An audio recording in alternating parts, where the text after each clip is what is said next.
Greetings, adventurers. Welcome back to Delta Green. Welcome back.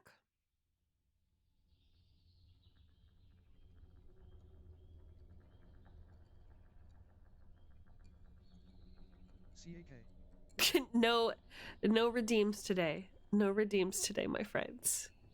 Just because it interrupts the narrative just a little bit. Hello, Ohana_Koyuki. I'm your favorite DM. Hi, Panda. Okay, no worries. Hi. Sad you're missing the investigation, but I understand completely. Sexualizing vampires sometimes takes a priority. I'm a huge fan, aren't we all?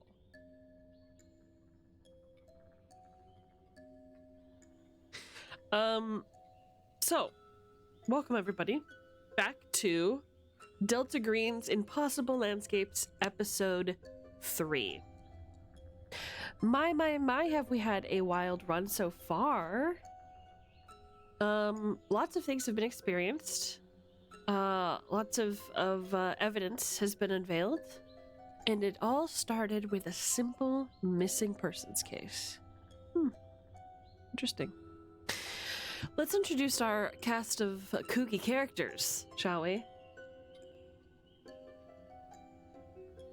Hello? Okay, is that me? Why do I keep hearing a little spoopy ghost every time people enter or leave? So true. Wait, do you guys hear that too, or is it just me? Am I crazy? It's Discord. Yeah, Discord. Oh, Discord okay. changes their sounds to be Halloween themed. Hi, Esme. Hi. Oh my god. Hi, good to see you. We're all here, I see. We're here. We're here, we're living. Welcome to episode 3, everybody. Yay. Are we excited for what the future holds? Yes. We're gonna die. Characters aren't, but we Oh, are. okay. Probably Well, you know, not. don't put me in that boat. I didn't volunteer for that. I Shit. volunteered to do work. Well, you're gonna She's get just throwing plenty me of under the that. bus. You're gonna get plenty of that done. I'm not worried about it. In fact, we have some new people watching us today, including Uhana_Koyuki. So, I would like us to do a brief recap of what we've experienced so far. Who'd be willing to take the reins from my hands and let us know who you are and what we've experienced? I think it should be the man at the board himself. Pepe Sylvia. Yeah. Who's the group mascot? I was staying silent to see if anyone else wanted to take the reins this You know episode, they I want to but, see you pull up the board and just point and just like go through everything. Let me help you out there. Hold on just a second. Goodness. There is a lot going on. Oh boy. Oh For boy, is those- there ever. I have created a board of all of the evidence Oh, we in see the it. campaign so far. All of the things that are linked. It's beautiful. All the clues, what links the clues together. It looks like a tree. So It's beautiful. it's beautiful. Final system, like a body. It looks like the Tokyo railway system. Oh shit, you're right. It's the next one. So we are agents of an organization known as Delta Green. Delta Green is a secret government organization that investigates the paranormal and strange and covers it all up. Kind of like X-Files or Men in Black kind of scenario, but a lot more mundane and well, at least at first. We met in a park. Thank you, with our Florcast, for agent. following. Oh, Uh, thank you, Flork, for the follow. Welcome. Hi, Flork. We're DMing. Hello. We're playing a Come spooky go Halloween for it. game. Come go howdy, insane. howdy. Yeah. Thank you for the Give other me day, my Flork, cookies. You're sweet. Yes. Baby. Baby, thank you. Thank you for the sub for 13 months, baby. Hey, yo, that's a Halloween number. Oh Ah, my god. Oh my goodness. Flork? Flork?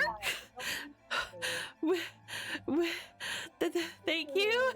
Thank you so much for the gifted subs, everybody. Thank you. wait, You're so everyone throw ass in her chat. No. Giga. Or do. Flork. Don't be a Sweet. Flork. It's a great emote. What are you talking about? So I true. love this emote. Thank you, Flork. It's very much appreciated. Welcome to the guild. Welcome to the Bravestones. Thank you for throwing ass in my chat, baby. Thank you for throwing ass in my chat, Sparrow. Thank you for throwing ass, Swamos. There we go. We got the twerk train going. Fantastic. That's This is my favorite Oh. part. We show off the Argus emotes. gives us one docile air hump. Unbelievable. Wow. Wow, Classic Argus. You think I'm only worth one twerk? you know.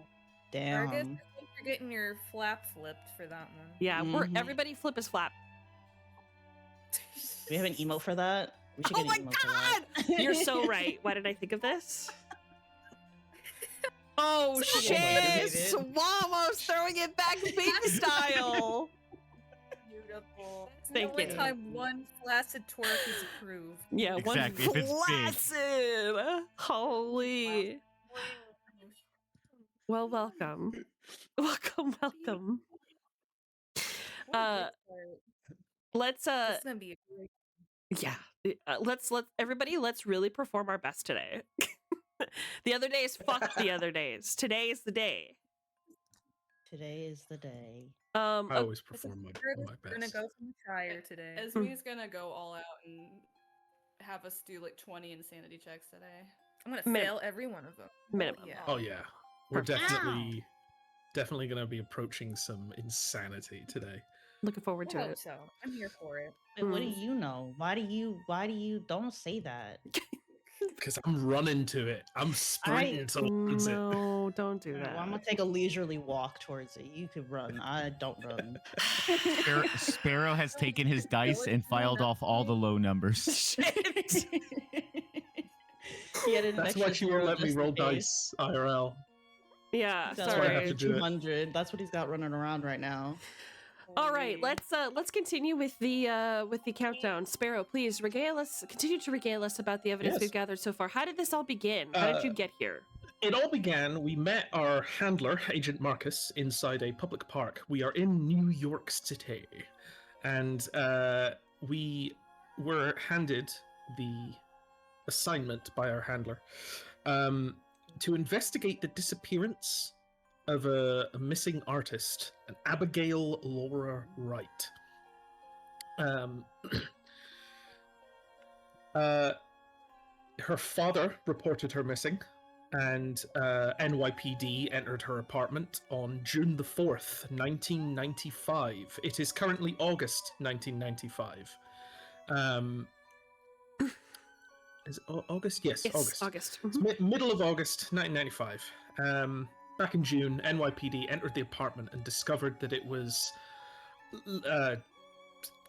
chaotic. There was a locked door, no sign of anyone inside, and plastered all over the walls and ceiling, and even spread around the floor, was just an array of different papers, junk, electronic equipment, pictures, just deliberately altered and abnormal, as the police report described it. They found a symbol, which they shot up the ladder to higher agencies, and that's where Delta Green was informed. And we were tasked, our group of 5 plucky agents, Agent Calypso, Agent Clairvoyance, Agent Clover, Agent Code, and Agent Crow. We all were tasked to catalog everything inside Abigail's apartment and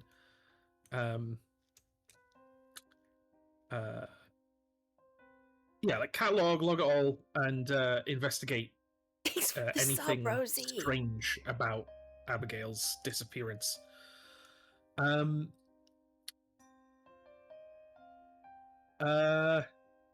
So we go to the apartment and we begin investigating, and as soon as we enter the apartment, we are met with a strange radio signal repeating a code over and over again. And we're met with Detective Graham Giradanda, who hands the whole case over to us. He just wants out of there. And we are given free roam to investigate the apartment and interview the neighbors, who the neighbors were giving no useful statements to the police. We find out why. Thank you, Velociraptors, for gifting we Fork find a subscription. a myriad of suspicious and confusing things amongst Abigail's apartment, such as a receipt to pay rent for an empty flat a month after her disappearance inside her flat, a ticket for a plane journey in 2015? 2015. 20 years 2015. from now. Yeah, so 20 years from now, a plane ticket, which doesn't make any sense. A napkin with a machine drawing on it that hurts to look at, and a symbol that we discovered is of a demon called Person, and just so many things that are weird, don't make any sense, and definitely point towards paranormal activities and strange, perhaps time-altering or objects displaced in time, perhaps. one of the most unsettling amongst those is probably the scripts. There are scripts of a play, pages of a script of a play that describe Jesus the Christ. participants of the occupants of the apartment as if they are members of this play, and even make reference to events that have just happened to us or are about to happen to us. And a symbol is appearing multiple times. We have seen this strange triangle-like squiggle symbol multiple times, and every time we see it, it's hurting our brain. The first time some of the agents saw it was in the park where we met Agent Marcus. There was a festival going on, some kind of celebration. No one really knew why it was happening, but there was a festival, and among the festival was a clown, and a clown drew this symbol in the air with a paper dragon. We saw this symbol on an altar in Abigail's apartment. And when we forcefully entered into the apartment of another Swallows, for gifting Datus a subscription. Another person living in the building, Mr. Roger Karen, Agent Code dug deep into his computer files and found that symbol amongst his computer. Unfortunately, Agent Code, Swamos, and myself, Agent Clover, were compelled to forward this symbol to other people that we knew. I sent it to my father, and Agent Code sent it to his colleague Bill. His colleague Bill, unfortunately, is very gossipy, very nosy, and will probably share that symbol around the entire office, so that couldn't possibly go wrong. In fairness, he doesn't know it's from me. It was from yes, the it was writer's emailed email from address. Roger. Absolutely correct. Yeah, Mhm. so he might just think it's spam and close it, or That's my okay. you know, he'll send it to 6 people so that his mother doesn't. You know how it goes. Yeah. What else did you there's so discover on much. Where do I Karen's even? computer? Yeah. What else did we discover on his computer? Well, before we get to that computer, we did interview Thomas Emmanuel. Now, what prompted us to interview Thomas Emmanuel was that Manuel, not Emmanuel. Oh, Manuel. Okay, sorry. Let me change that. He is Hispanic. Thomas Manuel. Mm-hmm. Yes. So, what prompted us to interview Thomas is that while investigating Abigail's bedroom, Agent Crow discovered that there was a microphone underneath the carpet, and pulling on the wire of that microphone, it led outside of the apartment, across the hall, and into Thomas's apartment. So, naturally, we decide to ask him what the fuck is going on. And he is not entirely cooperative. Starts rambling to Agent Agent Calypso about some report he had previously made to the FBI, mentioning some encyclopedia salesman. It all just sounds crazy. But that was an opportunity for me to slip away a cassette tape, a bronze locket, and a script, and another page of this artistic script. Slipping away, leaving him alone. This script seems to have some, again, descriptions of the agents meeting a clown in the park, descriptions of stuff that had happened to us. And then Agent Crow is in the image, which is unsettling. But not as unsettling as the cassette tape that we listened to. A recording from this microphone hidden underneath the carpet of Abigail's bedroom.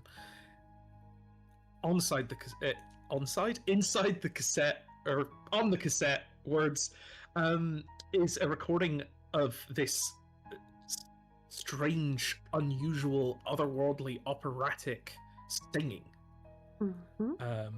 that unnerves us all.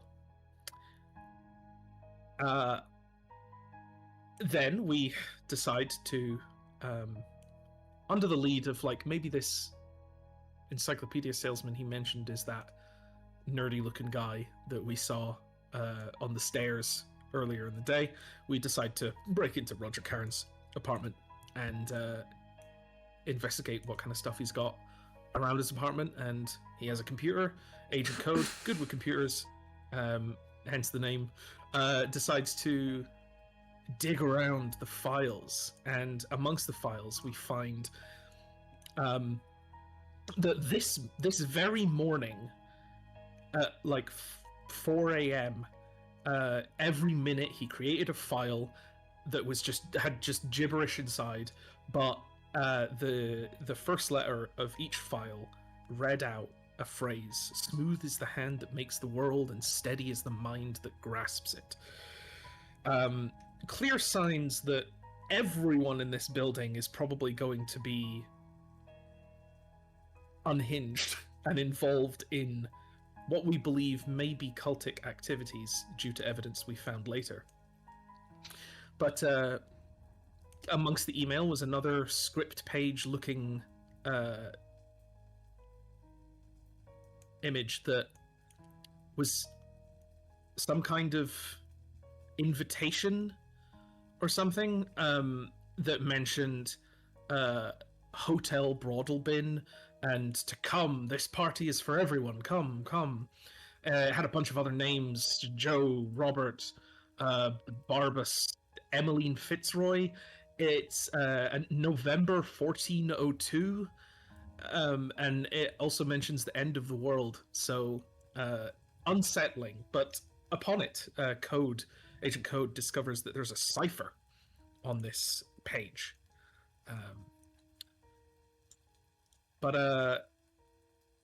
Yeah, there's unfortunately our investigation of his apartment was cut short when he turned up at the door to his apartment, and rightfully so, was distressed at what the fuck we were doing there, and we slinked away. We managed to make an excuse of, oh, the door was open, and kind of sheepishly backed out of his apartment and left him to it.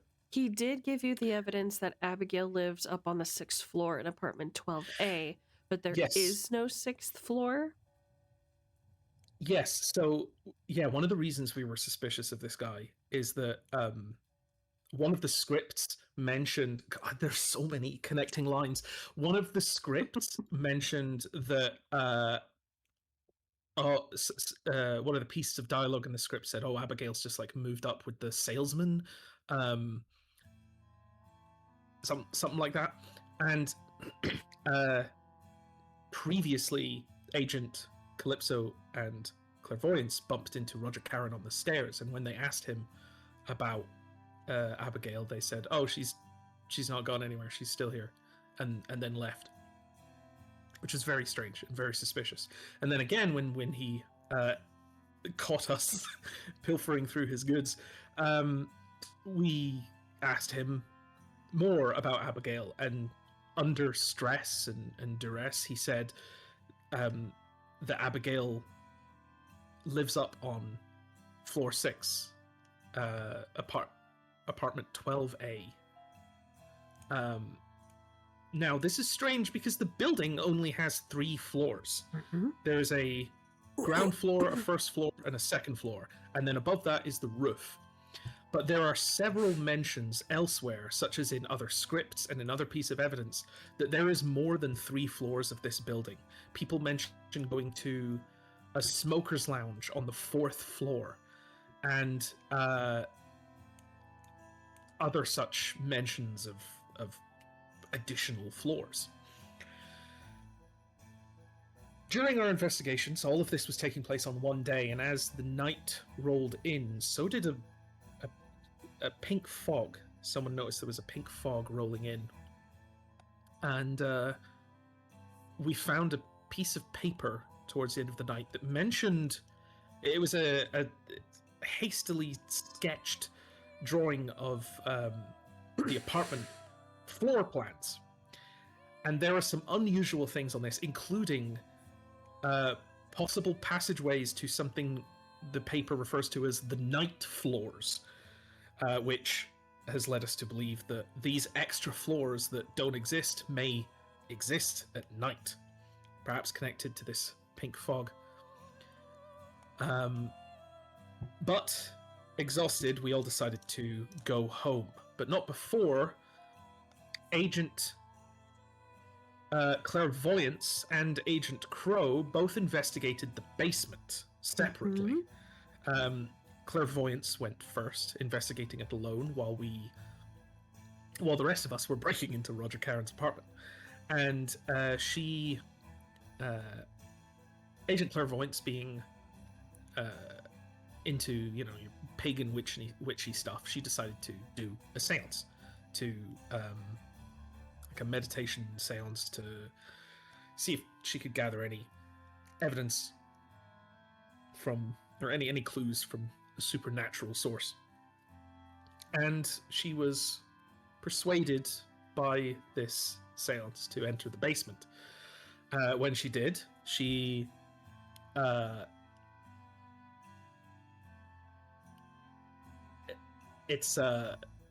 she ended up getting kind of lost in the basement, turning down corridors that disappeared behind her, and seeing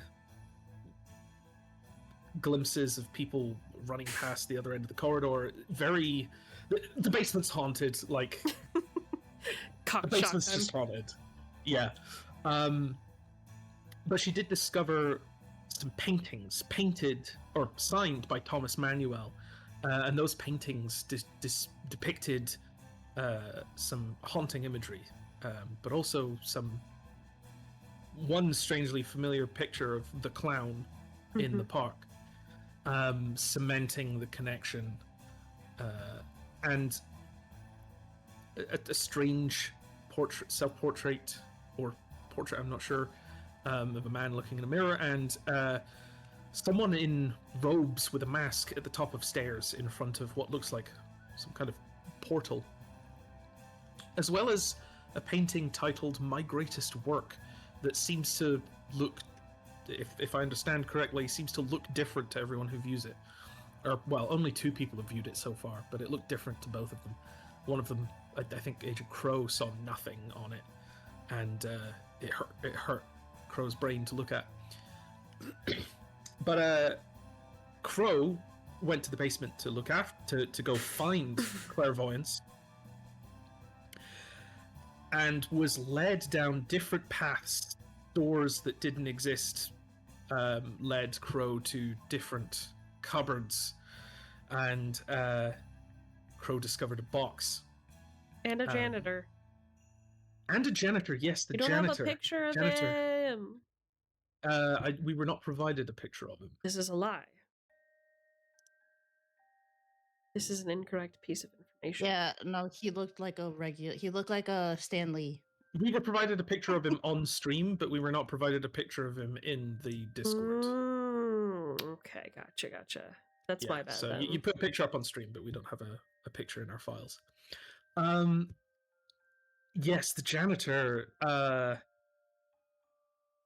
was rambling some confusing things. I will admit, during the janitor discussion, I was a little bit lost, because I was also doing Pepe Sylvia shenanigans and uploading loads of different things to this board that you're seeing on screen now, and writing things down and trying to collate all the evidence that we had discovered from the computer. Discovered the janitor, and also Crow discovered a box that contained a silver robe akin to the robe that the figure is wearing at the top of the stairs in the painting, and a Latin occult book, or occult-looking book, which we haven't looked into yet. I believe it was called the Ars Goetia, or something like that. Ars Goetia. Let me verify. It might have been called Hydromentia, but let me find out. Okay. But these kind of things clearly point to some there's some cult, some kind of cult thing happening here, some supernatural cult, because the figures that Clairvoyance saw running past the ends of the corridor were wearing silver robes as well, and perhaps the people that live here are involved in this cult. This is entirely personal speculation, but perhaps this building is the headquarters of some supernatural cult. Could be. These people perhaps being recruited into this cult because there are mentions of Abigail moving upstairs, including a mention in one of the scripts of Abigail hosting or having a party in the smoking lounge, for like a leaving party. So wherever Abigail has disappeared to, she knew she was going, and considering all the shenanigans going on in this apartment, silly little shenanigans. There's heavy implications that she has moved upstairs onto these night floors where perhaps the cult operates from. I don't know, that's just speculation, because there's a picture of a person in cultish garb at the top of stairs in front of a portal. That may be the entrance to the night floors, perhaps. Perfect.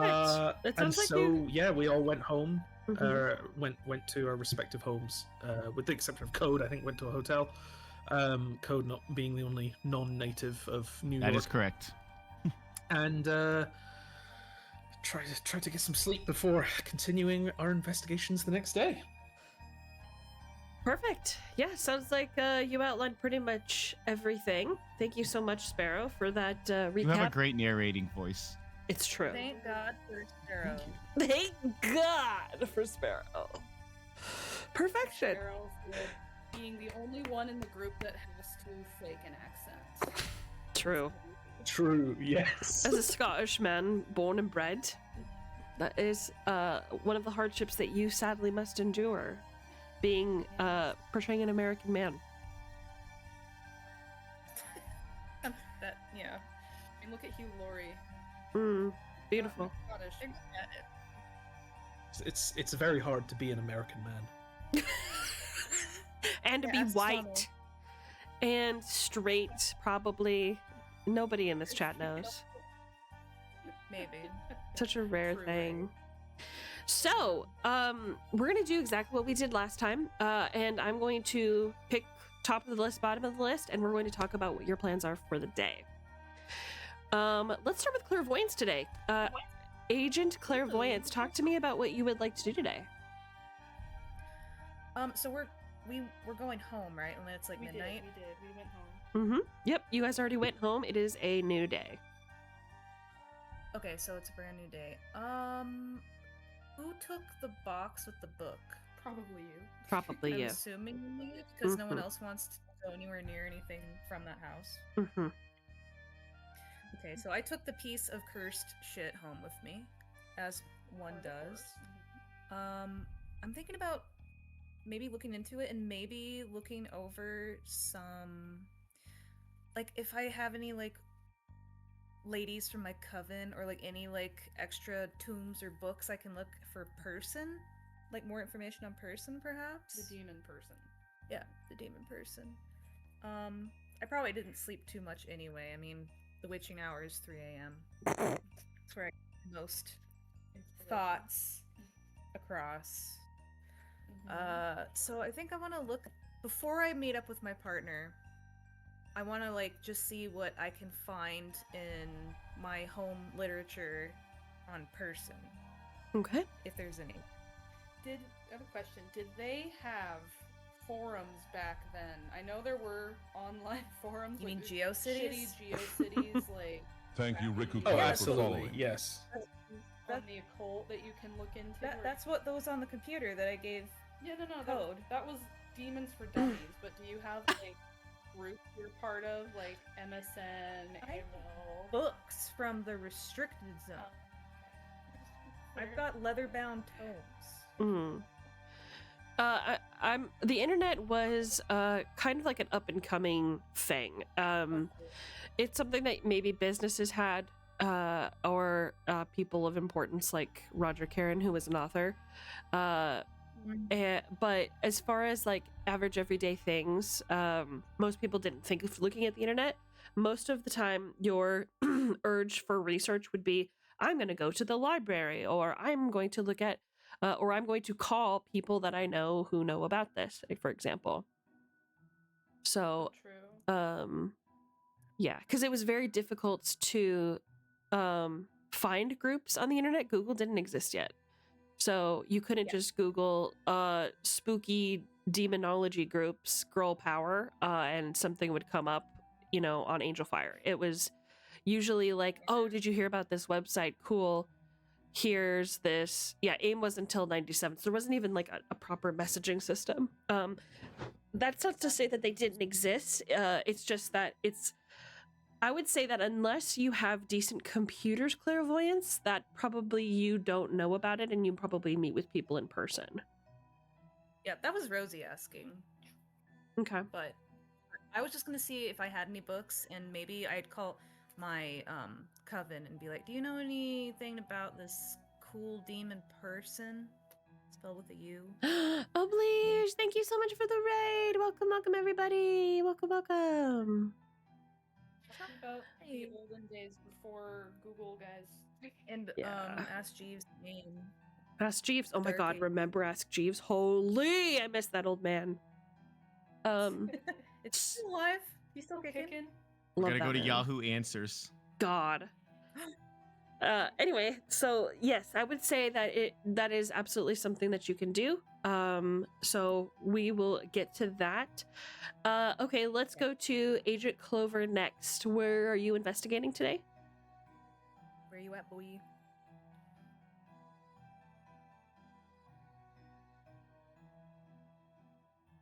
Clover. My bad. Yes, sorry. I was also typing something in chat. I got my brain wires crossed. I'll just say it. So there were forums in 1995, like online forums, like BBS stuff. But that basically like Reddit in 1995, but not any like instant messaging kind of stuff.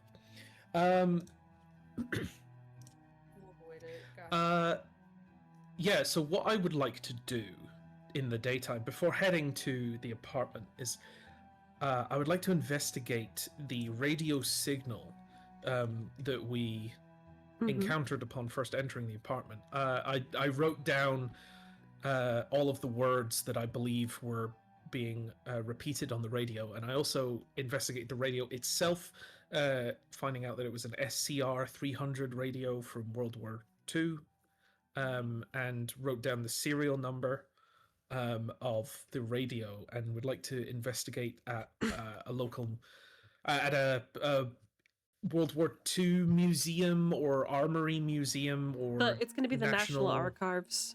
National Archives. National Archives. You'll need to bring the serial number, which will find who the radio was issued to. Exactly. Yeah. Okay. So that's what I'd like to go to the National Archives. Okay. Perfect. All right, Crow. What are you looking forward to investigating today? Oh man, so many things. Looking forward is definitely a word. Yeah, I know, right? I was thinking I want to focus on the dad, and ask him some questions. But before I ask him, I wanna reach out to Detective Graham. Iridonda. Okay. Mm-hmm. See if he can fax over any interview notes he had from the father, or any of his friends, find out who her employer was, and because I don't want to ask the dad the same questions and he'll be like, "Oh, you're wasting my time. What are you people doing?" Like, I want to know what the dad knows, because he's the one that called her in missing. Thank you, Oblige. Appreciate that. Okay, so I will let you know, as far as Abigail Wright goes, her only occupation was that she was a painter. She was an artist. So she didn't have any jobs besides that. Thomas Wright was a cop. Yes, no, I know. That's why I want to reach out to him. I mean, I know cops and FBI don't really get along all the time. Don't but tell him you're you're FBI, not- just tell him you're a cop. True. Mhm. Yeah, you were in the family, son. Yeah. Mhm. I can. Well, I don't have my old dad, but Who cares? I have the aura of a cop. Exactly. You know how to talk to a beat cop for sure. That makes sense. I want to help him find his daughter as soon as possible because you know these FBI's don't give a shit. She's just a name in a file, you know. Like Mm-hmm. we gotta help each other out. Exactly. Perfect. Okay, Calypso, what are you thinking about investigating today?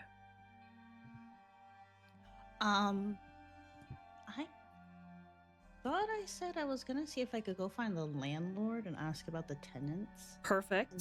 situation happening. Yeah. Mm-hmm. We can do that. Investigate the building. Investigate who owns the building, why, where, when, all that good stuff for sure. Yeah. Find out when it was built. Beautiful. Okay, thank you so much. And Agent Code, what are you investigating today? I wanted to work on the cipher I found.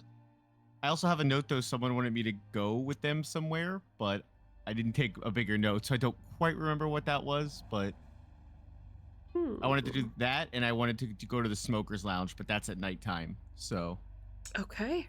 gotta Okay. focus on the cipher. Great. So it sounds like we have a list of things that we need to do. Let's start from the top again. Agent Clairvoyance. You here? Yes. Okay, perfect. Okay, so let's start with you. You wake up that morning. Actually, you know what? Before that, we're gonna. I have something. Yes. I have something special planned for you. So, Uh-oh. so, you have this. The last thing that you see before your head hits the pillow and you close your eyes and fall asleep, is this box that looks like it has two African American arms hugging itself.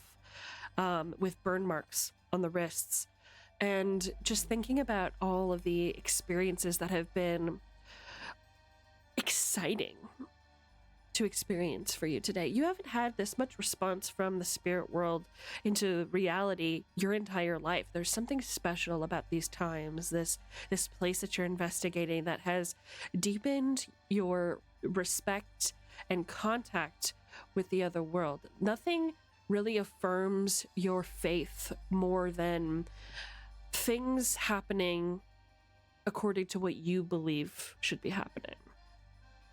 And True. And be here. yeah, and your blinks become heavier and your eyes close, and before you know it, and you're not sure how it started or how it began, you are wandering an endless building with arches taller than the sky, multiplying, coalescing, pillars reaching into the heavens and swirling with some unknowable, like something you can't understand. Kind of like what is it called? You know, those shapes that don't like make sense. Hey, CL, no problem. Non-Euclidean structure is just unfolding, and you are carrying a candle through these dark halls. The halls are just repeating columns and structures that don't make any sort of sense. And as you descend deeper and deeper into the labyrinth, you realize that the sound of a party happening in the distance begins to get closer. You continue to walk towards the sound, and the feeling of elation, the feeling of euphoria fills your body and washes over you like a great wave striking against a stone in the ocean. It just comes and goes. Before you know it, you're standing in front of this grand arch and a red velvet curtain. You reach your hand out to pull the tassel on the rope, to part the curtains. And the moment that the curtains begin to move, you wake up. Oh, I was in the Twin Peaks Red Room. Damn it. It's not out yet. True. But close. Knowing I probably slept with the box under my pillow to atone myself with this as well, which probably didn't help. She's a freak. Weak. My Freaky. little freaky. Little My freaky. third eye is truly opening. I feel like I've been blinded most of my life. This is the opportunity, nay, the chance of my entire lifetime building up to this point. She's gonna move into the haunted hotel. Well, it Ooh. was available. There's availability. She did move out. Oh god. Well, the hotel, are we talking about the Hotel Broadalbin? We're talking about the apartment, you fool.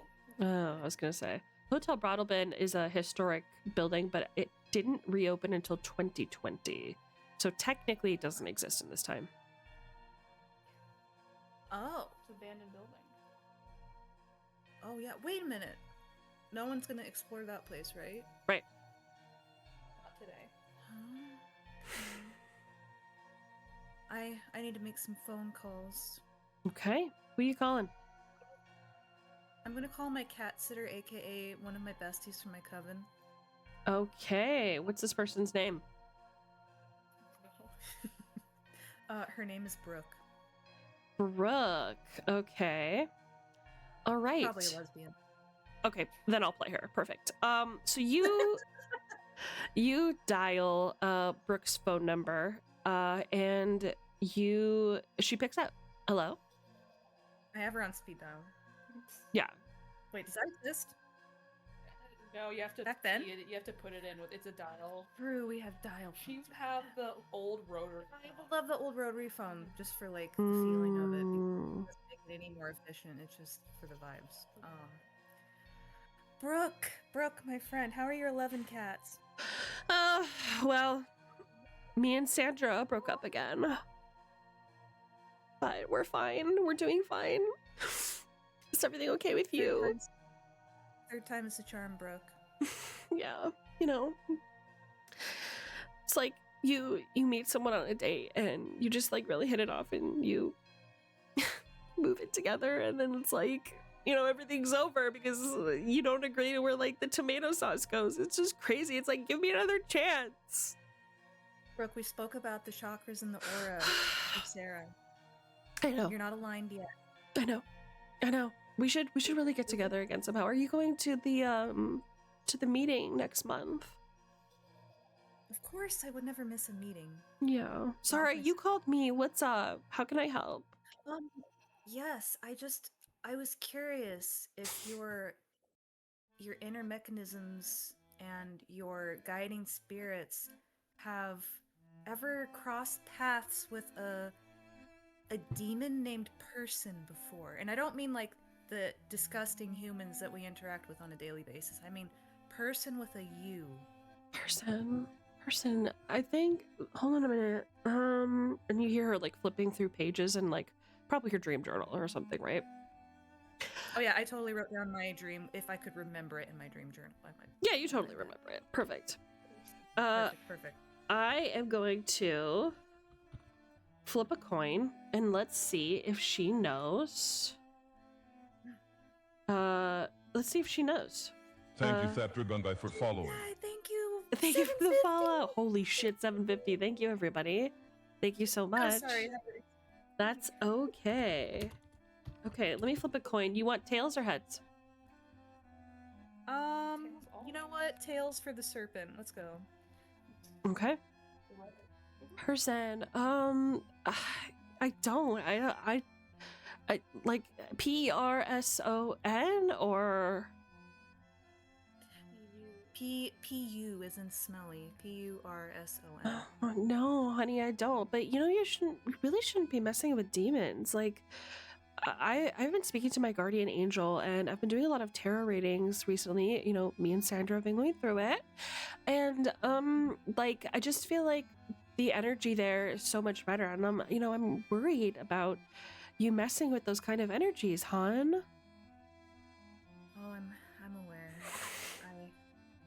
if you do not know of them, that's probably for the best. Yeah. Yes, meddling with demons and the bad energies like that is never a good thing, especially going through a breakup. It'd be best to stay away from those. Well, thank you, Brooke, my soul sister. I will see you at the meeting in a Yeah. month's time. Okay. Okay. Well, thank you for checking in. And I guess I'll talk to you later. Yes, any time, Brooke, anytime. Take care. Okay, bye.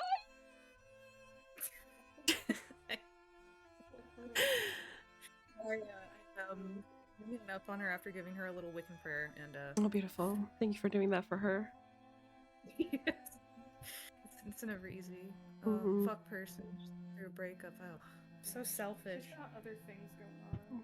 I I know. tisk to myself. No, this seems more of a library visit sort of thing for me. That will be a side quest another day. I pick up the box. I look at it. Don't take that to the library. I'm gonna take the book. What do you mean? Not the box though. Why? Why not? God. Someone might know of this. I mean, I'm gonna go meet up with Griffin. So that's. I just made my little phone call as soon as I woke up. Wrote in my dream journal. Being haunted by a fucking dog. Mm-hmm. Yeah, and yeah, I'm gonna go meet up with my partner after making my phone call. Okay. Yeah, the book is completely written in Latin. I don't think you have languages Latin, right? No, but I feel like if I keep it with me, I'll have a piece of Abigail with me, and that will help me narrow my search for her in my third eye. Mm-hmm. Okay, great. Okay, so we're going to put a pause on that. Agent Clover, you're up. Hi, Nana. My dogs noticed Nana was here and he said hello. Oh, sure. stinker. All right. Yeah, I'd like to go to the National the Archives? National Archives. Mm-hmm. Okay. Absolutely. So you wake up first thing. And you how do you get to the National Archives? You don't have a car, right? I don't know if he has a car or not. He probably. Yeah, how do you get to your job every day?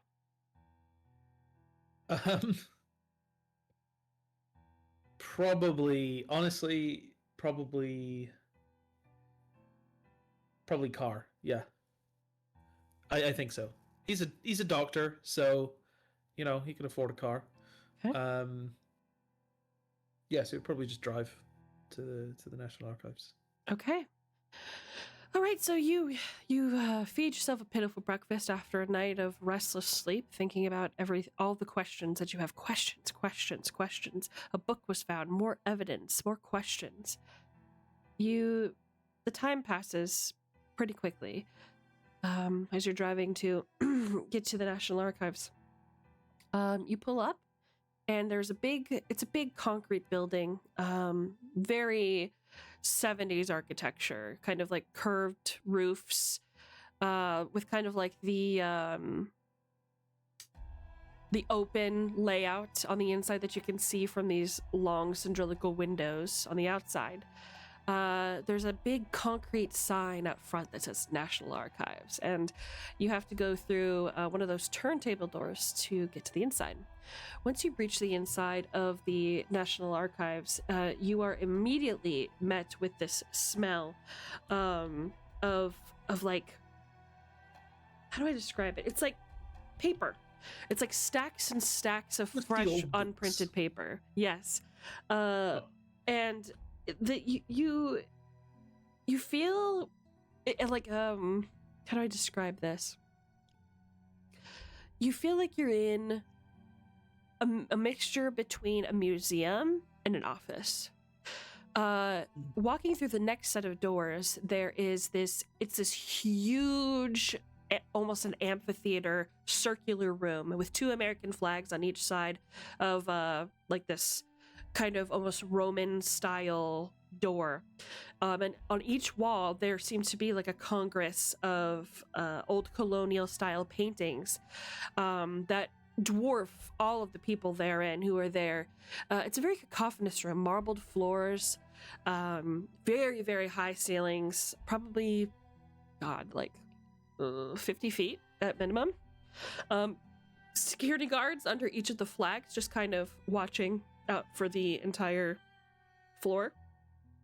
And there is like an employees only entrance behind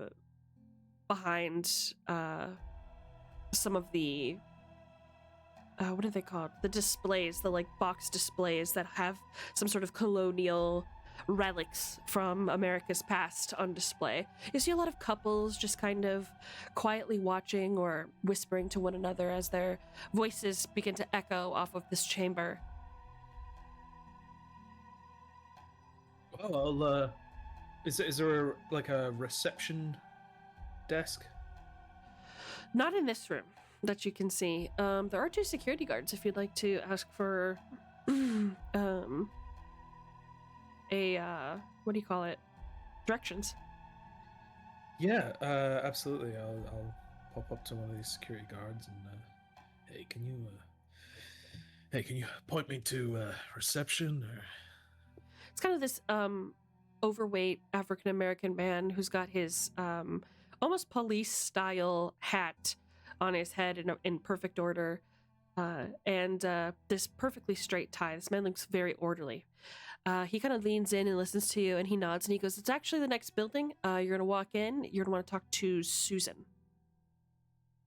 Susan. All right, perfect. Thank you. Mhm. And he'll go through the next building. Great. You take a step out of the building and you round the corner. And as you round the corner, you see what looks like graffiti of this. It looks like a clown, but child-sized, wearing a yellow crown.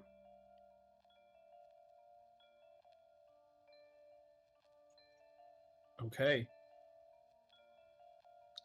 In character, I'll think nothing of it and continue. Mm-hmm. Okay. So you walk past the graffiti and walk into this kind of unlabeled office with, it's a lot more conservative looking. The National Archives Secretarial Division definitely looks more like an office or a call center almost. It has the reception desk out front, a big American flag just right next to the desk, and a bored-looking woman looking down at her papers who glances up at you for a moment and then back down at her desk. Looks like she's scribbling something. Hello, Susan? Oh, yeah. How can I help you, sir? Yes. I'm looking for, pull out a little piece of paper with the serial number written on it and slide it across the desk. Looking for a history of a particular radio, an SCR 300 radio. And I believe it was taken from here, potentially. I'm looking to find out who, and he'll then put on the table his FBI badge. Looking for any, what's the word? Looking for any records on who might have taken this radio and any history of the radio itself. Okay. She looks bored until she sees your FBI badge slid towards her. Then her eyes kind of widen a little bit and she glances up at you with a little bit more interest and she goes, "Hold on a moment." She picks up the phone and you hear her tapping on the long nails, tapping numbers on the phone. She waits for a second, glances up at you again with kind of her bored expression as usual, and she goes, "Yeah, Mark? Yeah. Are you busy right now?" Uh-huh. I have, an FBI agent at the front office asking for records of, some about a radio. Can you help him out? Uh-huh. Okay. And you see her hang up. She goes, "Somebody will be with you in a minute. Go ahead and take a seat, sweetheart." Wonderful. Thank you. Great. We'll take a seat. You take a seat and you wait about 10 minutes, idly flipping through old magazines, sitting in the waiting area, until a man who looks like he is kind of in like a washed out navy business suit with an American flag as a tie, walks up to you and he goes, "Hi there. My name is Mark Swanson, and you are..." Agent Clover. Pleasure to meet you. Extend his Clover. hand for a And handshake. he gives you a sturdy handshake. It's very much an American, I'm trying to establish dominance type handshake where it's like, who's stronger? Mhm. And he releases and he goes, "Agent Clover, where's your family from, son?" And he beckons you to follow him back to the employees only entrance. Minnesota. Minnesota. Interesting. Not a lot of farmland out there, so I don't know much about it. I'm from Texas myself. As you walk through the doors, the hallway is pretty... The hallway beyond that door is pretty narrow. It's wood on all sides, so it seems to absorb all sound. The wood on the floor is very, very shiny. You could almost see the reflection of both of you in it as you continue down the hallway. Lights kind of in a line all the way down. There seem to be no other doors except for the one at the end. He takes you to that door. He opens it and holds it open for you. Thank you. Walk inside. It is it's almost like a warehouse. It has those shiny, like, tiled floors that are white but speckled with black. Some of y'all know what I'm talking about. It's like not marble. It just looks like the 80s, what people in the 80s thought was like really like, yeah, you know exactly what I'm saying. It was like really fashionable tile to have. And just this really dire looking blue teal carpet in these areas where there are just lots and lots of bookcases in a circle, some seating arrangements, file cabinets upon file cabinets, some desk areas surrounded by paperwork. Some of them have computers, all of them have phones. And he goes, "Now, could you remind me, son, what you're looking for?" Susan at the front said you were investigating. Yes. Well, we're looking for a radio, specifically an SCR 300 radio with this serial number. Mhm. We believe it was potentially taken from here, rented out, perhaps. Looking for records of who took it out, and also history of the radio itself, where it possibly served in World War II, and any information you have on it. I understand that. What interest does the FBI have in this radio? And he continues taking you down past several more lines of these organizers. Now, I'm not obligated to share with you the precise details, but we believe that the radio is being used in we believe that this radio is being used to traffic individuals across state lines. Using a World War II unit like that, ain't a lot of folk gonna be able to hear too clearly. We believe that's exactly why they used it. Radio like that, police aren't gonna be, listen for it. I won't bore you with all of the details of our case, but it'd be very helpful if you could provide us with any information. Sure thing, son. And he's calling you son. He's about your age. Yeah. He takes you to this final room, which is completely carpeted and only has a few filing cabinets in it. This long wooden desk that is perfectly polished, tip to sternum, and just no paperwork, no books laying on it. one bookshelf, and the biggest, like the most obvious thing that you notice is that there are radios all over the place in here. If this weren't an office, it would look like a radio repair station. There's just like, there's instances of absolutely perfect condition radios. There's instances of radios that have been just completely dissected for parts. And he goes, now, could you go ahead and read off to me that unit that you were looking for, son? And he walks up to one of the organizers. Sure, he reads it out. You said it was an SCR 300. Yes, that's correct. Okay. Let's see here. No. SCR. Okay. Okay. I ain't got no record here of what you're looking for, but I think it's in the deep archives. Could you wait here for a moment, son? Absolutely. Thank you kindly, sir.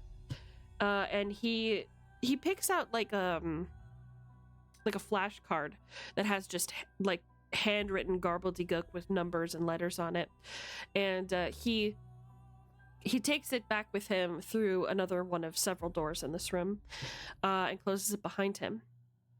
You are left alone in this room that just has all these radios in it, and it's just so beyond eerily quiet in here, until one of the radios flickers on and begins playing just a static.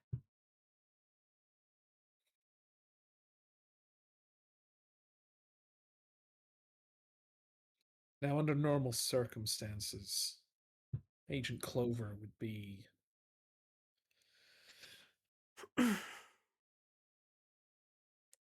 perhaps a little unnerved, but with these scripts and everything going on, like the sense of paranoia that whatever's happening here, like they're being watched. He looks around. He tries to keep himself composed, and he looks around the entire room to see if there's anyone else there. Okay. You begin searching the room, and you turn your back to the sound, just kind of inspecting the crooks and crevices of this place to see if there's any sort of devices that are keeping tabs on you. And that's when you hear this. Tell me if you can hear it. finds the box of papers soon. Tell her to take the radio from him and put it on the wall. Everything is the play. There is only Carcosa. Did you hear it?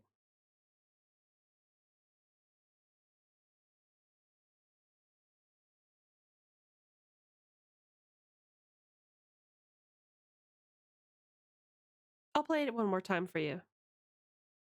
You ready?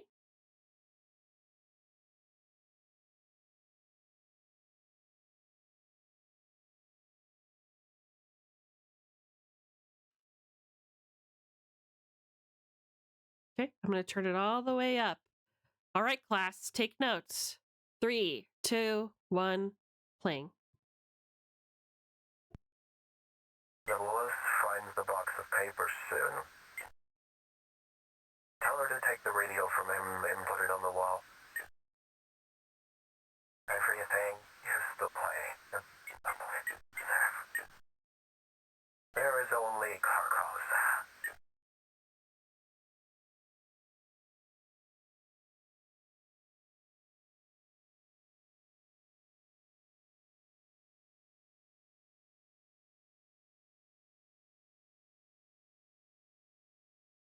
Okay. The radio shuts off, and the man walks through the door. Okay, here we go. You still with me, son? Yes, I'm still with you. Great. Looks like what I could tell was this serial number shows the radio was issued to a private Rovin G.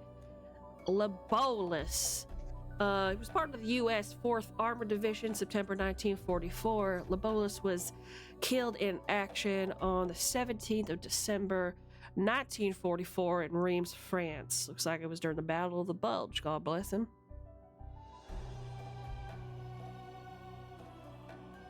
You all right there, son? You look pale as a ghost. You don't like being alone. I think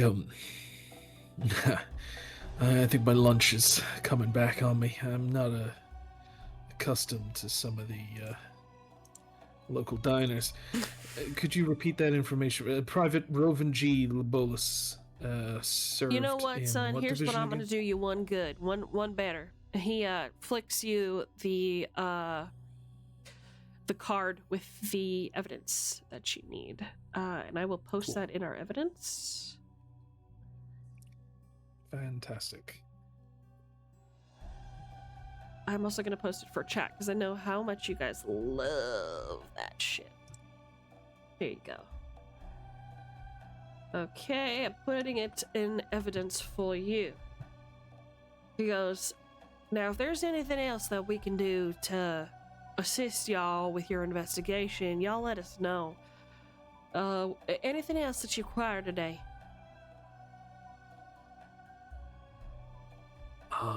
No, I believe that's all.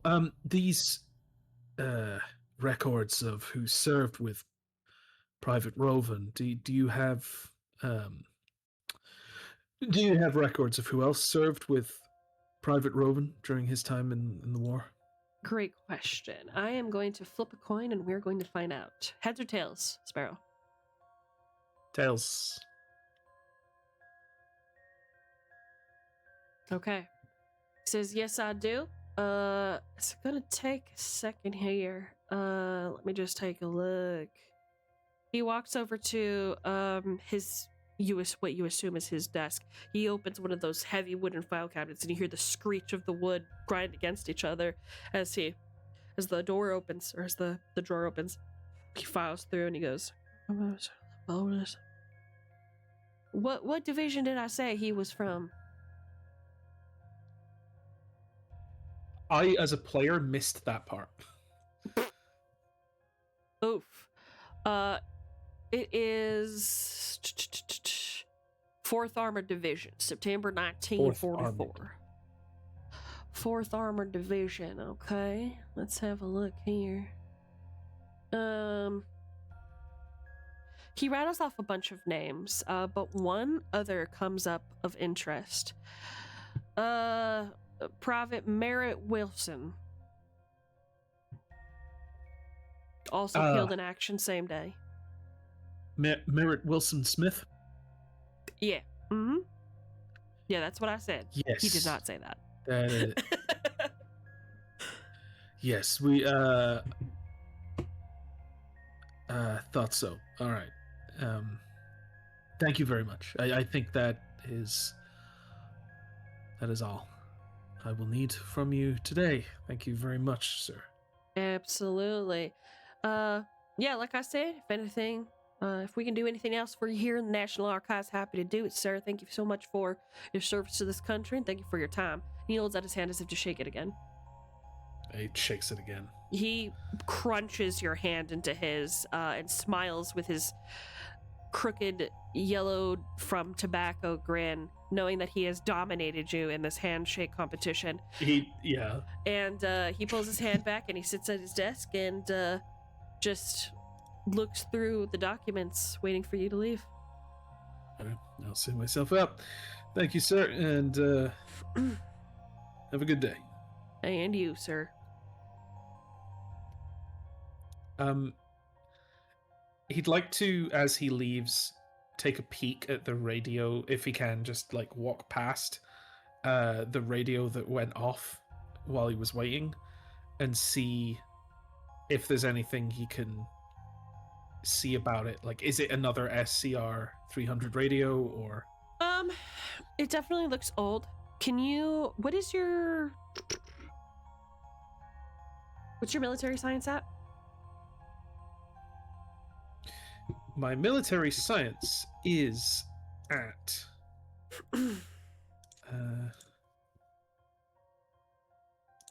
It is at. Bear with me 1 second. My military science is at 30. Okay. So what I will tell you, son, is that the radio looks like this. I posted it in evidence, and I will post it for chat. Un mammal. Okay. Looks like this, chat. It is not plugged in or powered up in any way that you can see. No lights are on. It's just a regular old field radio.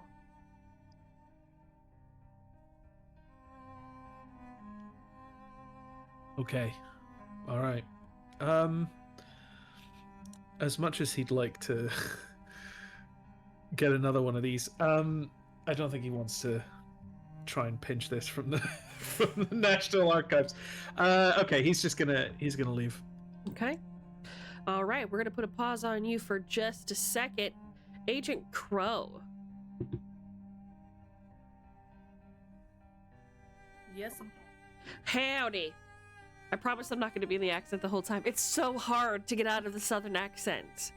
Sometimes when we did Valley Girl accents, it can be kind of hard to I'm saying. get out of it.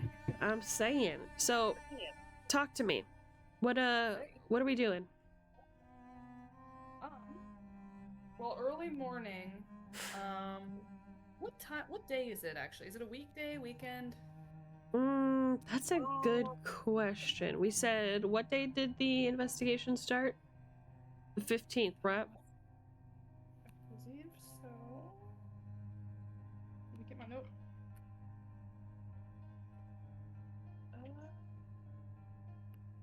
August 10th is when we started, I believe. 4:45 p.m. 1995. Okay, and it looks like that was a Thursday, so it is Friday. Okay, cool. So, people I want to contact. Let's see. I'm not sure what time it is, but if they're at work, I would like to contact the detective. Giradonda. Giradonda. Okay. I would like to. They'd be awake at that time, surely. I don't know what time it is, but I'm assuming it's during work hours. What time do you wake up? Probably around 8 a.m. Okay.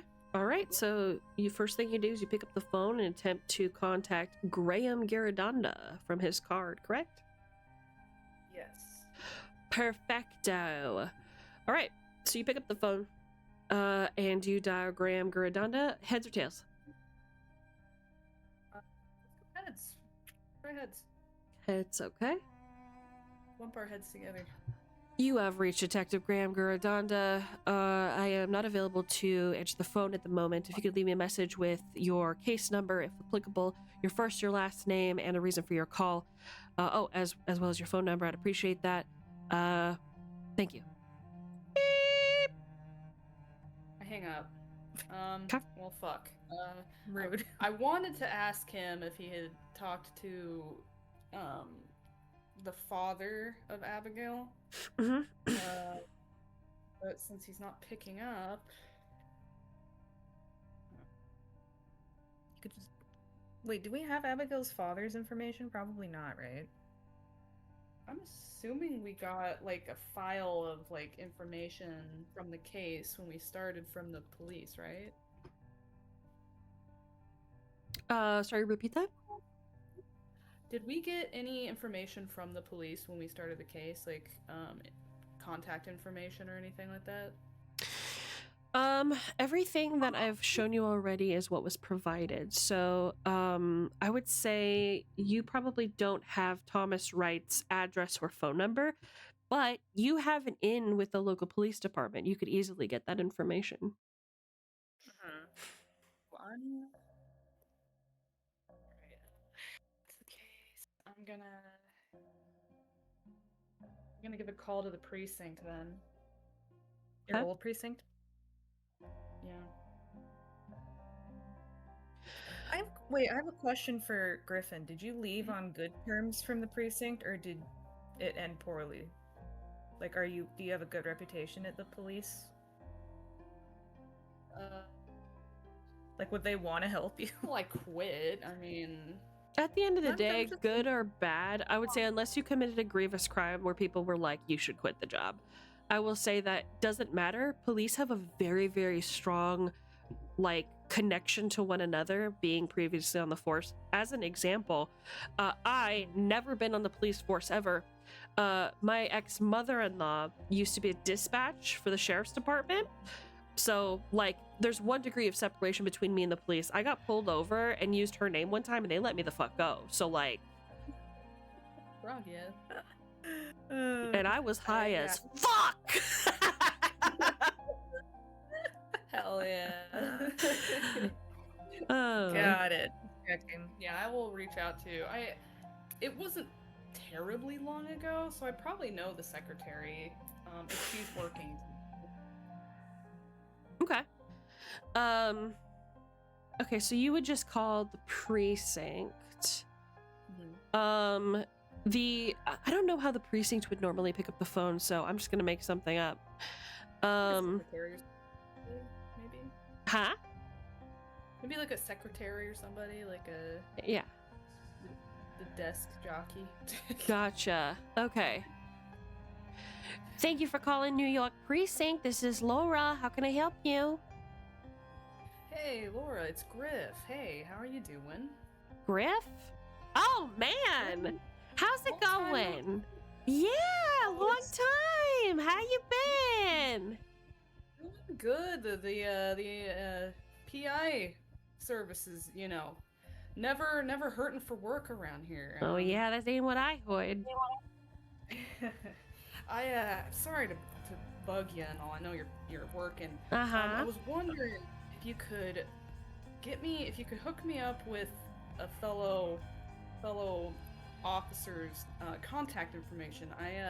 I'm on a case right now, looking for a missing person, and it's a daughter of a cop. A daughter of a cop. Okay, well, Yeah. let me ask the boys. Can you hold on for a second? Yeah, no problem. All right. She puts you on hold, and you hear the do do do do do do do do do do. Do do do do do do do do do do. You want to blow your brains out. Do do do do do do do. This Yeah, goes you're on. going insane. Does she have to make a sanity check? No. So you eventually she picks the phone back up and she goes, Griff? Yeah, I'm here. Okay, I got Lloyd's directory and case files and records. Who are you looking for? Thomas Wright. The Thomas daughter Wright. Abigail. Yeah, no, I know that guy. He was be careful with that guy, Griff, because he acted like he had a bit of a screw loose. He came in here, he was really, really trying to get us out there. So just be careful. And she gives you his address and his phone number. She says, now, he's one of the boys. Just be gentle with him, all right? I hope he's not in too much trouble. You let us know if we can help, okay? Of course, beautiful. Thank you, Laura. I Yeah. owe you a coffee. And thank you. Yeah, doll. when am I getting that coffee? When are you gonna ask me out, huh? Well, I'm a bit busy right now, but I know where to find you. Yeah, you and your partner. I get it. Okay, well, I'll keep an eye out for you. Okay, yeah. Let's keep it to that. You have a great day, okay? You too now. See ya. And she hangs up. Oh fuck! Why do they always bring that up? Oh man. For a second, I thought when you said, when are we gonna go on a date? I thought you were just gonna hang up. No. Like, gotta be cordial, Bye. Oops. Going through a tunnel. Click. Before cell phones, I'm going through a tunnel. Oh, Exactly. Exactly. Cell phones didn't exist.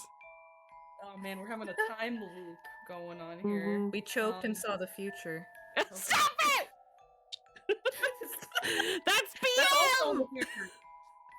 That's also in the future. I take the address and I hop on my bike and make my way over there. All right, you get on your little bicycle, you pedal as fast as as your little feet can take you, and The motorbike. I'm kidding. You are standing in front of Thomas Wright's home. We're going to put a pause on you for just a second, and we're going to move over to Agent Calypso. Agent Calypso, are you back from Merlin shenanigans? Oh yeah, I forgot to press enter. I just realized. That's okay. That is okay. Hello, my darling. Hello. What does God have for me today? Great question. You wake up first thing in the morning. Your apartment's pretty quiet, but the sun is shining its beautiful rays through the gaps in your curtains, and you're feeling good. You got plenty of sleep. Everything feels good, and that is the second that you hear the sound of buzzing coming from the nightstand table next to you. Oh God, I'm being summoned. Time is it? All right, I gonna pick it up. Hi, Ryan. Welcome. You go and you look, and it's the phone number for your. It's on your pager. It's the phone number for your job. Oh my God, I'm being called. Yep. Wait, I shouldn't have been called. I left notes. Anyways, I go to pick up my house phone to call back. All right, you pick up your house phone. You dial the number, and you get Argrim. But I'm going to be taking over for the NPCs right now because there's important data I need to relay. Okay? Yeah. So Argrim picks up and he's like, "Yes, Miss Fine." I was summoned, I assume. I don't know why. I thought we left notes for what's her face to take over for me. You mean Dominique? Your best uh, friend? I thought. Yeah. Cool. I assumed. Yeah. You did leave notes for Dominique. Listen. Mm-hmm. Chad, Big Boss Chad. He's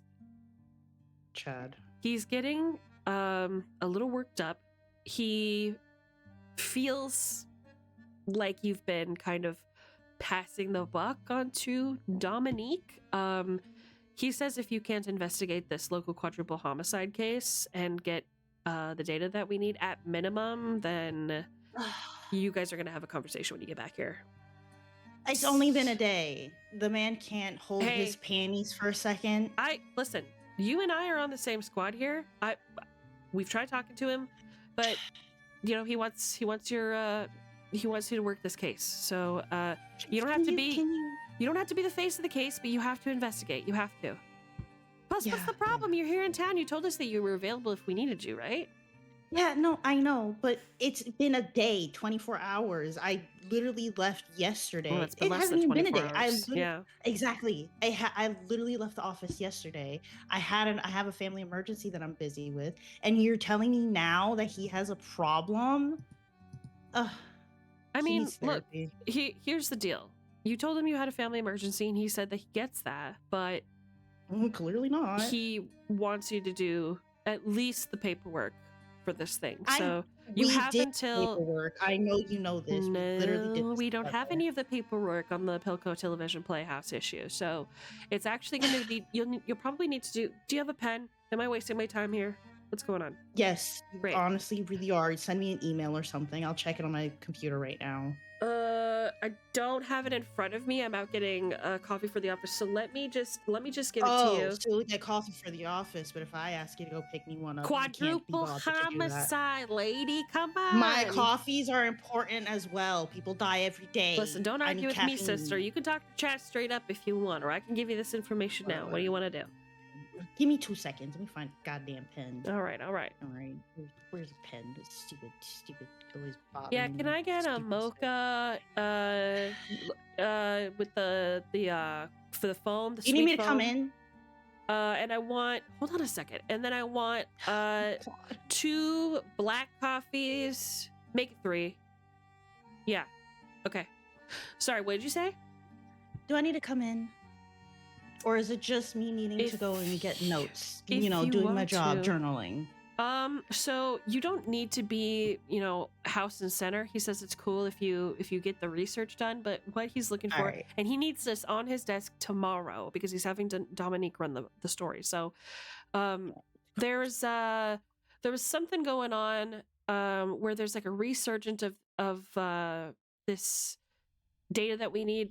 You know about the quadruple homicide. You've been working that for a minute. Yeah. So we have a lead from Mhm. an inside lead from NBC saying that Pilco Television Playhouse had something to do with it, and it could be a cover-up. So I need you to, I don't need you to do anything.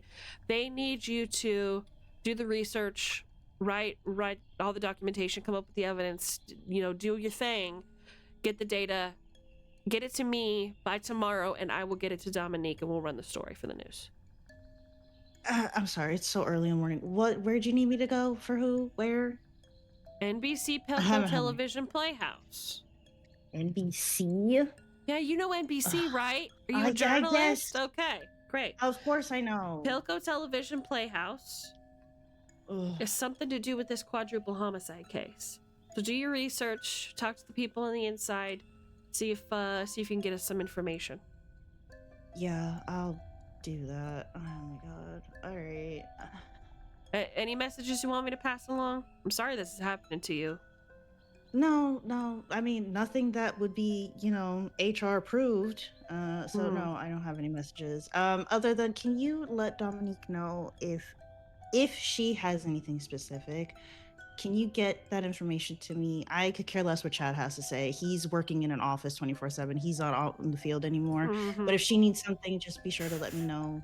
Yeah, she's been missing you. She's been talking to you. I'm not supposed to tell you this, but What do you mean you're not supposed to tell she me wants this? she was asking around the office what your favorite flower is. If you have a flower? Yeah. For your You both know I don't like flowers. Well, I don't like flowers. What is she supposed to get you for a family emergency? She thought it would be sweet. We thought it would be sweet. Okay, for family. If it was for me, that's different. If it's for family, sunflowers. Sunflowers are my sunflowers. favorite. Okay. Yeah, I wrote that down. they're her favorite. Yeah, thank you. Three black coffees? Yeah, that's me. 3 black. Okay, Where's I the sugar gotta and go. I gotta cream? go. Love you, sweetie. Bye. Yeah. Hangs up on you. Yeah. I'm over here stressing. I just woke up. I haven't even done a face mask or anything. Yeah. So, instead of investigating whatever you were planning on doing today, it looks like your job is going to mandate that if you want to keep your job and not piss off your boss in more likelihood, you're going to have to do this research. He could research my ass. He Anyways, probably that's would if you fine. asked. Probably. Mhm. I have to go to HR because now I'm being harassed by literally everyone. So busy being me. So, NBC. You know NBC. They're not Wait, hold on. Sorry. Hmm? Are you saying N or M? N as in Nancy, B as in Bravo, C as in Charlie. Okay. I just want to make sure because I was like, I don't want to spell this wrong. And I'm like, yeah, I don't think so. And he Anyways, mentioned continue. Sorry. Pilco Television Playhouse in New York. I'm gonna post that for you in evidence. I know, you get a picture? Is there a picture of it? No. No, sorry. So you are going to need to find a way to dig through NBC's archives to figure out like their old stories on and how they ran the story on the Pilco Television Playhouse. So that is going to take up most, if not all, of your day today. If you have other ideas of how to investigate or things that you would like to, other ways that you would like to figure out the information, we can absolutely do that as well. What are you thinking? Yeah. Well, I'm thinking, aside from having to get dressed, I'm probably going to have to stop by and see if I can find a way to find any of my contacts who might be able to help me get into the Playhouse, which is going to be a lot of phone calls for a hot second, I think. Very true. Okay. All right. I'll let you think on that, Calypso. Agent Code, are you with us? I am. Hello, Agent Code. Hello. What is your plan for today? I wanted to work on the cipher, but I also wanted to go and because we found it in the author of the Night Sea series. Mhm. I wanted to find a bookstore to purchase some of his books. Because I'm assuming I would not have packed them and brought them with me. Great. No. I imagine that you wouldn't have. Yeah. I am a Uh, fan of the series, but I wouldn't have had any reason to bring them. So Yeah, there are books all over the place. You know, I'm sure in New York City. Mhm. Come on, you're gonna find a bookstore. So, let me ask you this: are you starting Okay. off with the cipher? yes, I wanted to start off with the cipher. Absolutely. And then like when I need a break, from all the paperwork sprawled out in my hotel room, I'll go get the books. Absolutely. So, how many hours would you say that you are working on the cipher? That was my main plan for the day. So at least you said it would take hours to decipher, Yes. is in my notes. Mhm. So let's say I start off the day spending at least 2 or 3 hours working on it before I do anything else. Okay, talk to me about what your science, mathematics, or SIGINT is, whichever is higher. Let's see. Mathematics and SIGINT are 40, and my science is that's mathematics, science mathematics, so 40. Okay, so they're both 40. That's great. Okay. Okay, I'm going to need you to roll it because it looks like that base is not high enough. So roll a D100, Okay. and you're trying to get under 40 to succeed. Okay. Nice! I rolled a 30. I rolled it in evidence. Damn. Okay. Perfect. So you have been spending sleepless hours going, oh, I think I figured. It's like when your brain relaxes and you're ready to snooze off, you just start having these thoughts of like, oh, I could do this, or oh, this. Like you just suddenly have ideas. It's like Yes, shower the light bulb thoughts. moment. Yeah. Yep. Those keep coming to you, and you're popping up, in the middle of the night to write things down or to like look at the code again and like think about it, and that just keeps happening. You have a pretty sleepless night.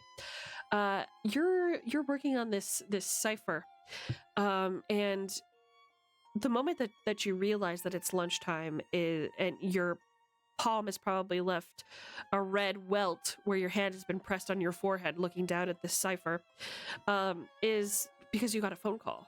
Your phone is ringing. Oh, all right. I'm gonna answer it. Hello, Greg here. Hello, hi there, Mr. Goodman. We have a phone call coming for you from the front desk. Is it okay if I patch it through? Sure. Go ahead. Okay. They patch it through, and it is your mother-in-law. And she goes, "Hey, Greg. Hello. Hi. We need to talk." Is everything okay with Greta? It's about Greta. Yeah. So sorry to bother you with this. I know that you're doing stuff for work. Greta's gotten in a little bit of trouble, and she's been suspended from school. What happened? She's normally so well behaved. Yeah, about that. We've been spending a lot of time with Greta. I know that you have this impression of her that she's really well behaved, and I don't know if that's because you don't spend a lot of time with her, but I feel like the therapist is probably gonna be the best one to kind of talk about this. She's been having trouble for a while.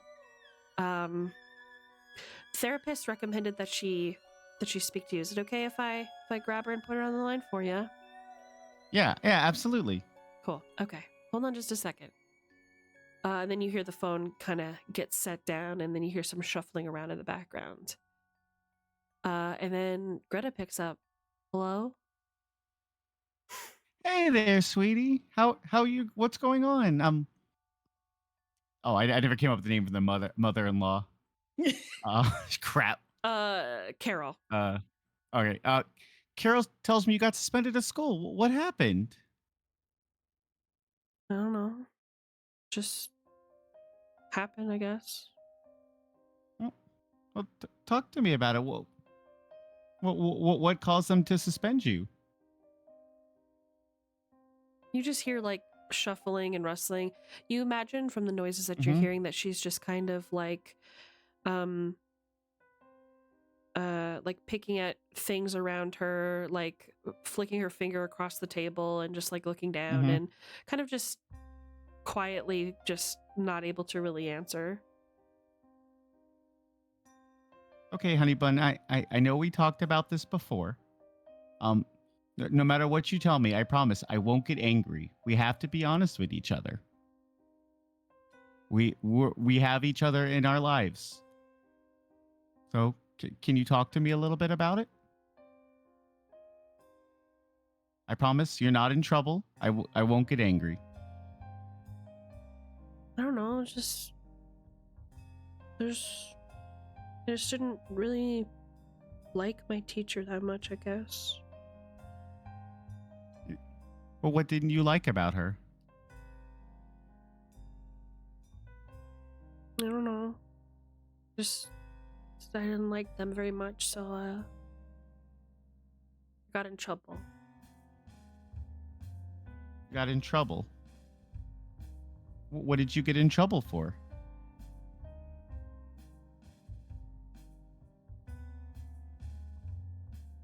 I don't know. You can hear like she's getting Yep. like worked up and like upset and Okay, honey. It's gonna be okay. Whatever it is, I'm sure we can work through it together. when are you coming home? As soon as I can, sweetie. I'm so sorry I'm not there right now. But I you promise when we get always home, say. we'll I promise though, as soon as we get home, we'll go to your favorite place, okay? You know, the diner down the street, the one that makes those really, really greasy fries you like? You go hear there. you hear the Uh-huh. phone like drop and like Mhm. bang against the wall. And then you hear Carol go, Greta. And then you hear her walking away and she picks the receiver back up and she goes, Hey, yeah, she's not sorry about that. She's just been upset for a while. I think it would be best if you maybe see if you can cut the business trip short, come home and talk to her in person. I will see what I can do. I can promise that as soon as I can, I'll get on the first flight home. Okay.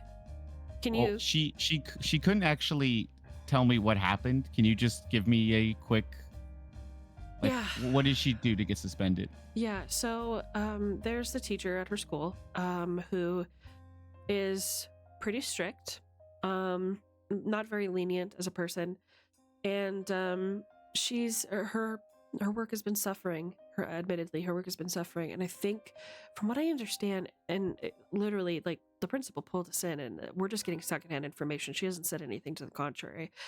She just, I guess, embarrassed her in the class, and she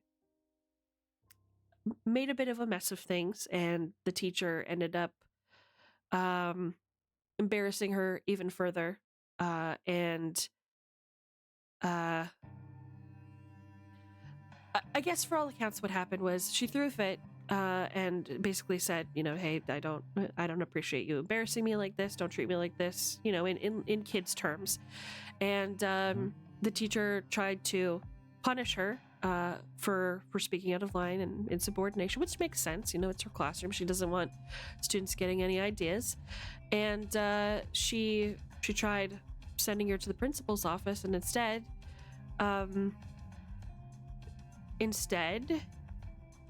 she might have injured the teacher slightly. Nothing permanent. Injured? Yeah. Okay. Yeah. So the teacher is a little bit older, and she has a cane. She took the cane away from the teacher and slammed it into her chest and sent her into the chalkboard behind her. What? That's so unlike Greta. Yeah, I know. She's a sweet girl. I think she's missing her father. You know, it's not like she has mom and me and Daryl. You know, we're her grandparents. You know, we're not a good substitute for her mom and dad. Have you talked to her about what happened to her mom? Me and Daryl, we don't want to breach the subject. We don't want to, you know, step on any toes or anything from you being her father. We've discussed what happened in vague terms. I haven't gone into detail with her. I was planning to when she was older. I didn't think she was ready to have that discussion yet. Greta's a very sweet girl, and you know, it's not like she's a psychopath or anything. You know, she's not hurting animals or hurting anybody else. She got embarrassed and she reacted. So the therapist that's working with her right now thinks that she's going to be okay, but she needs her father. She needs you to stop leaving so much and working so much, and she needs you to be home. That's what she needs. I understand. I'm doing everything I can to provide for her, and I kind of just let the silence hang for a while. Yeah. She goes, I understand. Look, I've been a parent before too. You know, I really, you know, we were raising a girl. You're still family to us. We want to help as much as we can. I know being a single dad has its huge difficulties, and I'm not trying to judge you. But you know, this is what happened, and this is something that happens when kids feel like they don't have anybody in this world. It's sad, and it's not fair, and definitely there are kids out there who have it worse. But I think coming from an angle of just being understanding to Greta and trying to be there for her during this really difficult time. I mean, she's about to reach puberty in a few years, so I think, I don't know, maybe switch it up at work if you can. Like, I can't really give you the best advice, but you know, just see what you can do. Can you give us any idea at all of when you'll be home?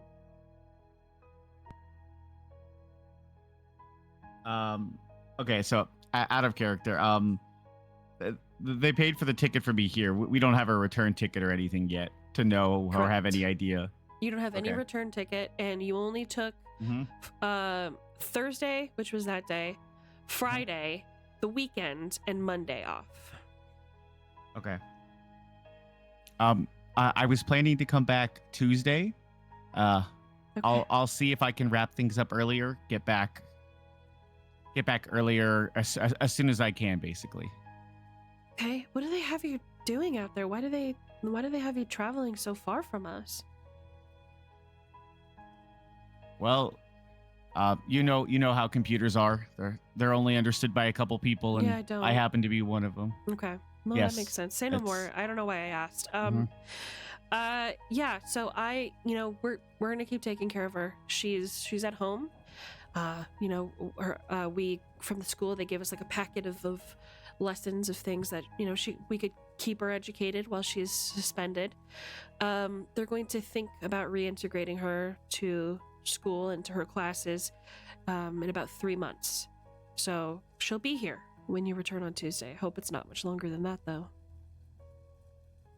It shouldn't be. I will make time to come back no matter what. Okay. I'll send her your love. Thank you. Please do let her know that I always think about her. You know? I think she knows that. Everything I do is for her. I think she knows that deep down. You know, I really do. It's just, it's difficult. It's really difficult. So, but trust me, you're doing the best you can. And we know that. We all know that.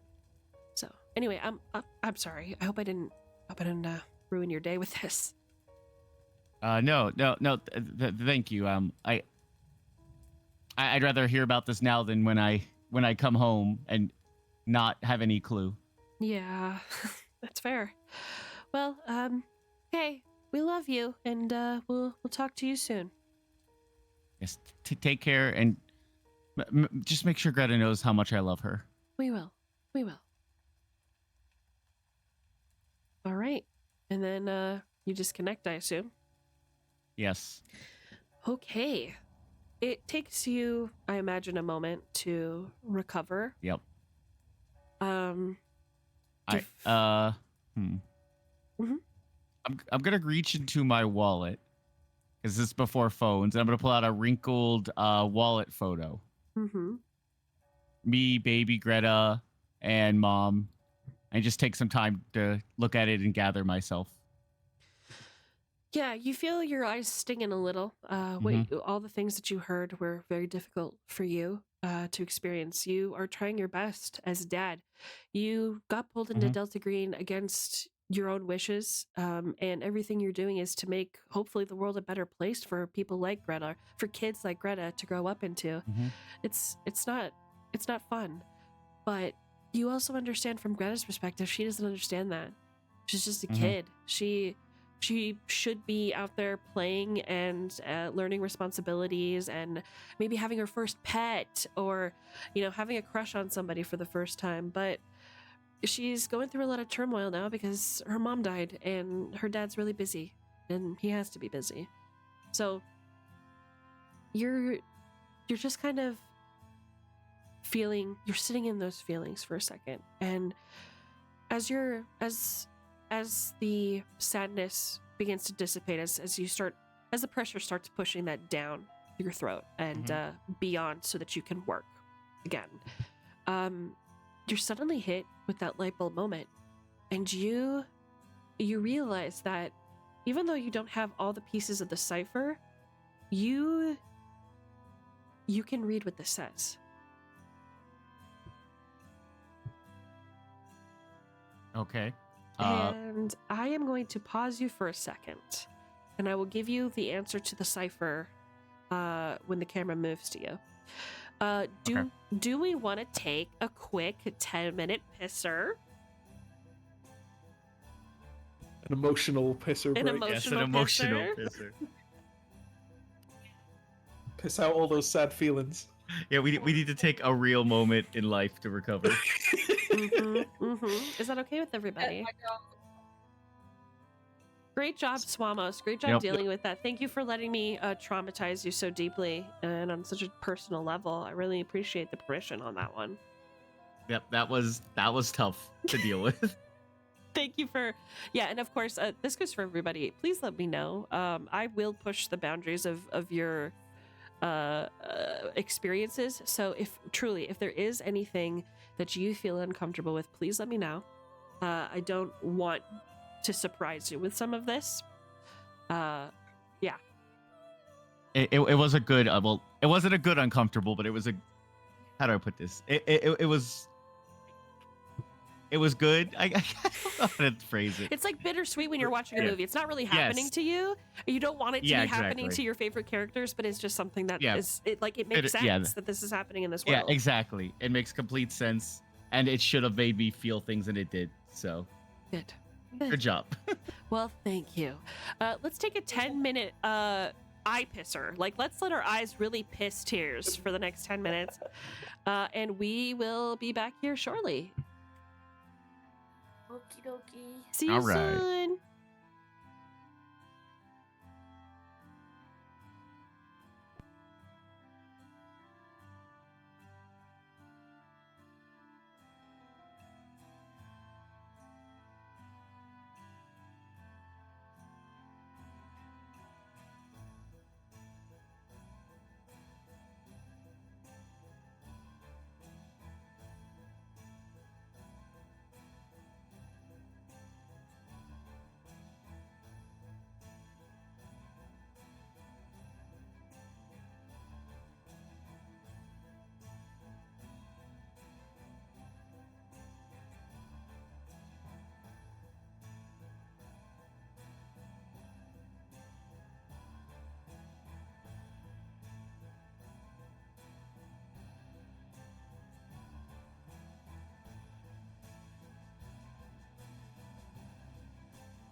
And we are back.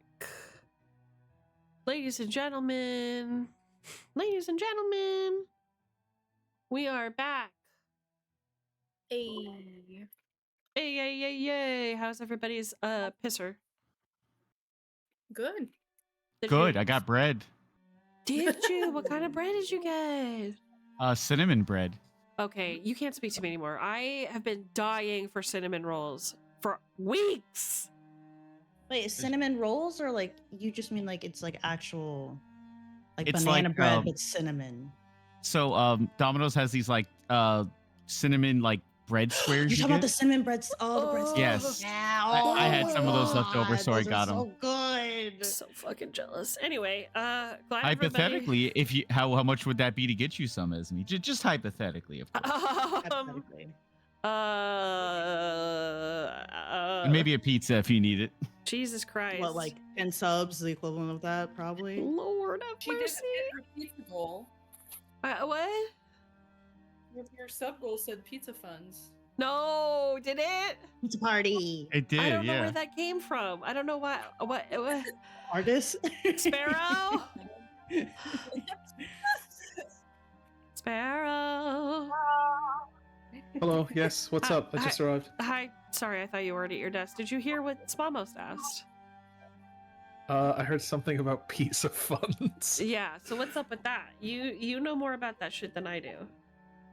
I just give you the money. You do stuff with it, usually. I hand you my wallet. You pay Yeah. for it. I am your sugar mommy. Yes. You sit on my seat, it- my lap, and say, "Mommy, how much can you give me for?" Breakfast. That is exactly how it goes. Mhm. So if we wanted to get Esme a pizza and the cinnamon things from like Domino's or the equivalent don't- over there. Yeah. The problem is I don't know if there's anywhere that does cinnamon buns. That's open this late. Well, there is, Oh, but I right. would have to go and take a. There's a drive. Tesco, but I would have to go and walk to it. Well, get which those would steps in, take, brother. I like- don't know what to tell you. Like, Yeah, did you reach your 10,000 steps today, huh? yeah. Did you? No, I've got like 40 steps today, maybe. 40? Damn. we I'm need to get just those numbers up. kidding. No. I don't know. Like 30 quid, you think would be good? Yep, I think so. Okay, I think I'm American. let me What does double that check.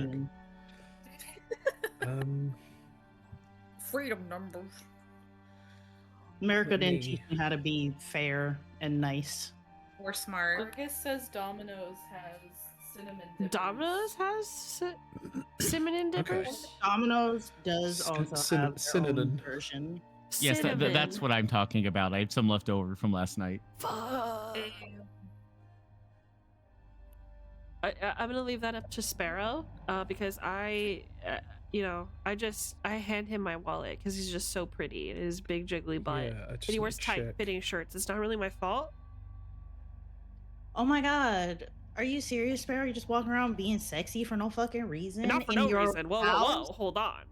No. He I'm has a saying uniform. No reason because like he just woke up and he was like, you know what, today I gotta wear nice tight pants and a nice tight shirt just cause. Like Yes. you didn't tell anybody. You just Not woke for up no and you reason. decided to want to do. No. He Did has you a- ask for it? Okay, that's absolutely, different. If you requested it, then yeah. Okay, that's He's a little different. whore. He loves wearing tight fitting shirts and showing off his ass. Little slut. Oh my god. Okay, so completely ignoring everything you two are talking about, there is Twisted Dough Balls Chocolate Cinnamon. Ooh. The fuck is that? Or there's Cinny Dippers. That's Those, I'm just gonna come and show you. You're coming to me. Yeah, come Wearing his speak of this uniform. mind. I'm so glad it's not me on the receiving end for once. Okay, mister. Okay, buddy. Girls, women, stop Well, thinking I about my haven't flap. Stop heard- talking about how juicy my ass is. I hate it. Haha. Okay, what do you got there? Oh my god. So these are the Cinny Dippers. Okay. Freshly baked dough sticks, dusted with sweet, served with a sweet icing. As Rosie, I have a question. Or there's these twisted What Dough balls. those? 6 fresh dough balls topped with cinnamon sugar Literally and have a coated with perfect melted day. milk chocolate. What? Why are you suffering? Snowball rolls, Marcus, cinnamon are you sugar okay? coated with melted Is it a cat? Sounds like cinnamon rolls, but with like. Is chocolate that, on them. is that baby? That's Petey. It's Edie. That's It's my following cat. me wherever I go. Oh my god! That's my cat, Princess Diana Delphine, who Zolfo. only likes Sparrow. So okay, so cinnamon sticks aren't that expensive. They're like £5.99. Can we just order those? No, you gotta get the pizza too. We gotta get the pizza Yeah, too. you Then it's have gonna to be get- at you least have to. £30 at minimum. It's Are they even open? Surely. yeah, they're open. Oh, they are. Okay. It would be 38. 38. All right, there you go. That's pretty Well, it's- normal. Well, if you want large, It's a few yeah, meals. if you want, We'll just share a medium- pizza. If you want medium, It's a few meals. Yeah. it would be actually, so 24. £24 for a Yeah. medium. Well, there you go, chat. £24 for It's pizza not so bad. and cinnamon uh, rolls. yes. How much is that? Oh my god. New donation from Swamos. Thank you, Swamos, Like, for the pizza. This is what I get for hurting you? You're gonna Yes, yes, I'm I gonna guess hurt so. you and you're gonna send me 40 quid? Get rewarded. Yeah, you can get the large. Oh, Swamos, thank you. Pizza. What message are you sending? You a real G for real. Hurt me and I'll pay Yes. you. Yes, I'll. You gotta pay for the good stuff, you know. So true. So true. Okay. He's hoping to get Nepo baby privileges. I dare you to appreciate bark it. again. Here, New I'm donation from bribing you. August Don't hurt my Stonewood. daughter. Oh my god, what are you doing, I- Argus? That's so smart. So smart, Swano. Thank you Chill. guys so much. Thank you very So- much. I really appreciate that. Oh my god. This is crazy. Pizza, pizza. Pizza, pizza. Blackmailing, Pizza. not blackmailing. What's the term? Bribing your GM is a Yes. legitimate Bribing. tactic. It's It true. is. Swamos, you can go ahead and up your SIGINT by 3% if you. That's fine. Is that because I did the cipher, or is that because of the pizza? Because I don't want it. Does it matter? Does it matter what? No, Well, I'll take it. That's right. All right. You had that 3%. Also, I gotta point out that Swamos subbed someone called Dat Ass, and it was That was a Not- random gift sub. I lost my mind. Sharing it. Sheesh. yep. That's so funny. Okay, I'm gonna send this money to my bank, and Sparrow, could you just take care of that? You know how this works. Sure thing. If you message me what kind of pizza you want. I don't fucking know, man. You know what I like, right? Yeah, I can take a guess. Just like Standard. worst case scenario, just layer that motherfucker in cheese, like so much cheese, stupid amounts of cheese. Maybe Cheese, like chicken, and ham. that sounds great. Extra cheese. Extra cheese. All right. Deserved. So deserved. Thank you guys. Thank you so much. I don't know what I did to deserve it. I just really appreciate that so much. Thank you. And we don't Pretend in deserve. American elementary schools where they would have pizza parties and they cut the slices into like non-existent pieces so we can Yeah. all share with chat. Yeah. Dude, when they did that, it's like, why buy a pizza if you're gonna just split it into like air? Good Lord have mercy. Well, okay, so that happened. I appreciate that. I don't know how to pivot from this. What were we doing? I don't know. I laid down. You laid down to rest. Oh, Agent Code. So I private messaged Agent Code the cipher, and Yes, I have it. whenever you guys all meet up again, if he chooses to, he can provide that cipher for all of you. Yes, I have it. Perfection. Okay, so that's Agent Code. Let's go to clairvoyance again. Clairvoyance. Yeah. You are up. What happens now? I was going to meet up with Griffin. Okay, you're gonna meet up with Griffin. How do you do you guys call each other? How do you correlate like that you're meeting up, or do you go to the office? I just show up to his house because I probably woke up earlier than he did. So you're talking. I run off of black magic and Black coffee. Yeah, I don't need sleep. Okay, great. Is the book staying with you? Oh yeah, I'm carrying it with me. Excellent. Of course I'm carrying it with me. It's evidence. Excellent. Evidence. Okay. So you get over to Agent Crow's locale. And Crow, you hear a knocking at the door. Yes. I'm getting ready to leave. Who is it? God, I know the annoying knock. I just opened the door, looking annoyed. Greetings. Hi. We shall make haste to our first interrogation, correct? Yeah. I actually got the address for Senior Wright. Excellent. The old man. I found nothing on person, but I found out that one of my Fantastic. sisters got broken up with for the second time. Oh, Sandra. my condolences? Yes. You- Poor Brooke. Uh-huh. You know well, Brooke, she's my cat sitter. In passing. Yeah, poor soul. That's terrible. I'm glad you didn't bring any demon things near my apartment. Let's go. Yeah, I have the book. Don't bring that in my apartment. I'm not coming into your apartment unless you're going to invite me in and make me some coffee properly, unlike the first time. Let's buy some coffee. Excellent. Oh, we should buy a coffee for our interviewee as well. Bribe him? It's not a bribe. I just don't want them to be drowsy-eyed and give us false information. Well, let's see if he's home anyway first. He could be at work or something. Then again, it sounds like he's not doing too hot. Well, I wouldn't be doing too hot if my daughter went to heaven. We don't know that. We don't know that. Yeah, maybe she went to could've hell. So think about that. disappeared in a She went pink up- fog. She went upstairs, though. We'll see what he knows. I drag her. There is a song that they talk about in the circles of witches and the dark magic called Stairway to Heaven. It's made by one of those bands that's a conspiracy. Yeah, it's actually a mainstream song. It's not anything like what you're thinking. Yes, if so- she does if you do the drugs, then you hear different things. the drugs. I put her All of on the drugs. my bike and drive while she's yapping. And Yes, but the government conspiracy about I- how all musicians that work for Hollywood are actually in witch groups that have to sign a contract to give their souls to the I devil. put one of the headphones I have from my Walkman into her ear, and I put on Stairway to Heaven. See, it's a sign.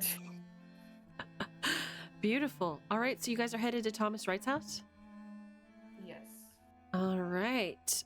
You are weaving through the lanes because motorcycles can do that because we're so cool.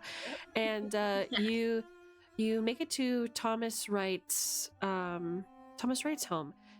He is there. He is living in this like condo-ish thing where, so it's like apartment complexes, but they own, you know what I mean, their little space. And it looks like he, from the information that you were given by the front desk girl, Laura, I think was her name, we decided, right? Laura. She told you that he's living alone as well. Yeah, so just stopping in front, it's a very plain looking condo, like a building. It just, there's nothing spectacular about it. You do have the information for his car. It is a blue, it's like a blue pickup truck. It's kind of like a light blue. It's a very striking light blue color. It's like, you know how like blue cars, sometimes they're that like dark navy blue almost, maybe a little bit lighter. This one is like cobalt blue. So it must be from like the 70s, 80s. Probably got a shag carpet still inside. Nice. Groovy. Yeah. Yeah, we grew up in the 70s. Mm-hmm. Nostalgic looking truck. I can smell the nostalgia. Yep. I can smell the drugs. I can smell the popcorn ceilings. Okay, let's go. Okay. Yes, make it. Um, Wait, were you gonna get me a coffee? Did we get coffee on the way? sure, we got coffee on the way. Yay! She'll shut up. Got coffee on the way. You are enjoying your coffee. I'm assuming you step up to the plate and ring his unit, right? Yeah, I send a ring. I would do a knock, but all 3 dogs are here and they would go ballistic. Absolutely. So, you ring up to his flat, and you hear a male's voice on the horn, and he goes, "Yes. Who's this? Is this Thomas Wright? This is. Who's this?" The name's Griffin, and we're with the NYPD. Why are you lying? Okay. What can I do for you? We wanted to talk to you about your daughter. Come in. He immediately buzzes you up. That's all you had to say. Should we be giving him her code name? No, don't do that. He lives on the 4th floor. There is no elevator, so it takes a bit for both of you to climb up all the way up to his flat, and you knock on the door, and he whips it open as if he's been waiting for you guys to show up. He is a man who looks like in his 50s or 60s, tall, kind of a big light bulb shaped nose, ears that kind of stand out from his head, big lips, kind of saggy jowls, crew cut that's graying salt and pepper on each of the sides. And he opens the door and he goes, "Come in." Thank you. Excellent, straight to the point. Yeah, sorry this is so sudden, and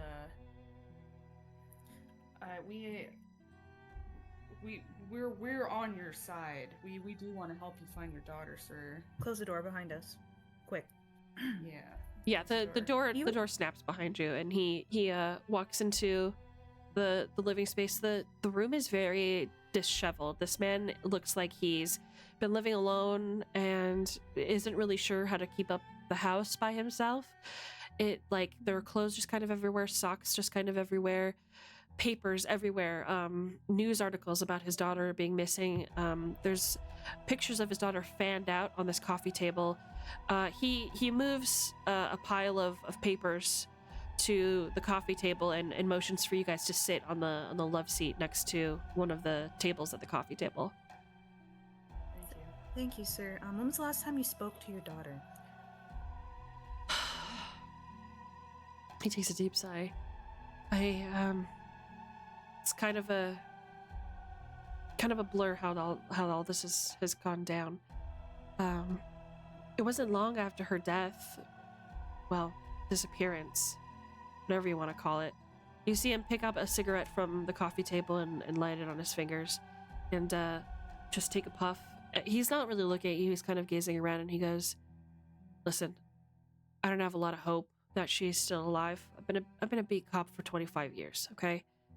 And I know how these cases usually go, but you can't convince me that something weird isn't happening, and I want to catch the son of a bitch that got her."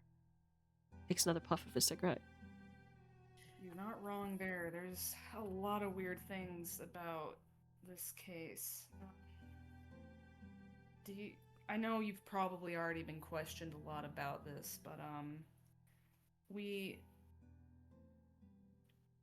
gotta ask some of the basics. Do you know if she was seeing anyone? Was she in a relationship with anybody recently, or?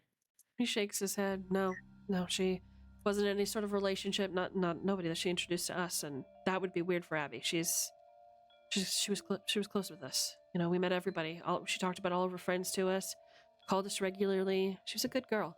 He flicks a bit of ash off of the cigarette, and it lands on the carpet. And just sizzles for a minute while he takes another puff. He said, "Hold on a minute. You said there's something weird going on with this case? What do you mean by that?" Did you talk to her neighbors at all? Like, were you ever close with them, or did she ever tell you about any of them? He glances at you clairvoyance as the cigarette just kind of burns on his fingers. And he has like a hard stare for a second, not of any sort of like anger or feelings of like hostility towards you, just intensity. This is a man whose friends have been, stepped in, taking shifts and covering for him at work, 2 months of this support system is wearing him thin. You know, he subsists on fast food, double shifts, and crashing in a squad room sometimes, is what you guys have heard on the precinct, so that he's not alone. So he looks at you and he goes, "Just a second. I need you to tell me what's weird about this case. What did I miss? You help me and I'll answer all the questions that you two have. You have my word on that." I glance at my partner and I look back at him. Did you see her apartment recently? Not recently, but I got a peek at the crime scene. He sticks the cigarette on his lips and it just puffs away. And he pulls out a manila folder and he shows a picture of the apartment, which you guys have seen. And he pulls out another picture, which you guys haven't seen, and it looks like this.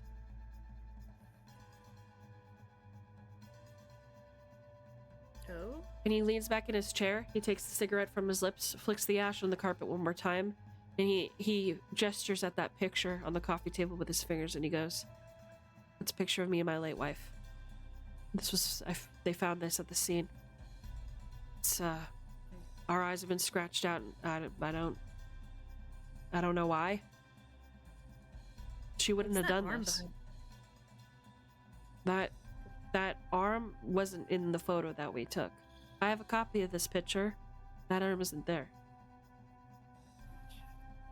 Could we hold on to this as evidence? It's his picture from his daughter. The gouged out eye one? He That was the original. he takes a puff of his cigarette again, and you see him cross one leg over the other.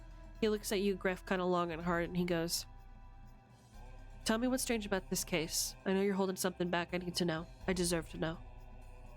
And you can have it." Well, I'll be frank with you.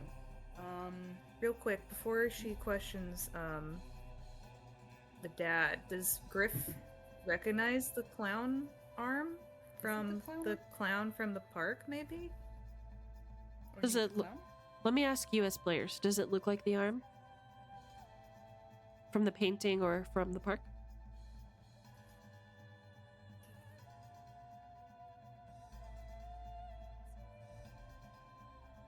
I'm just curious. Yeah, it does. Very curious. Possibly. That sends a shiver up my spine. Okay, because Griffin was the only one that noticed it. That's why I wanted to point it out. I'm almost tempted to ask him for a cigarette. All right, Griff. So I'm gonna be frank with you. Clearly you already know that this is something really fucked is happening. Because I'm gonna take a guess that last time you were in her apartment, it was clean and not like this. We've been looking over her apartment for clues, and it feels like this whole apartment complex knows something. I'll be honest with you as well. I think the occult is involved. Do you? He takes another I do. whiff of his cigarette. Did she ever talk to you about any groups, did she ever show you any weird symbols or Cult anything? behavior, sir. Cult behavior. My partner's into that kind of stuff. I apologize. It is a specialty of mine, and I happen to think that this has cult involvement written all over it. And did you know that her room was tapped by one of her neighbors? One of her neighbors. You see him get really puffed up about that. He said, "Who was it?" He pulls out a notepad from his pocket and he takes out a pen. What's their name? No offense, but I don't know if you should know that for his safety and for your own protection in case something happens. She's a cop. It's her I'm a cop father. like you. Yeah, exactly. If anybody in the damn world deserves to know what happened to Abigail Laura Wright, you're looking at him straight in the face. You told me something weird's going on. You told me that somebody was recording her in her apartment. I want to know the slime ball that did this. I'm gonna move down there and I'm gonna trace it up. Listen, Griff, he is a cop. He can go through the proper channels and they can get this person investigated because at the moment we can't. I pull her to the side for a second, 1 second, and kind of partially whisper at her. It's like, he is a cop. He has a gun. Mm-hmm. If I was in his situation and I knew who I thought kidnapped my daughter, I would use the gun on that person. Do you think this is a good idea? He's also a cop, and some cops aren't like that, and they would actually want someone to come to justice, I and think- they wouldn't go against their judgment, especially if she could be alive. I think you're sugarcoating this a little bit. If she's alive, you wouldn't kill the person. He doesn't think she's alive. He can interrogate her. Yeah, violently. That's not our business, what he does. Really? Miss straight to the books. It's straight to the books, yes, but I have faith in him. Yes, we believe that there is cult behavior going on, and her neighbors might be involved in it. Names. We do not want them to know we're in on it, that we're on to them, though, sir. We They need won't a know. little more time. They won't know that. They won't know anything about it. But I need these names before you leave this building. There's only one at the moment that we know of. Oh wait, no, the one upstairs? That's true. The one that you guys looked at? I wasn't involved in that. Look, all I can say, yes, you are a cop. I don't want you to get the names from us. Of course not. But there are 2 people living. Like, out of character, are there more people in the apartment complex? Or Oh were yeah, there only there's the 2? there's 2 more people that you guys still have to investigate it. That's okay. That's a good point. Mhm. All I can say is, Pardon. I won't give names, but one is the direct neighbor, and the other one lives upstairs. Aren't all their neighbors upstairs? Are you saying that everyone's involved in this? We don't know yet. We've only talked to 2 neighbors. I'll give him room numbers. Ooh, okay. Oh God, you're making a big mistake. That way He's- names were never given. He says, "Thank you, young lady," and he moves that picture towards you. Mhm. Said, Thank you.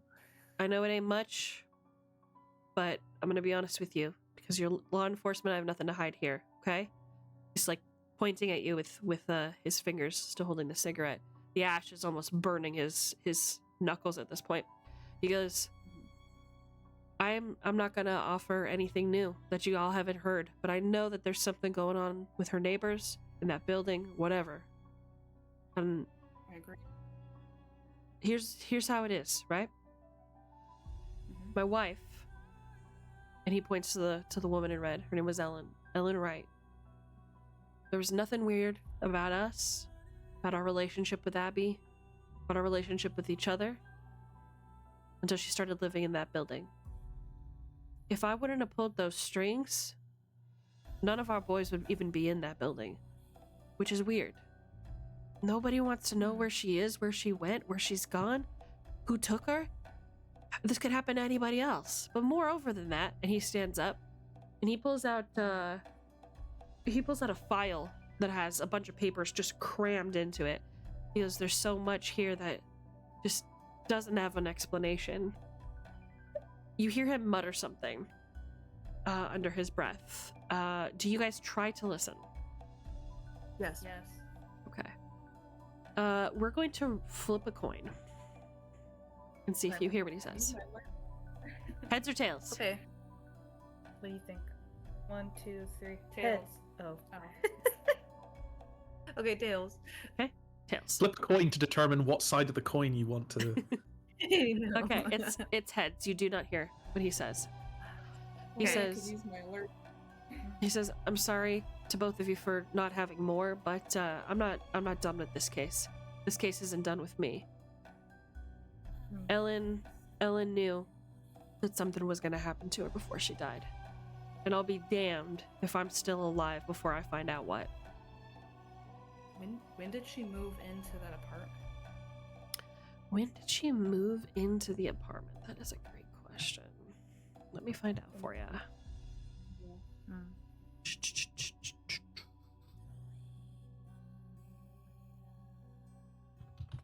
Let me see my notes here.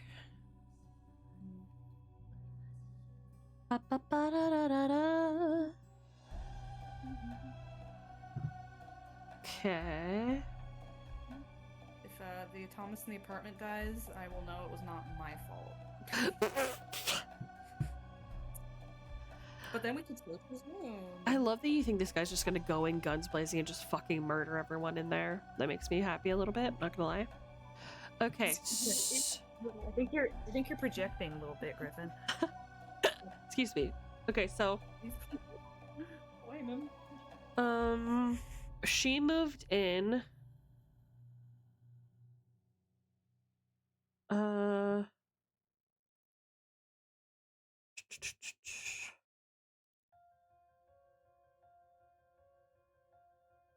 okay, so this is when she was born. When the fuck did she move in? Oh, here it is. The 10th of April, 1988. Okay, she's been in there a while. Well, it's been weird since then.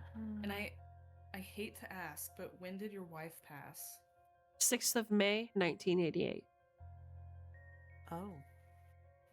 Same year? Interesting. It was a brain hemorrhage. A brain hemorrhage. I'm so sorry to hear that. Yeah, That's well. I know you probably haven't heard this much. I lean forward. I know you probably haven't heard this from anyone, but I am taking this case very personally. I can tell. I've lost a family member before, and I am gonna do my damnedest to make sure we find your little girl. Do you believe that she's lost or that she's deceased? What feeling do you get? Look, kid, like I said, I've been in the force over 25 years. I've seen missing persons case over and over and over again. When you're in the city, it's just best to assume that they're dead. My wife is dead. My only child is dead. Let me help you guys. Let me in on your group. Let me help you investigate, find leads. Bring me with you. I'm afraid we cannot bring you with us, but I'm really sorry. we can't stop you from going to the apartment building as well. Well, why I not? would Why can't I?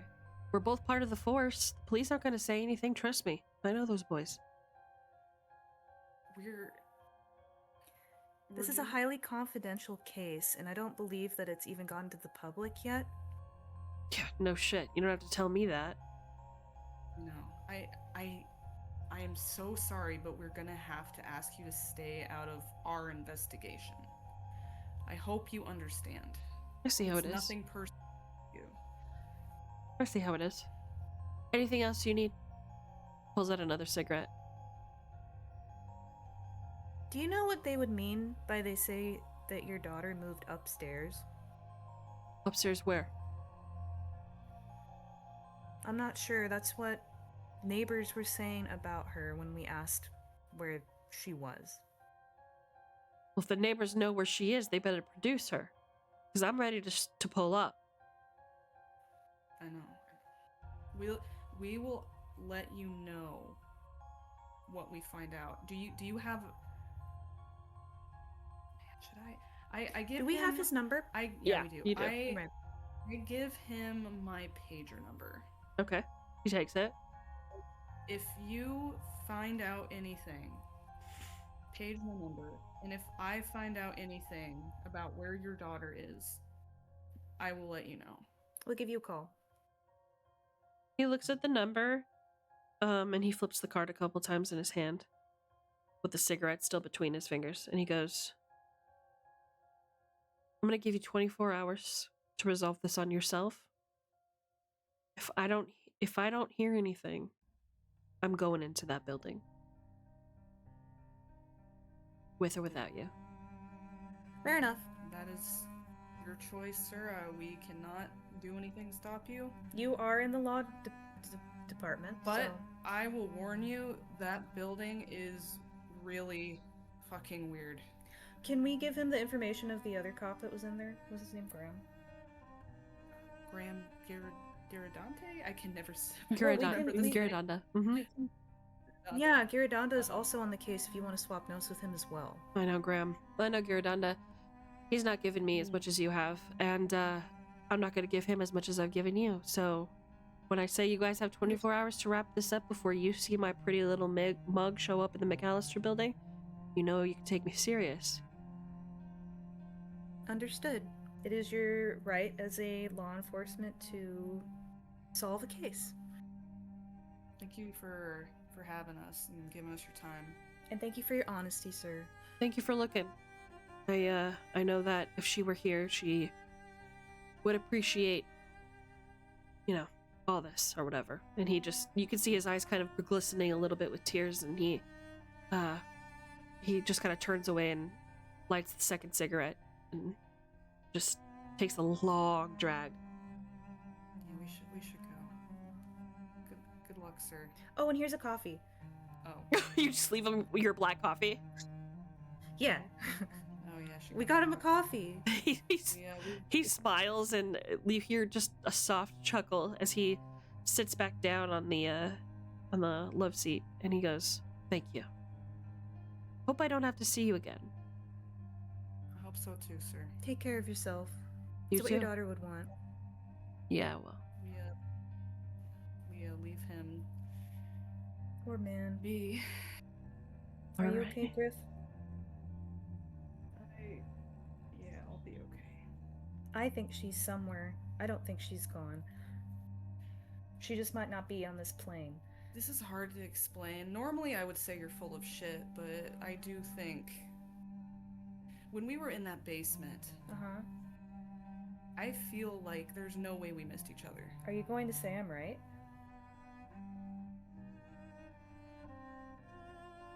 I go towards the motorcycle without saying anything. I'm not answering that yet. Okay. Great, you hop on the motorcycle. We're gonna cut there. Agent Clover, talk to me. So, First off, is our pizza ordered? What's the situation? yep, literally ordering it right now. Do you want me to skip you so you can... Yeah, give me. I'm just writing in the delivery instructions and going through the payment. Okay. Stuff. Let's put a pause on your story while you finish doing my dirty work. Agent Calypso.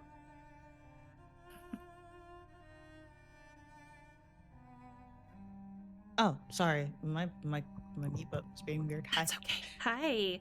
So, where do we begin?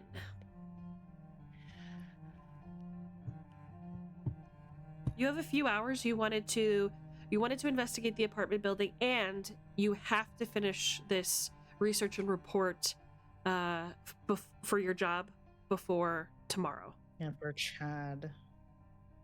I had to do my report for Chad. I can't even worry about my job that I just got. I probably just go to the playhouse. Okay, so you're gonna go to NBC. Okay, yeah. Can I? Do we all have pagers? I'd assume so, right? I don't know. Code, clairvoyance, you guys have one. I don't know if Clover does. Code does. Let's just say yeah. Let's just say I'm yes. happy to Okay. say that he would have a pager. Yeah. Okay. Because I was gonna say I wanted to page. Wait, where? Code. Did I want to do that? Hold on. It's okay. Take your time. No, I want to page Crow. I need to borrow an ex-policeman. Ooh, okay. What do you you just page him? Yeah, I paged them to ask if maybe they don't mind helping me sneak in or not necessarily bribe a security guard, but somehow get me inside so that way I can get into the playhouse. I feel like I could use. You won't need it. You have plenty of contacts inside of NBC. Plus, now you have an FBI badge that most people won't look second at. You can. Oh, I do have an FBI badge. Yes. I forgot about that. You can still Never contact Crow mind. if you would like, but you do have the tools to take care of yourself if you want. I don't know. If I'm gonna contact me, I'll probably use clairvoyance so I could get her juju vibes to feel everything out. My jujus. Yeah, I gotta trust your gut. Your gut's, it's not wrong. I don't think it's wrong. I'm just paranoid. Okay. Same. Probably will. I'll probably just head over to the playhouse first before I decide to do anything. See if I can get inside, but meet with a contact. See if they can help me get into their offices. Understood. Okay.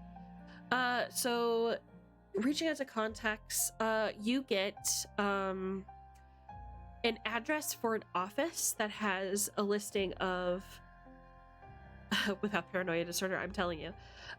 You get an address for an office that hosts like documentation of all of the episodes of the Playhouse from NBC.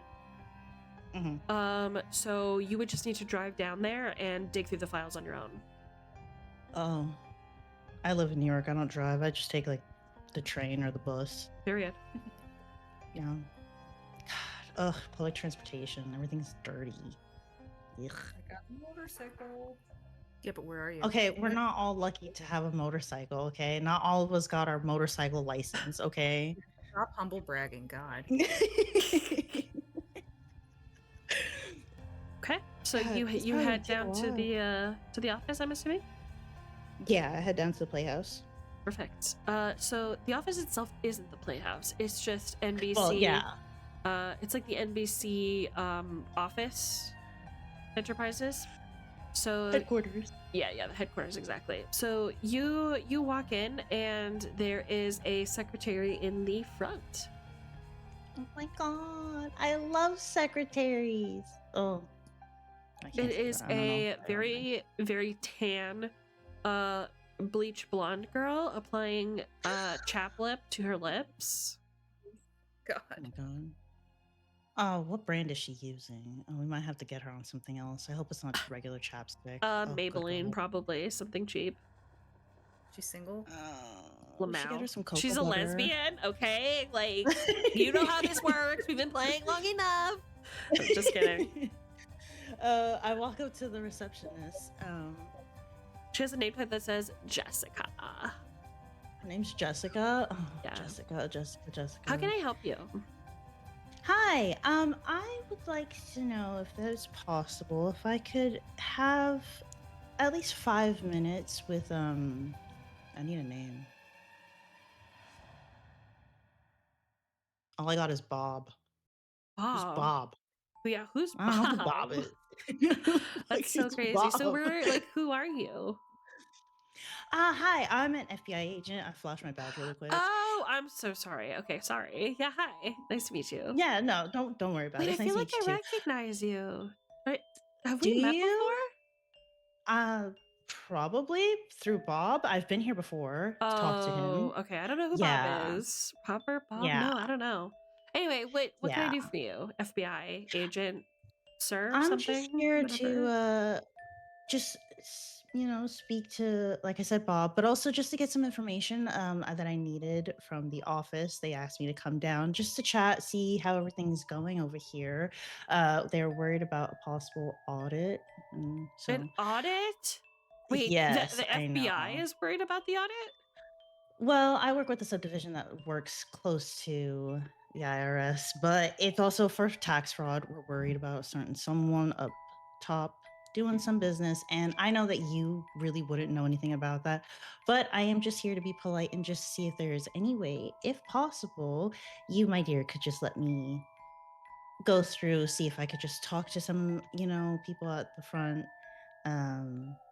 I don't want to cause too much trouble or make too much of a fuss. I don't want to, I don't want anybody to get spooked. It's just questions. It's not really like I'm here to arrest anybody. I don't have that jurisdiction at the moment since I don't have a warrant for anything Or like the that. shoes, let's be fair. That's true. Mm-hmm. What chapstick are you using, by the way? It's just Maybelline. Oh, you should use cocoa butter. It makes your lips softer. Oh, thank you for the suggestion. Well, You're welcome. Agent, what's your name? Calypso. Sorry. Calypso. Ooh, cute. Thank you. So I can't really get you a meeting for anybody if you don't know the name, but I can probably give you access to the files or whatever if you need them. That would be even better. I was gonna say maybe a Okay. tour would be great, but I don't think you guys do tours here, do you? No, I'm afraid I have to man the front desk. It's just me and security, and I'm Yeah. pretty sure you don't want to talk to them. No, so unfortunately, security doesn't always help. Let me just buzz you Reception's in. always better. Yeah, Thank you. So she hits the buzzer underneath her desk, and you hear bzzz and a click, and the door behind her and to the right looks like it vibrates slightly as the door becomes unlocked. Go ahead and go That's through. weird. What's a vibrate? No, yeah, no, I walk through.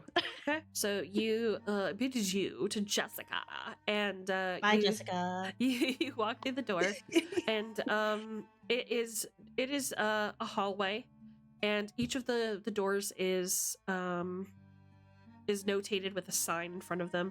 One of them might say like resources department, or filming, etc. Like, you just keep going down the doors. Mhm. And what you're looking for is like the records department, specifically for Philco television playhouse.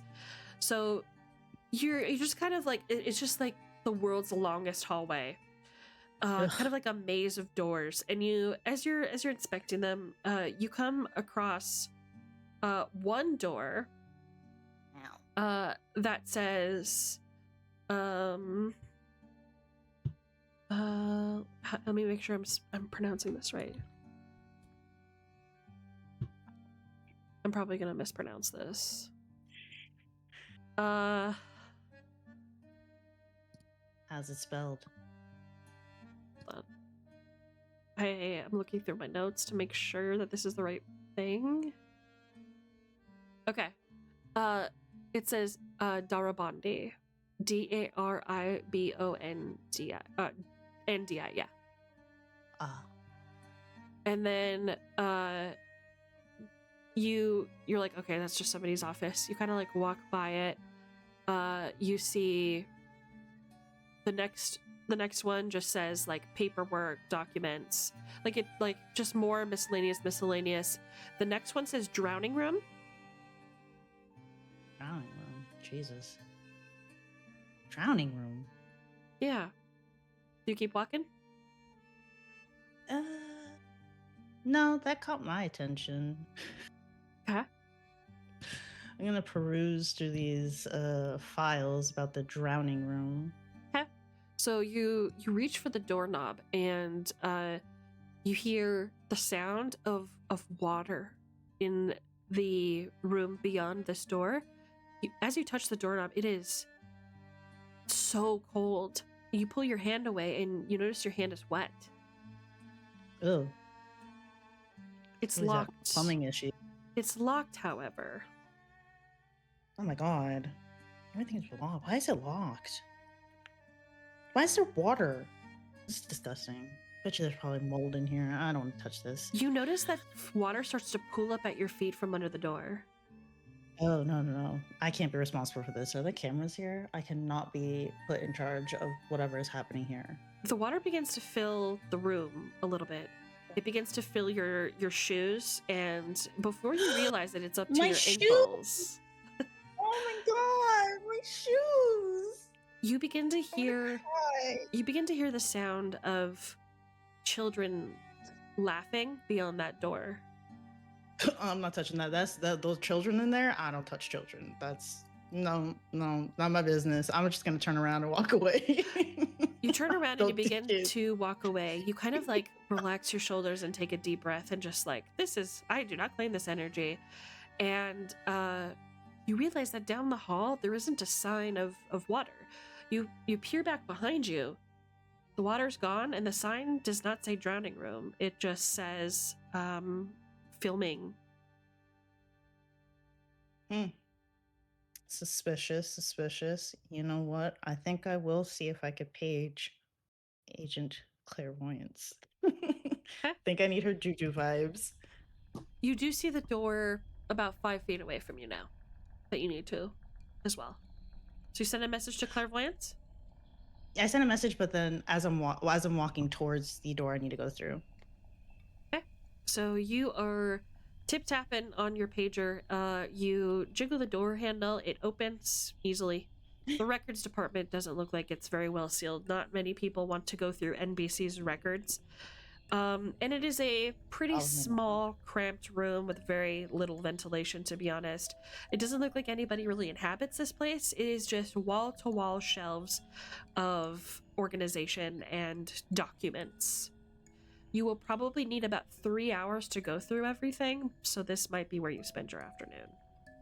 That's fine. I need to get my work done anyways. Okay. Maybe I should page her to bring me a coffee and a donut. Okay, you can do that.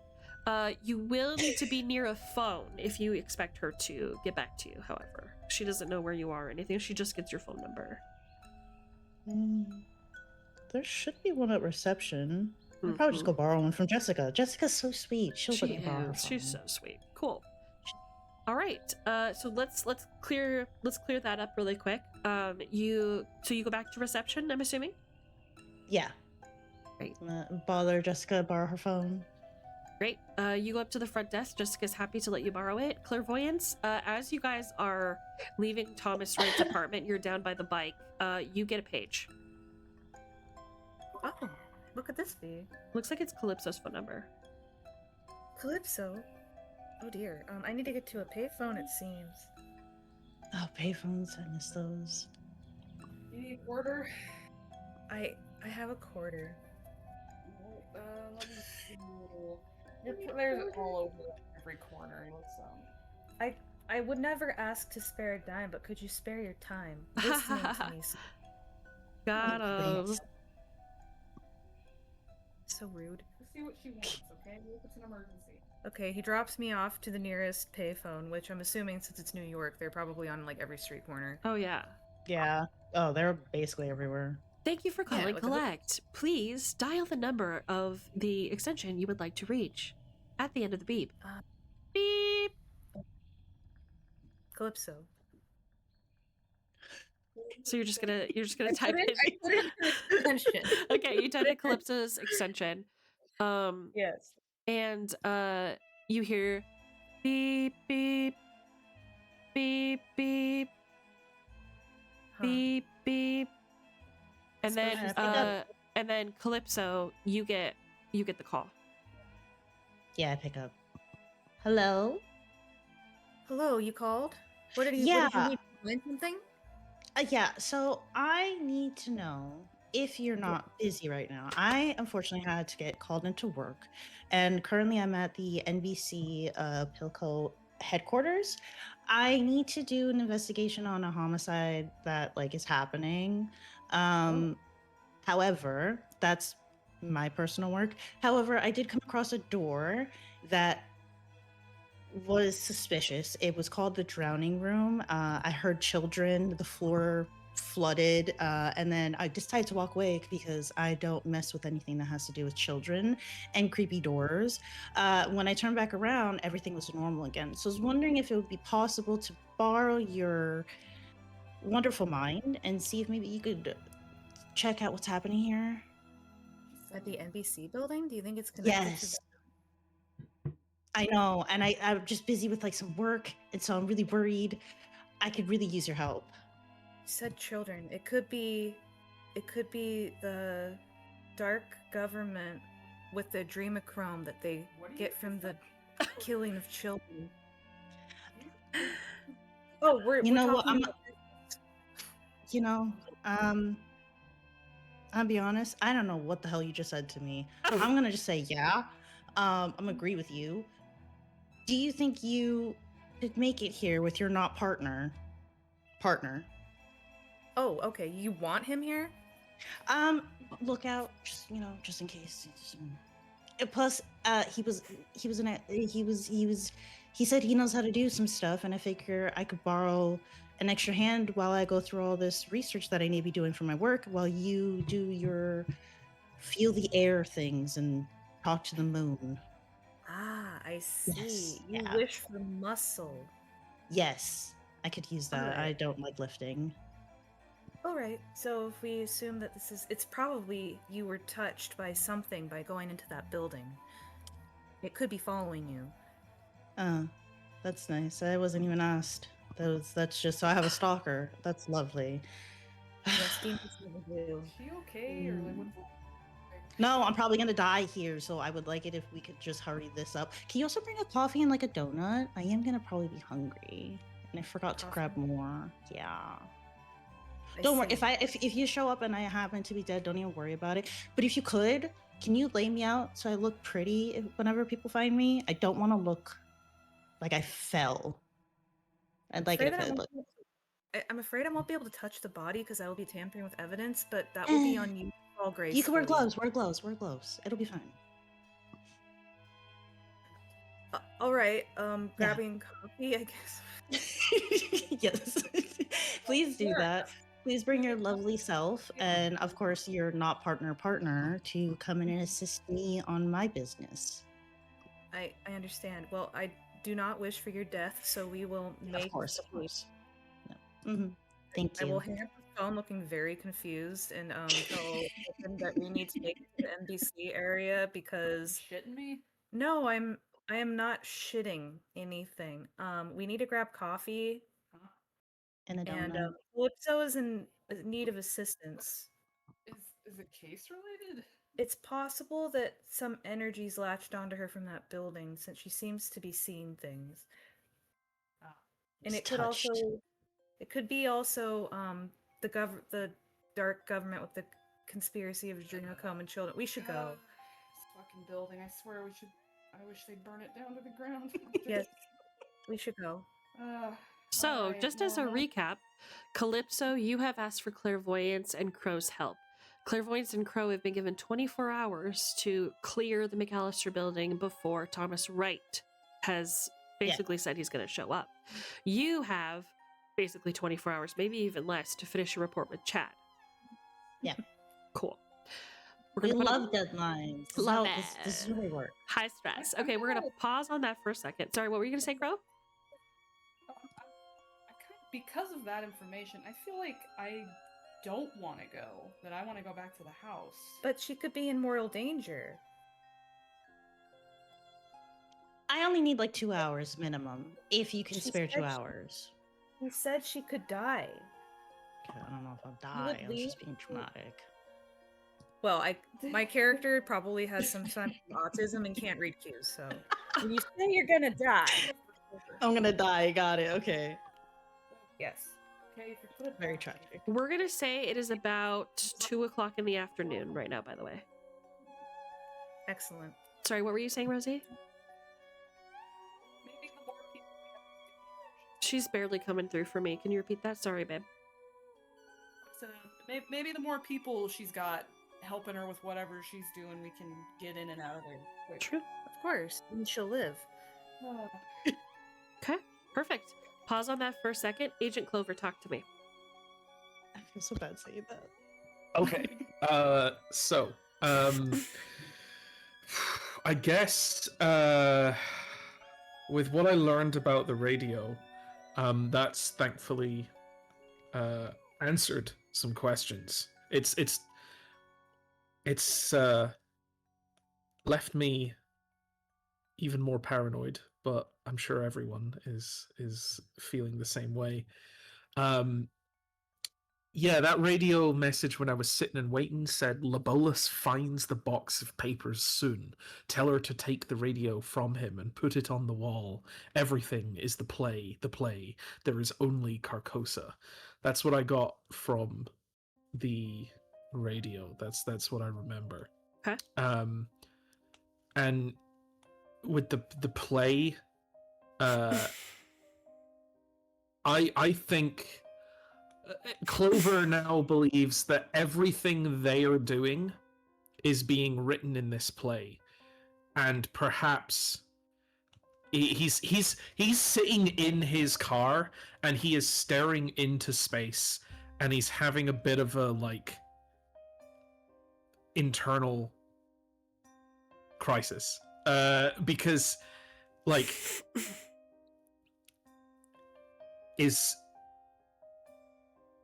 is this all predetermined? Is he playing into their hands? Is this and he just rubs his eyes and no, we got to focus on what's real. Focus on what's real. there is a girl missing, and we need to find her. And the rest is just mind games. Mm-hmm. So, Private Rovan G. Lobolis, 4th Armored Division, killed December 17th, 1994, in the Battle of the Bulge. Oh, that'll be pizza.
Right, greetings. Apologize for this. Could we take a brief 10-minute pizza break, perchance? Yeah, go ahead. Eat your food. Completely valid. Yep. Thank you so much for the pizza. I really appreciate it, Swamos. And Argosy. What type of pizza did you get, though? You gotta tell us that at least. Smothered in fucking cheese, bacon, which in America is ham. Here, bacon is way better and cooler. And chicken. Ooh. I'm gonna fucking devour it. So, I'll be fat and happy when I come back. See you guys in 10? All right. Okay, first of all, don't inhale. That's pizza. Don't inhale pizza. You could take like 15 minutes if you need to. I am, Savor that. I am. It's gonna be delicious. Okay, I'll see you soon.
Hello.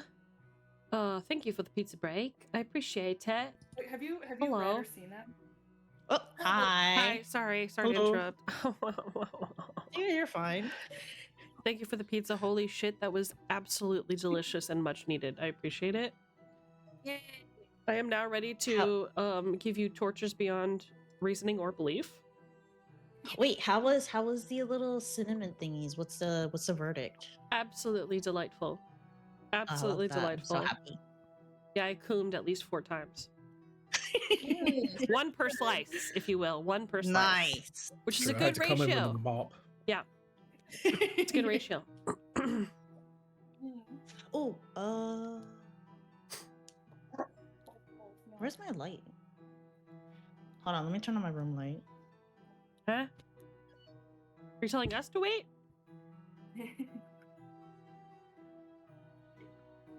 Okay, Agent Clover. I believe we were Yes. we were talking about you. Well, yeah, Clover's shaken up a bit. Feeling paranoid, but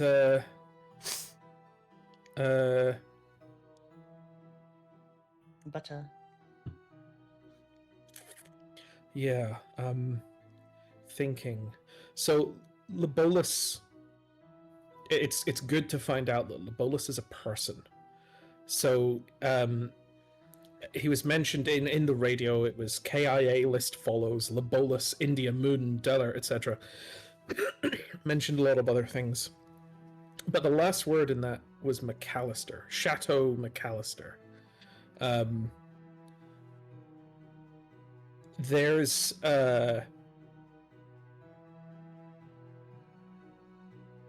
yeah, sorry, I'm like linking things in my head and trying to figure out what to do next, because I don't know that Bebe's not. I don't know that.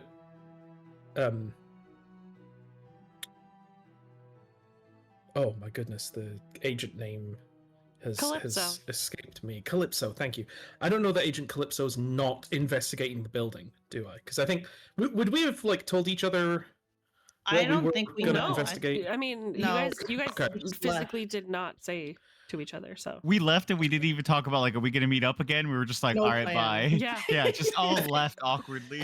I think we said we were gonna meet up again at the apartment in like the afternoon or evening or whatever. But I think we all just assumed we would all eventually end up back at the apartment when we're, done with whatever we're doing. So I think I want to. There's connections here. The Battle of the Bulge in France. I'm gonna phone my father. I want to ask him about if he was involved in the Battle of the Bulge in France when he served in World War II. If he was involved. Okay. Or knows anything about it. Okay. Because it's potentially a dead end, but it's one I'd like to just tick off. Okay, absolutely. So you're going to go home? Yeah, probably go home. Or if a payphone, I guess, might be closer, just the nearest payphone, because after that he then wants to check on the building itself, the McAllister building, because McAllister is named in the radio list, so Lobolus and McAllister may have a linking. Perhaps they worked together. He theorizes that Lobolus and McAllister served together in the military. Both died in the Battle of the Bulge in France. And the McAllister mentioned in the radio could maybe be the same McAllister that the building is named after. But it could be coincidence. But he's starting to think that there's no fucking coincidences anymore. So,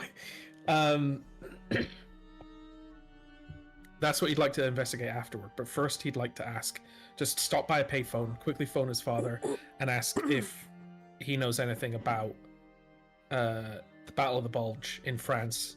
And he does also want to ask his dad if he knows anything about, if he's ever heard of Carcosa. Okay, great. So you give him a call. Yeah. Alrighty, time to flip the old coin. See if you saw him. Heads or tails. Tails. I'm Okay. always tails. Okay, it's tails. So you give him a ring, and you hear him pick up, and he goes, "Hello." Hi, Dad. It's me, Joe. Joe. How's it going, bud? I'm doing all right. I'm doing fine. Mom, okay? Yeah, she's down for a nap Sorry, right now. Mom, okay? Good. Listen, I got something real quick to ask you about the war. Why do you want to talk to me about the war 2 o'clock on a Friday afternoon? Is everything okay, son? Did you go to therapy despite what I told you? No, listen. Yeah, don't ever go to Dad. therapy. They'll ask you all kinds of questions you don't feel comfortable answering and make you feel full of yourself. Make you question everything that you've accomplished in your life. It's just not worth it, son. No, I know. I'm just I'm trying to help a friend out, track down a missing person, and well, let's just say this is spare you all the details, but there's a lead that's linked towards a relative that served in the 4th Armored Division, Private Rovan G. Labolas. Okay. And he, unfortunately, he died serving in the Battle of the Bulge in Reims, France. And Was this a famous I'm wondering person, if- or? No, I'm just wondering if you know anything about the Battle of the Bulge in France when you were serving over. Or did you?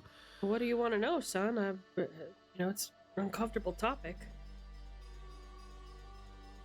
Well, when you were serving over there, did you ever?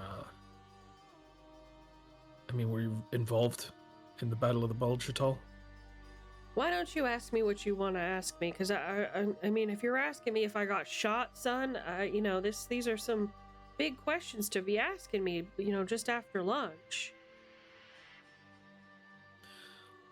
Okay. Have you ever heard of a place called Carcosa? Maybe a place in France? Carcosa, France. No, son, I ain't heard nothing about that. Carcosa in France? Huh. No, it doesn't sound like a French word to me, but what do I know? I'm a true blue American.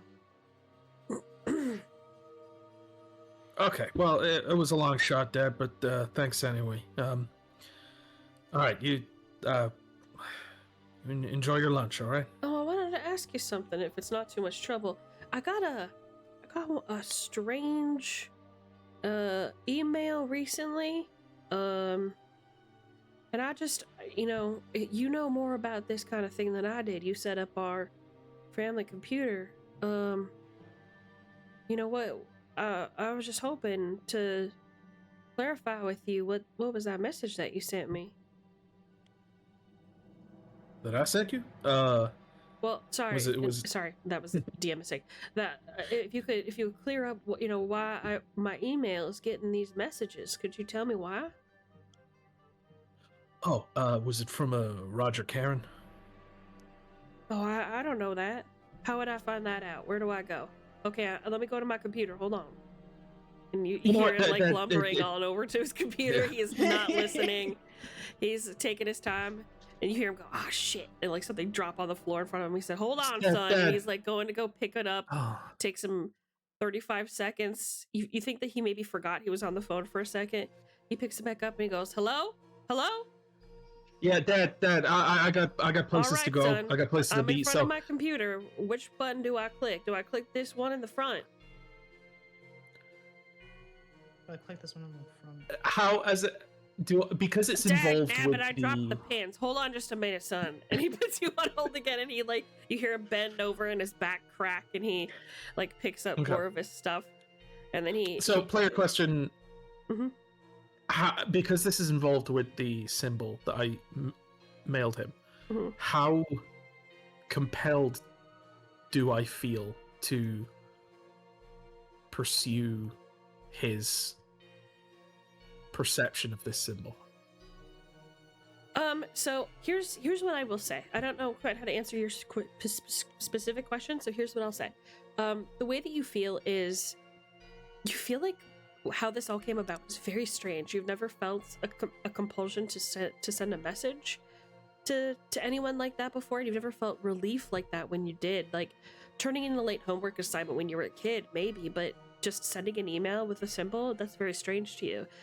You definitely feel like there's something conspiracy or occult related with it, and you're like, how you would react to this situation is completely up to you. But this isn't, you know that this isn't a normal feeling, and you know that he maybe must feel the same way, but isn't really sure what to do about it since this man can't operate a printer. Okay. So I was another way to put it is, I was wondering if, am I still under the spell of this symbol to like obsessively share it with people? No. Okay. Nothing like that. So in that case, Dad, listen, you just, if you don't know who's messaging you, don't worry about it. Don't. Well, open you it. know Could be who's junk messaging me, spam. don't you, son? Who's this Roger person? And anyway, this seems pretty important. I should probably, we should probably tell people about this if you think it's important to us. Don't you worry, Dad. You leave it with me. I'm already telling people. Okay, I'm already I on that. understand. I'll leave it with you, but I gotta do something about this. How do I turn this damn thing on so I can, draw a picture of it or something? I gotta do something about it. I haven't been getting much sleep. It's just been on my mind. I just, it feels like it was probably sent to me for a reason. Maybe somebody's asking for help.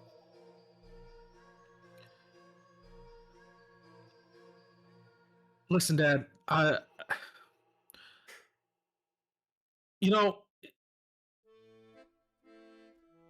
sure Mom can help you with this. Okay, I'm. All right, son. I don't want to. I'm on a payphone right now. I'm paying by the minute. I can't help you right now. I'm sorry. Can't help me. Okay, well, I'm used to that from you. You have a good day now. Yeah, I know, Dad. You hear him hang up the phone. He hangs up. Yeah, that was a bad idea. Okay, now what? Now what would you like to do?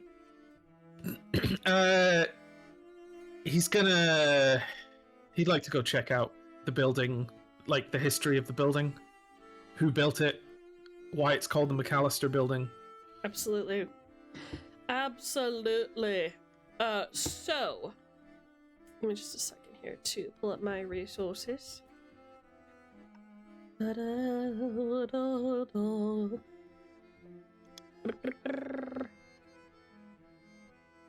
mind me, I'm just stimming our queue if that's fine with everyone. That's fair. Where the fuck is it? Here it is. Okay, cool. So,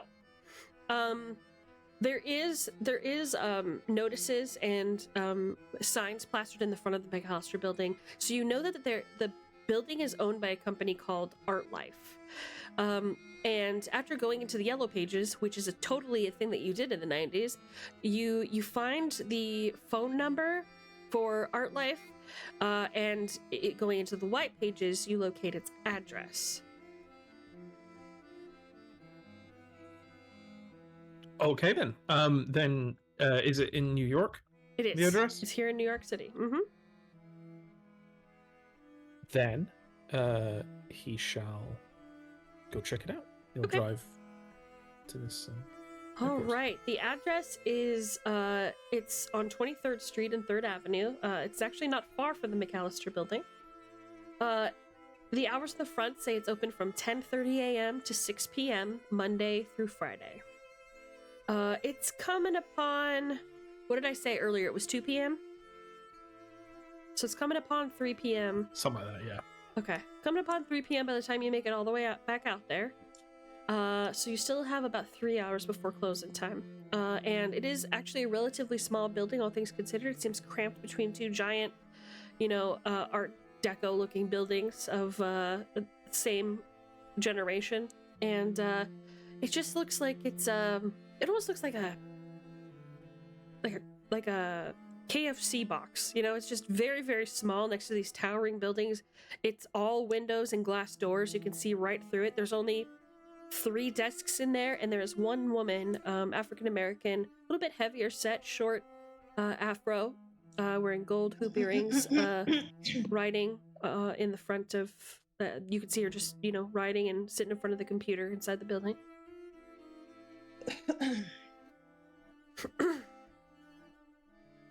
Well, I'll walk on in and wave to the lady and ask her, "Hey, I'm looking to inquire about one of your buildings."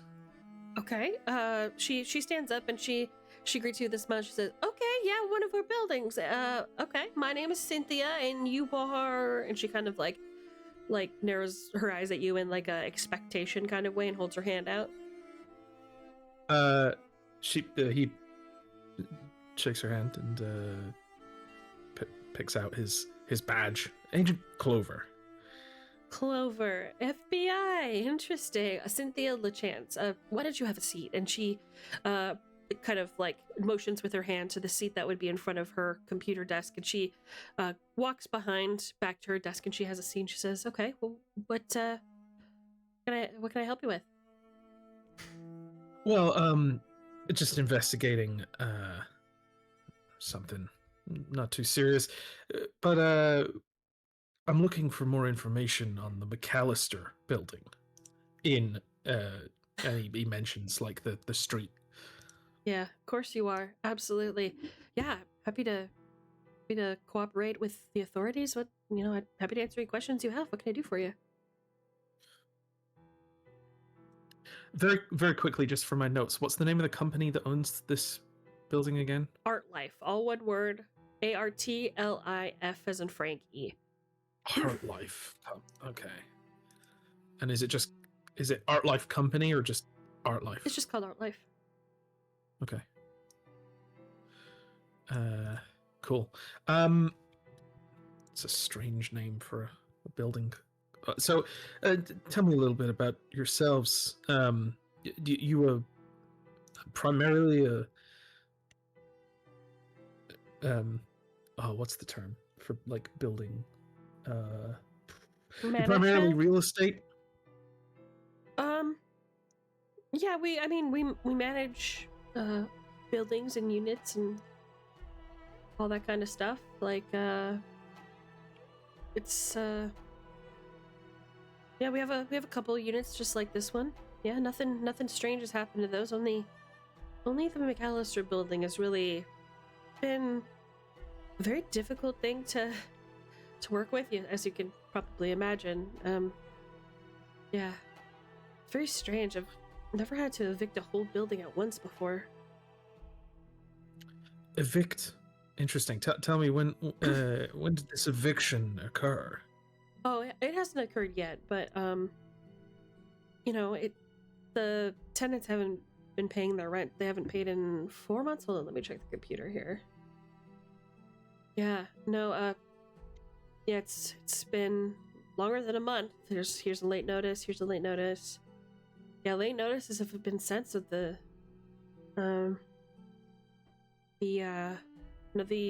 ArtLife is essentially what we do here, sir. Is we're kind of like we're helpers to artists, like really get their feet on the ground and have a place to call home while they do some creating. And the fabulous New York City, it's where all the artists want to be. So we try to help them with rent and kind of give them late notices and things like that if they start falling a little bit behind. But I mean, we're kind of beyond reconciliation at this point. It looks like, yeah, in 8 more weeks of non-payment, their bills should be sent to a collection agency even. I see. And that's when we'll start eviction. Sorry. Mm-hmm. Yeah. So you primarily deal in finding homes for artists. So it's safe to say that all the residents of the McAllister building will be artists of some kind. Yeah, absolutely. Well, so yes and no. Yes to your second question, which is all of the residents of the McAllister building are artists of some kind. You have Manuel, he's a painter. You have Wright, who is also an artist, a painter. Let's see who else. Roger Karen, I think he's a science fiction writer, something like that. And if you need any information for his publisher, I'm happy to provide anything that I have on him, as well as help with the investigation.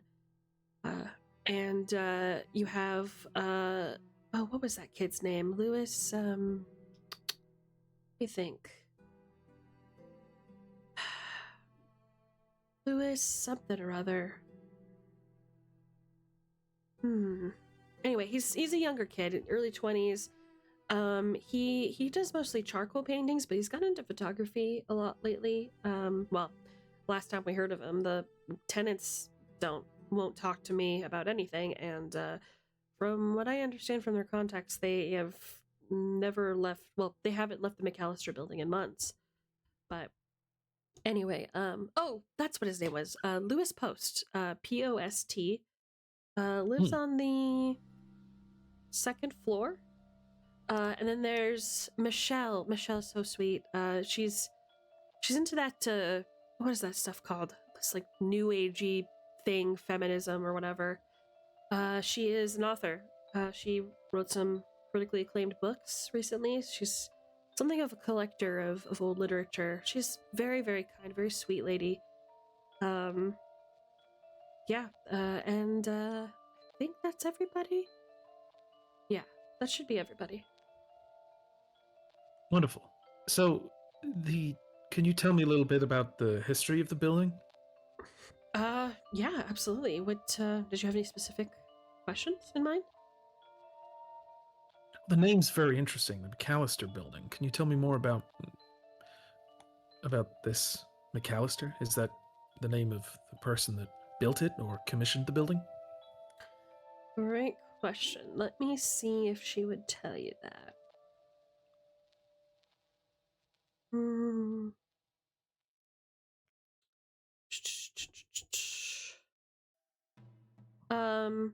She says, well, I don't know anything about who named the McAllister building. We actually bought it from another corporation called the Store Corporation. There's some sort of Delaware holding company. It was back in 1967, so they might know. I can give you their contact information.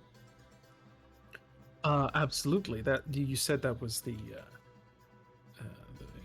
Star Corporation. What? Star Corporation. Yeah. And you purchased it in 1967. 1967. Thank you very much. 1967. Okay.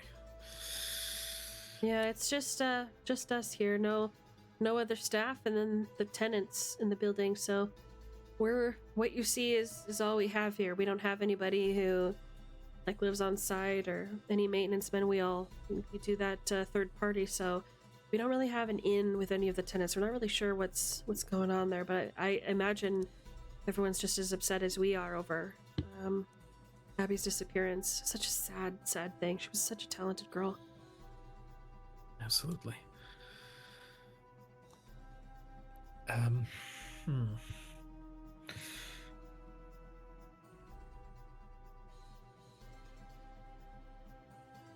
You've been very helpful. Thank you. The information on StarCorp will be very useful. Yeah, absolutely. Let me just look through my filing cabinet here. Can you give me a second while I do some searching here? Absolutely. She whirls her chair over and she's just quietly digging through her filing cabinet. Leaves you a little bit of silence. So this is just like me as a GM telling you as a player, make sure that you have your list of questions before you exit the building, just so you don't have to make another run over there. So you've asked her about the McAllister building, you asked her about the Star Corporation. Was there anything else you needed to know from her?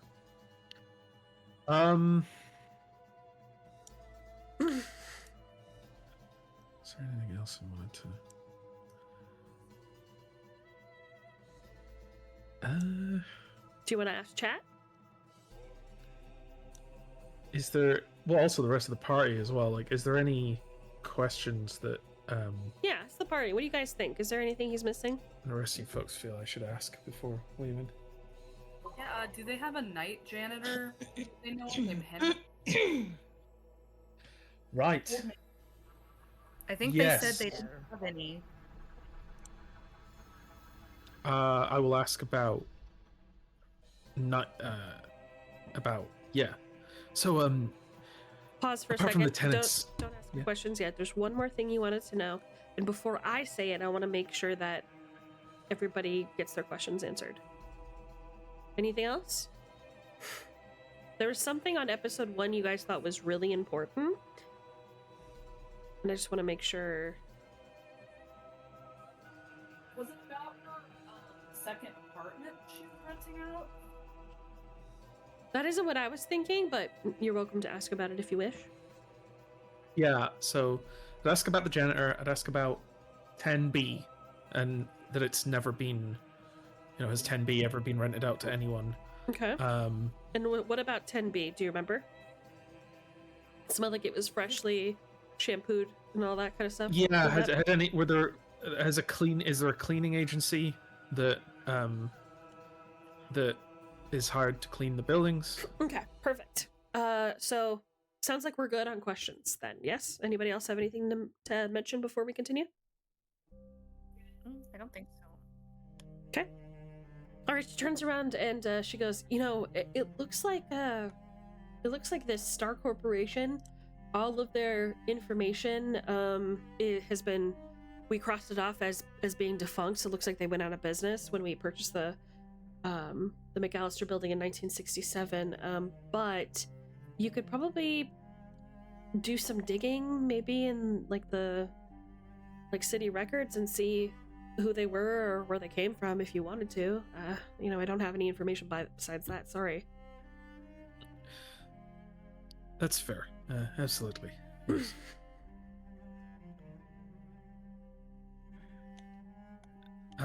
Is there anything else, Detective? Yes. So of the tenants you mentioned, was there anyone ever leased apartment 10B? 10B, let me have a look. She goes to her computer this time and you hear her clicking around. A little Apple computer with one giant button in the middle instead of two. Remember those days? And she's clicking around and she's looking and she's like, 10B. No, 10B doesn't look like it's had anyone active for a while. We did get it cleaned and ready for a move-in, but this was before the tenants all stopped paying rent. We kind of stopped until we could handle the eviction and the disappearance issue, just for public perception reasons. Other than that, no, nothing about 10B. And the cleaners that you hire, is there a regular cleaning agency that you have appointments with? Well, we say it's a regular cleaning agency. It's really just people that we know who run a little business here and there. Like my cousin has people that she calls on and she comes in and deals with it. I can get you her contact information if you want, but she didn't find anything weird anyway. I'm not sure if that will help you, sorry. Do you know if she cleaned apartment 10B? It was her or some of her friends or something like that. But like I said, if Then- they would have found something, they would have said something, especially since there's an official investigation going on. But I'm happy to give you the number if you wanna. I still think it would be useful. Yeah. Absolutely, to yeah. speak Let to me her. I'd do appreciate that. And she just starts writing it down on the back of a card, and she goes, "Okay, so this is this is her. This is Lorraine LaChance. Lorraine LaChance. Lovely. Thank you. Mhm.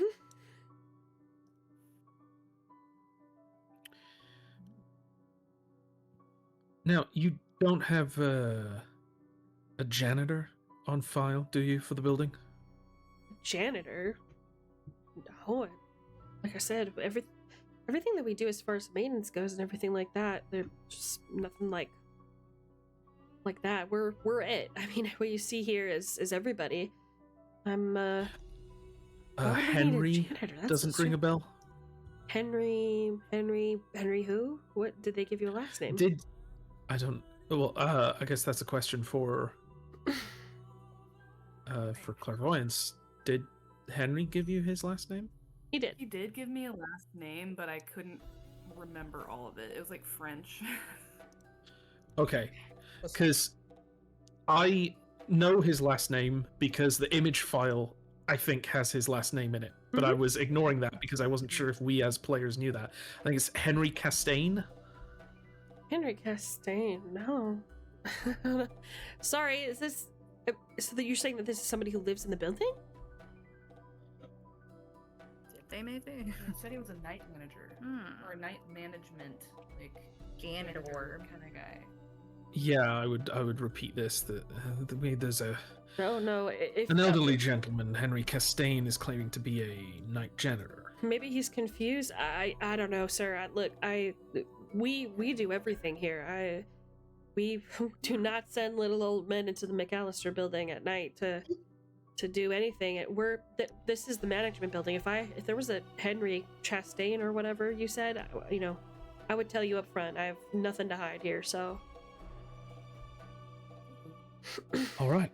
Well, sounds like I have got everything I need. You've been very helpful. Yeah, no problem.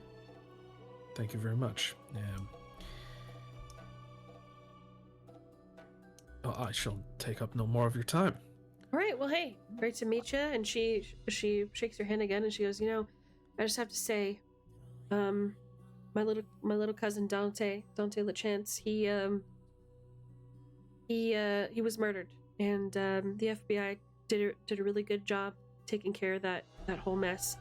It was a really rough time. I felt like kids were dying left and right. So, if you need anything from us, you just let me know, and I'll personally be able to help. Okay?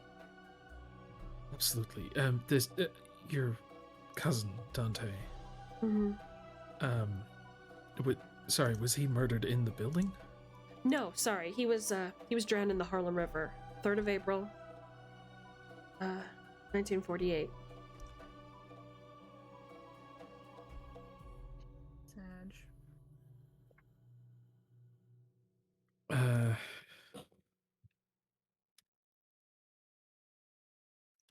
Drowned in the Harlem River, 1938. Did you say? 48. 1948. 3rd of April, 1948. Was there a specific? Okay. I'm not sure if that's relevant or not, but it's still useful to write down. Oh, and I'm sorry, I misspoke. It is her older brother, Damien. Older brother. Okay. Mm-hmm. Are you hungry? Damien. Mm-hmm. Damien LaChance. What a name. That's like a vampire name if I've ever heard one. Kind of sounds sexy, I agree. All right, we're gonna put a pause on you for a second here. Agent Code. Hello. Talk to me about what you're doing. Okay, so I finished the cipher. You did. You can return back to Abigail Wright's apartment and continue investigating. That's what I would like to do, specifically looking for anything that links to, where are my notes? The author guy's name. Roger Caron? Roger Caron, thank you. Great. Where are my notes? That's okay. Don't worry about it. I got you. So you are headed back to... How do you get there, by the way? How do you make it to Abigail Wright's apartment? I would take a taxi. Take a taxi. Takes you a while to get to the apartments. Traffic is pretty bad right now. So let's say an hour passes before you're able to really pull up. And the parking lot seems really, really empty. It's just you walking by your lonesome up to the building. And the building looks totally different in the daytime. The weird pink fog has been lifted from this area. The building looks, for all intents and purposes, pretty normal, as almost as it was the the hour that you guys first came through the building. And when you walk in the door, you notice that there is kind of a thicker, I wouldn't like, yeah, plus size ish, but not like big like plus size, but plus size, blonde, middle-aged woman with square glasses. She notices you coming in and she smiles and nods at you, and she starts going up the stairs. Okay. Make note of her. Okay, so I'm gonna head into the apartment then. Right, you head into the apartment. What are we doing in here? I guess I would need to do an investigation. I'm looking for things directly or anything linking to her, to the author Roger Karen above. Okay. So I am not gonna make you roll for it. There's nothing here that leads you under any suspicions. It's just a lot of historical memorabilia and knickknacks and things everywhere. You do find another part of a play, however. Is this it? Let me just make sure. I don't remember. Is this it? We're gonna find out together. Hello, why won't you show these? It's very weird. Oh, haha, I see. Okay. Not you. You! Hello. Great. So you get, is this? Yes. Okay, so you see another one. Another piece of evidence of the play, just glued and hanging by epoxy from Abigail Wright's room. I will upload that to the evidence, and I'm going to read it to the audience. Actually, you know what? You read it to the audience. That feels better to me. All right. Okay. Take it away, Swamos. All right. Scene: Lewis's apartment on the second floor. He is sitting at his drawing table, staring at a blank sheet of paper. He makes a few half-hearted attempts at sketching on it, and then pulls it up from the table, wads it up in irritation. Yeah. He gets up from the table and goes to the refrigerator. He opens the door and stands there, staring into the fridge. Enter the night manager from the bathroom door. He is carrying a large, flat package about 3 feet by 6. Night manager shuffles over to stand behind Lewis, who continues to stare into the fridge. Ahem. Shit. Sorry, I didn't mean to scare you. No, no, it's okay. I guess I just zoned out there. I have a package for you, if you would just sign here. Night manager holds a clipboard out to Lewis. Lewis takes it and begins to sign. Who's this from? It's a gift from the super. He said that it would help you see what you are looking for. Lewis hands the clipboard back to the night manager. The night manager then hands him the package. Lewis then stands with the package held up before himself, admiring it. Really? The super said that? Yes, he did. Oh, wow. Hey, thanks. Do I tip you now or something? Oh, no, there's no need for that. I'll just let myself out now. Exit night manager through the bathroom door. My muse, you have arrived. Interesting. So that is a new piece of evidence that you find, but nothing linking you to Karen. Okay. Disappointing. Okay. What time is it? It is going on 4 p.m., almost 4 p.m. And I'm the only one here. Mm-hmm. I kind of look around. What time were we gonna meet up again? You could send them a page if you wanted to. Yeah, let's do that. I'll send a page to who did I go up with to see Roger Karen with on the computer? It was Calypso. It was Clover, Crow, and Crow. Yeah. It was everyone but Clairvoyance, yeah, right? Basically, yeah. Yes. All right, I'm gonna page them. Okay, we're gonna start from the top. Agent Crow, you get a page as you guys are ready to go get coffee for Calypso. Well, Popular today. this seems Wait, like it's important. did I say so- Clover or did I say Crow? Yeah, I said Crow. Am I hallucinating? You're okay, hallucinating. my bad. Wait your turn, man. Never been this popular. Agent Code? Yep. What does Code want? Shit, let me... maybe we should split up. Maybe you go check out what Calypso needs and I go help out Code. Does that sound good? Yeah, that's fine. Just drop me off. Alright, I'll page him back, then I'm on my way. Well, you would have to call him. The pager doesn't send messages. Well, I'll drop you off and I'll go back to the cursed apartment. Have fun. Yeah, you know it, always. Did you want to bring the book? God, no. Very well. Okay. Calypso, what are you doing about the page? I check it out, but I am also a little busy rummaging through a lot of the articles and records in front of me. Okay, so you ignore it for now? Yeah. Okay. Clover, it's your turn. What do you do with the page? I'll respond immediately.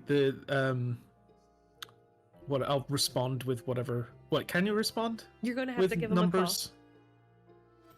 Technically, you could page me with a response message, but I don't know quite how that would work. I just, you know what, I wouldn't. I would page him back with a response number that's just lets him know I'm on my way, and yeah, I'd make my way to the apartment. I do want to know more about.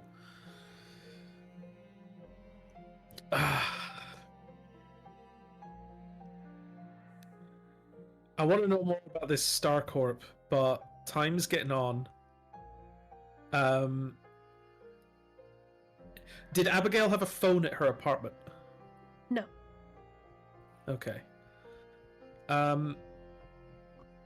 You know what? I don't know that there's a 24-hour deadline before a cop starts shooting up the place. So, yeah, I'm just gonna log this Star Corp investigation for tomorrow, and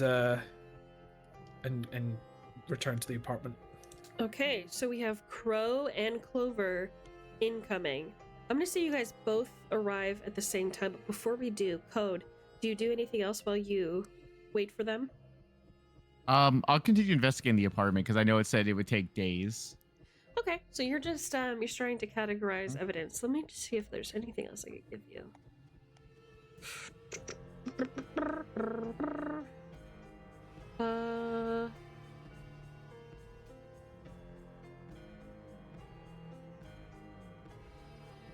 No, nothing else of value really in the apartment. So you're kind of just shuffling like old pens and 1930s and 1920s magazine cutouts and things. Nothing that really draws your eye or makes you feel like it's of some importance.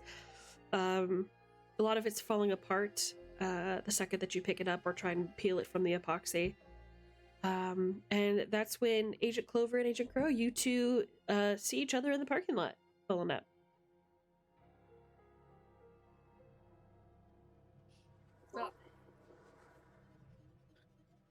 Crow, you ready for another day of whatever the fuck this is? I put on my fakest smile and thumbs up. Welcome back home. As ready as any sane person can be. Yeah, that's the spirit. Did you find out anything interesting? Oh yes, very interesting, but I'm not entirely sure what it is yet. Same. Honestly.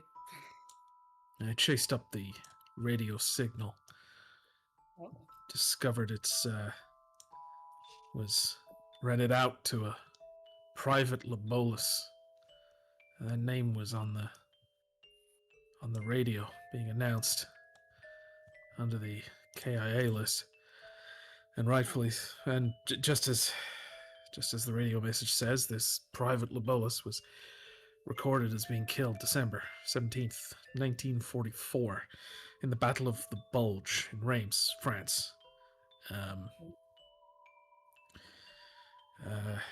So that checks out. How Abigail got a hold of this radio, though, I don't fully understand. But listen, has anything?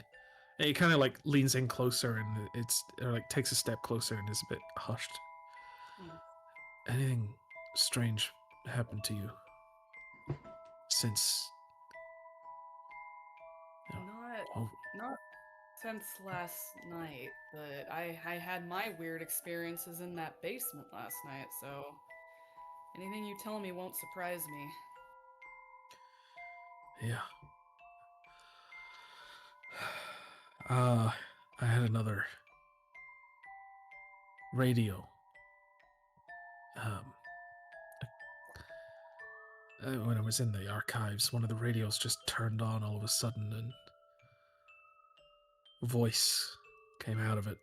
From what I understood, the voice said, Sorry. Lobolus finds the box of papers soon. Tell her to take the radio from him, put it on the wall. Everything is a play. There is only Carcosa. I don't know what that means. I asked her. I asked my dad, see if he heard of a place called Carcosa, if that's a place in France. I don't know. But Lobolus, again, mentioned. I don't know how, but this Lobolus person, I don't know if it revolves around Lobolus. Maybe he's not dead. Maybe his family? I don't know. Could be. Maybe she got this. This is a big stretch. Maybe she got the radio from a garage sale or something. Maybe his family was selling it, or who the heck knows? I have no idea. Yeah. We talked to the dad. Do you guys want to take the conversation into the building so that Swamos can be a part of it? Yes. Sure, yeah. Absolutely. I didn't want to point it out. You guys like have this big conversation. I'm sitting inside like, I'm not a part of it. Yeah. I'm missing all of Here, this. He doesn't get invited to his own damn party. Yeah. That's I paged absolutely everyone fair. and they meet up and don't meet me. Yeah. That's so sad. Yeah, we'll take it aside. I'll say that I didn't say this stuff until actually Okay. going in. Make sure we're we'll- live. yeah, I'll tell you inside once we meet up with Code. Gotcha. Um, Hope he's okay. I mean, yeah, we go in to check on him since it could be urgent. Hey, Yeah. Claude, you witnessed them coming through the front door. Got my hand on my gun, and I'm like, "You good in here? Everything good?" Yes, Agent Clover, Agent Crow. I found the lead and it was starting to get on in the day, and I really don't want this investigation to drag on, so I figured I'd just page everyone. We'd all meet up, share what we found. Yeah, good idea. I can tell you that Clairvoyance is on her way to Calypso. I'm not sure what Calypso's doing. Something at some NBC I don't know. She's doing her own thing right now, so they're not gonna be available right away. Okay. Well, I'm glad at least one of you guys with a gun showed up. I wanted to share what I spent the morning on and what I found. So if you recall yesterday when we just that door happened to swing open and we just happened to be in front of that the guy's computer. Sure. That weird image showed up. Well, I pull out my notebook with like a ton of scribbling and all my fail ciphers on it. So I spent the morning going over it. Realized it was a cipher. Went down a million dead ends, but I finally deciphered it. I like flipped to the page of my notebook and hold it up to them. So the message says, "Hello, Mosby. Abigail is here." Oh shit. And before you guys are here, I looked around. I can't find anything saying that Abigail knew who he was or has any connection to him in any way. So this wasn't just like a friendly, haha, look, we're doing fun ciphers, you know, like you do on the weekends. Who? Who does on the weekends? Well, I mean, well, we can discuss that later. I just tuck the notebook away before they see the other ciphers I do for fun. Thomas is my favorite character. Mine too. You meant But, the cereal box mhm. cipher, or what are we? Was it? Yeah. Is it hello Abigail Mosley is here or? Here, let me put it in evidence, the exact spelling. Okay. Thank you. Because I would have showed you guys what I came up with on the notebook. I'm glad we got you on this case, Code. I wouldn't have the slightest clue what the fuck all this is. Yeah. Well, one thing we can be sure is that guy was definitely targeting Abigail, and Abigail did not know him. He is 100% connected to this in some way. Rick is Mosby. Mosby? Good job on cracking that. Yeah, that looked like a headache and a half.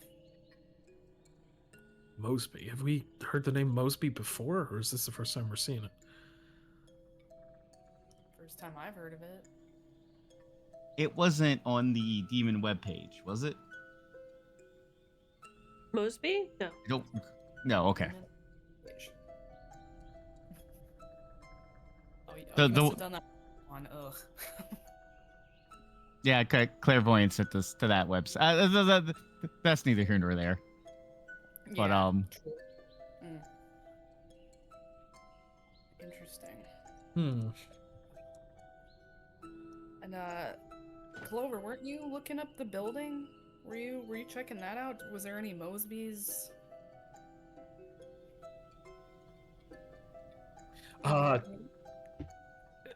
Yeah, I had to check at the history of the McAllister building. Unfortunately, the depths of that investigation were quite shallow. It's currently owned by the ArtLife company, but they bought it from StarCorp in 1967. I wasn't able to investigate StarCorp before I got your page code, and all I was able to learn from ArtLife is that they seem to rent this building exclusively to artists. They specialize in finding, homes for artists, and unfortunately, these tenants haven't paid the rent in 4 months, so they're due for eviction soon. All of them? All of them. Not a single one of them has paid rent in about 4 months. So they've got, I think, a couple of weeks, maybe 8 weeks at most, before they all get evicted. But I'd like to see them try. But I asked about 10B, and 10B was not being rented out to anyone, but it was cleaned by Lorraine LaChance. Lorraine LaChance does some cleaning, not as an agency, but just as a friend of the agency. She helps clean the place. But I don't know if this is anything to go off, or if this is just extra coincidence, but Damien Lachette's her older brother drowned in Harlem River, and I don't know. Maybe Damien saw something. Maybe Damien helped Lorraine clean things and saw something he shouldn't have. Though that was back in 1948. I don't get it though. Like, we have this receipt from 10B that she paid how much money in rent? $850. A pretty penny right there. But only for 1 month. Only for the month of July. Yeah, she didn't say anything about that, huh? No. I'm not sure she even knew about it. Damn. I do think this has been revolving around Abigail for a bit. I talked to her dad today.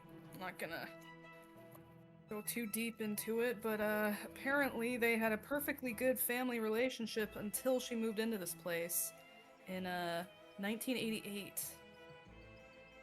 And coincidentally, her mother died the same year, just a month later, from a brain hemorrhage.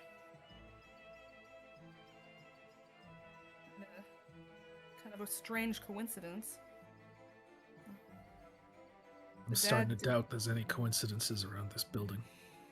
Yeah, I say coincidence with some heavy air quotes around that one. That's for sure.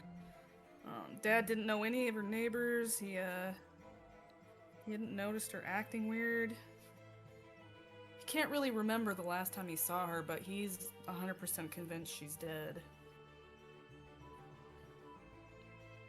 No boyfriend, no nothing there. I don't think there's any coincidences or anything in this building. It's all connected in some way. They show them the family photo that he gave me, the husband and wife. He did find this. Jeez. Him and the wife, and that arm was not in the original picture. It looks kind of familiar to me, even though I feel kind of crazy saying it, but it looks a little like that clown's from the park. The clown did have that symbol too. Fucking clowns. I also found this script. I think someone else was looking at these pages of the script, if I remember. I showed them the script page I found. Another one of these damn scripts. Yeah, who knows when they're past? Is it present? Is it future? Who knows? Who knows, Lewis? It does mention a package, and didn't you guys find a strange box?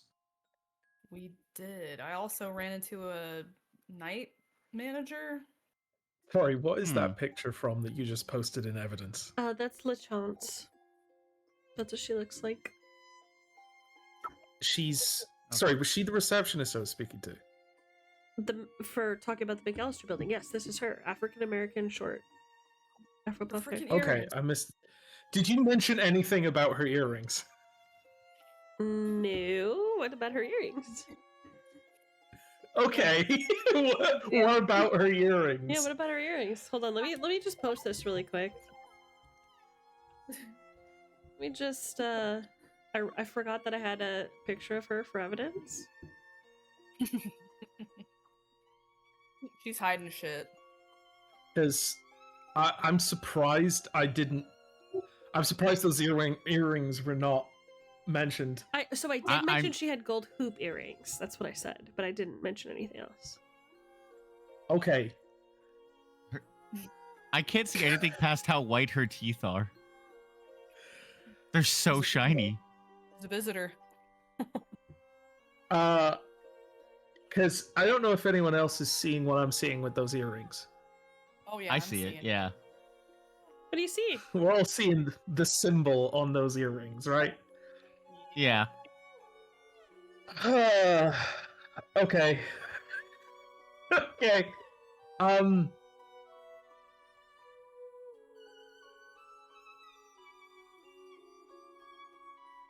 Right. Sorry, I'm a little stun locked by that. Okay, I understand. I don't understand what the big deal is. They're just earrings. The problem here, Sparrow? You stun locked over earrings or what? You stinker. You stinker. So it's also getting later in the day. I know we all wanted to check out the Smokers Lounge as well, right? Well, yeah, this Smoker's Lounge, it sounds like we might only be able to visit at night. If it's on this 4th floor, these night floors, we should probably wait for the whole team, unless they're not coming. I paged them. They're not near a phone right now, I don't think. I think they're gonna be a few hours. Maybe we should talk to the other tenants in the building. See if I they're think that would be wise. Yeah, the other tenants. There's a Louis Post and a Michelle Vanfitz. Vanfitz. See if Both they're- living on the 1st floor. Let's see if they're as weird as the others. These art types, I tell you. Well, from what LeChance was telling me, there's one of them works in charcoal, the other one is a writer as well. So Maybe she has a computer too. perhaps. Great. So who are you deciding to investigate first? Which tenant? We almost did see a blonde woman. Oh, probably it's Michelle, is true. right? Probably Michelle. We I did see her coming in. We know she's home. could check her out. Great. Okay. Let's pull up our little map-a-rooney. Beep. So, Van Fitz and Post live pretty much next to each other, sharing a wall in some places. So, you're able to ascend the stairs together, and you see the two apartments pretty much right across from each other, both pretty quiet. And you walk up to Van Fitz's apartment. Let me see here. Let me make sure I know what she's doing.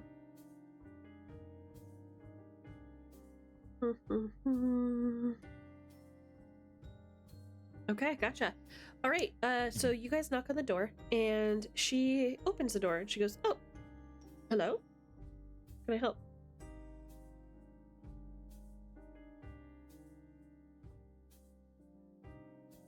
Hello? Who would like to take the lead on this? Well. Oh, I was apparently muted. God dang it. Yeah, I was muted 'cause my dog was rudely drinking loud, so apologize. I hate to do this right as we're going to interview her. It is past 7:30 for me. I have to, So you have to head skedaddle. out. I have. You guys can keep going though, and I will catch up on the VOD because I don't want to like stop mid thing.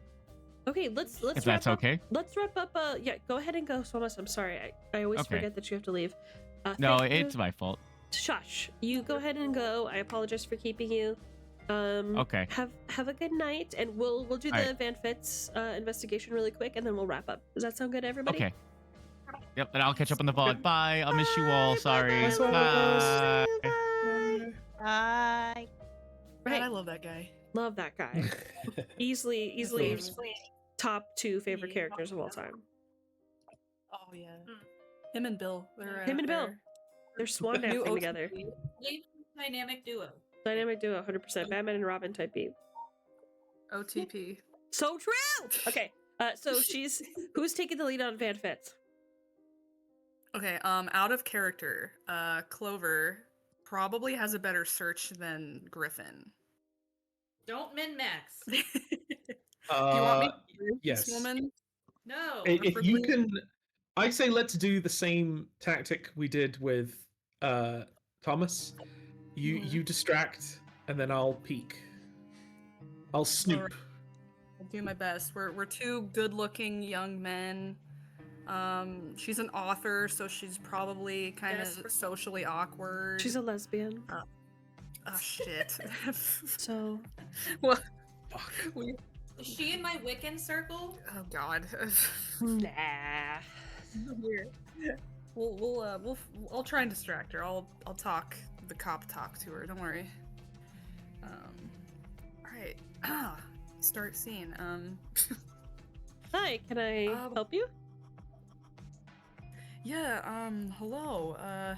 Your name was Michelle, correct? Yeah. What can I do for you? Yeah. No. Sorry. Was wondering if we could have a minute of your time. Okay. Are you selling something? Because I'm not really interested if that's the case. No, understandable. I flashed my badge. We're with the FBI, and we were. I'm sure you're tired of hearing this a million times, but we're asking everybody about Abigail. Abigail, that's right. You know what? It's probably better if you guys come in. And she opens the door for you. Oh, thank you. We're really doing this for her father at this point. I'm sure you understand. Sure. She lets you guys walk in here. The first thing that you notice is that this place is crammed with books and bookshelves on every available space. It's almost reminiscent of Abigail Wright's apartment, but instead of just random, collections of odds and ends, this is books and books and books. Her bed is covered in books. Underneath the bed is stacked with books. Everything except the kitchen area looks like it's pretty free, but the rest of the house is just wall-to-wall literature. Man, wow, look at you got quite the collection. Yeah, sorry about all this. I like to read. She laughs and she goes over to the kitchen. She's like, "Can I get you guys anything to drink?" Oh, it's awfully nice of you. I'm good. I just had a coffee before I came up here. I actually love reading myself. Who's your favorite author? I mean, you're an author, right? Yeah. I like to read. Yeah, it's I have a few. If I had to choose, probably the most fascinating, I would say, maybe A World Without Doors. Oh, gotcha. I'm more of this is gonna sound silly, but I'm more of a classical fan myself. I love Shakespeare. What can I say? I gotcha. Pause that for a second. Clover, talk to me about what you're doing while all this is going on. Yeah, so while this is going on, I am going to be... I roll stealth and I descend into the rafters. No, I'm just kidding. Not far off. I'm gonna be just kind of wandering around slowly, arms, kind of behind my back, and just snooping around the apartment. Let me look at the old blueprints. So I just kind of want to keep out of view as I look around for anything that may seem interesting or suspicious. Okay. Roll search for me. Sure thing. Your search is 60%, right? That's correct. A 5. Jesus Christ. Okay. Well, I mean, this is where, So this is where it gets interesting. You see... Let me get rid of this. All she's got in here are books, so it's hard to avoid the books. You start looking through them, they're just books, and then as you're reading the titles, they start kind of giving you pause. This is one of the books that you find. Called A Horse by Degrees. It was written by Christian Schacht. It's like an oversized, kind of a ponderous, it's artwork laden hardcover. It's like a medical text with painstakingly diagrammed anatomical side views of horses. Each page kind of peels away. There are hundreds, by the way, revealing more and more of the inner workings of the animal. There are these tiny block-like writings that look correct at a glance, but it's all composed of absolute gibberish. There's no publisher information. The first page is signed by prior owner. Actually, 3 private owners: A. Chastain, G. Castaigne, and H. Castaigne. And I'll write that for you. H. Castaigne, that's the Jenner. Harry Castaigne. Mm-hmm. So you also find one called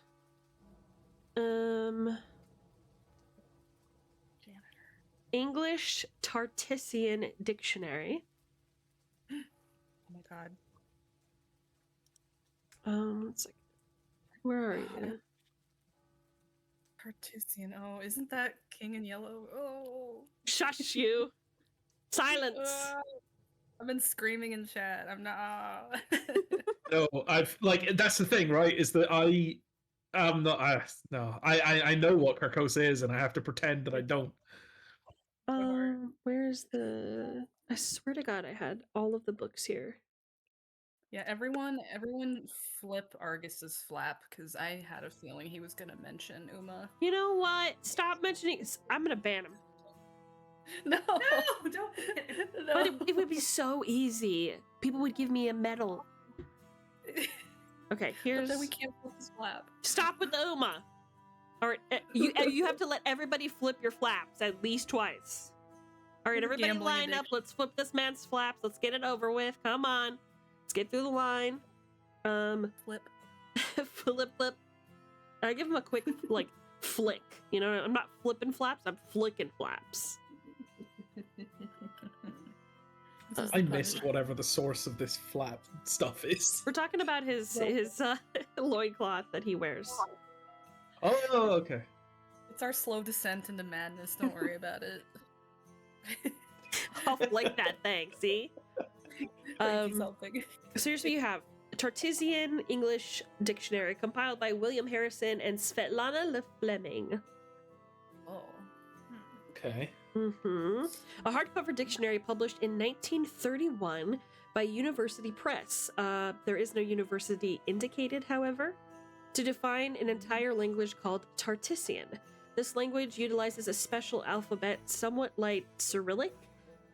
Seems unrelated to European tongues, though the book implies it is counted amongst them. If you study it for long periods of time, you could actually learn this language.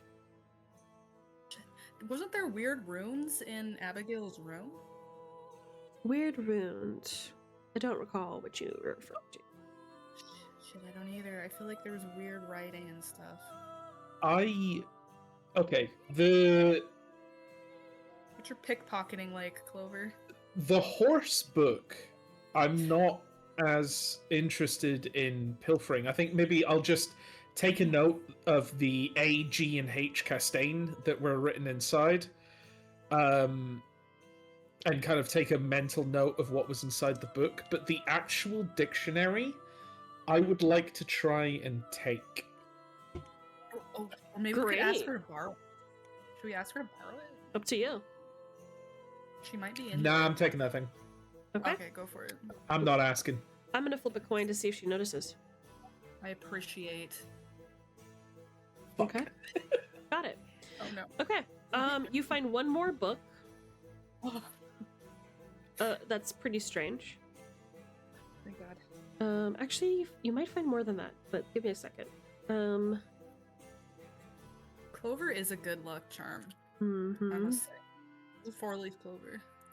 You find this Yeah. book, A World Without Doors by Emmeline E. Fitzroy. What's your favorite book? It is her favorite book. It looks like it's been well handled.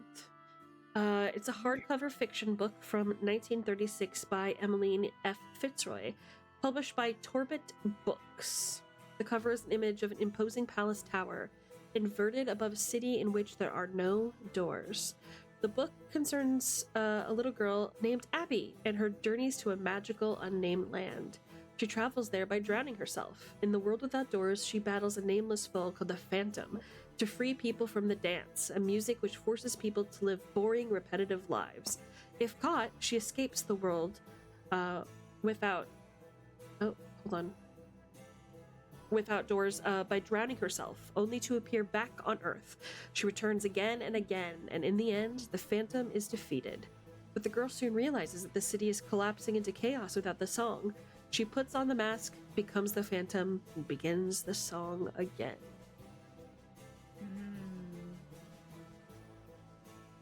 The night room.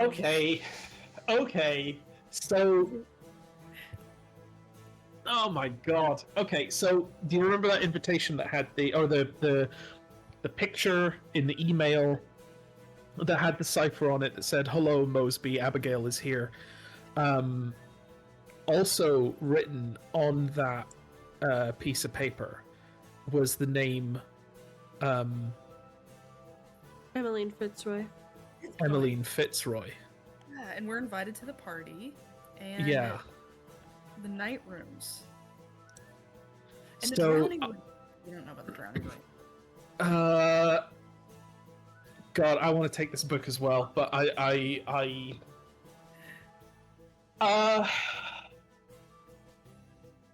If you let this one, I'm gonna pick it up and be like, is this the book you mentioned? Your favorite? This is The World Without Doors?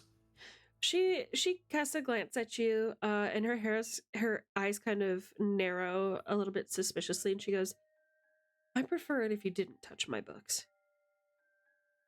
Oh, sorry about that.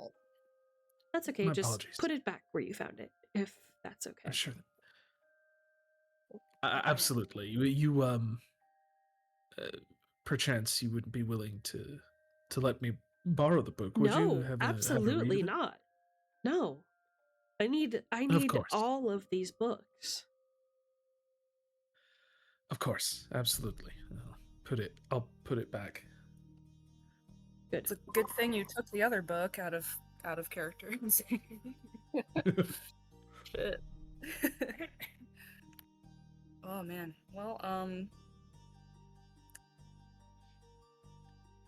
let's see. So Michelle, sorry about that. We were wondering if there was anything you could tell us about Abigail. Like, did you notice? I don't know if you knew her very well. Was she a strange person to you? Were you friendly with her? Is there anything you can give us? I'm not. I mean, Abby was very, very sweet. Wouldn't say I was particularly close with her, but she, I think she touched all of us in her own unique way. It was very strange to hear about her missing. I guess all of us reacted in our own ways. It's just been kind of hard. No, it's like, you find out that she's missing, everybody comes to investigate, questions everybody, and then it's like we all kind of return to our respective corners of the universe and just, we don't really talk anymore. I haven't really talked to the other tenants in months, actually. She takes a sip of her coffee. It's really, it's terrifying stuff. Someone goes missing, they don't know what happened. Yeah. Did you used to be close with the other tenants in the building? No, I wouldn't say so. Mostly it's, I think what really brought us together was her disappearance. Like I said, I didn't see her much. Yeah, it's, sorry, I don't really have anything new to add. No, we really appreciate you giving us the time of day and talking to us about this. I'm sure you're tired of hearing about it already. Yeah. You know, I do have something that might help. Let me see. She kind of looks around the room and she looks like she's searching for something, but she doesn't really see it. She puts her coffee on the coffee table. She says, "Hold on just a second," and she gets up and she walks to the back. She like passes by Clover and disappears behind some books for a second, leaving you two alone in the room for a moment. You can continue to search the apartment if you like and look at some of the other books that she has in here. Or you can... I might search. You're gonna search? I might search a little bit. Grab my phone. Okay. You find a book called Maud Goes to the Masked Ball by Raymond W. Chambers. As you flip through it, it's a thin, hardcover children's book. It's sparsely told, but it's beautifully illustrated by these lavish color plates. It's about a young girl named Maud who becomes lost in an unnamed city. She enters an ironworks where she meets an old man named Ambrose. He fashions her a clockwork mask that moves and smiles, and in the illustrations, Ambrose wears a locket that looks pretty familiar. This is a kid's book, huh? In exchange for giving her voice to Ambrose, a man who secretly pulls the strings behind the royals of the city, Maud gets an invitation to the masquerade. At the ball, she is pursued by a strange prince in gold wearing a white mask. The last page is a color plate where the prince has removed his mask, but the top half of the color plate has been ripped off and the revealed face cannot be seen. Maud looks shocked. The book looks like it was published in 1925 by Finkelstein Books. And that's all that you get. There's definitely a lot of... there's a big picture being painted here. Every one of these books is touching on something that we have encountered. As if these books are...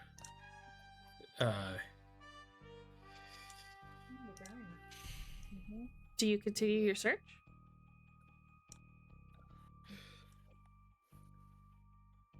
Oh man, it's like overwhelming how much we're finding and trying to like write everything down. It's like too much information and too many strings to pull all at once. And it's trying to focus on like what's the important things out of all of this. Do we figure we have enough time to search one more time before she comes back? Do we hear her coming back, or is she... You don't hear her. You don't see her, so you're not sure. It's going to be up to you to take the risk or not. I'll scan her books. I'm not gonna, like... In case she comes back in, I'm not gonna, like, be grabbing her stuff, or... Got it. I'm gonna position since I've already had suspicion thrown upon me from asking about the book, I'm gonna, seeing that Crow is still gonna search, I'm gonna position myself back to Crow in front and looking in the direction that she left.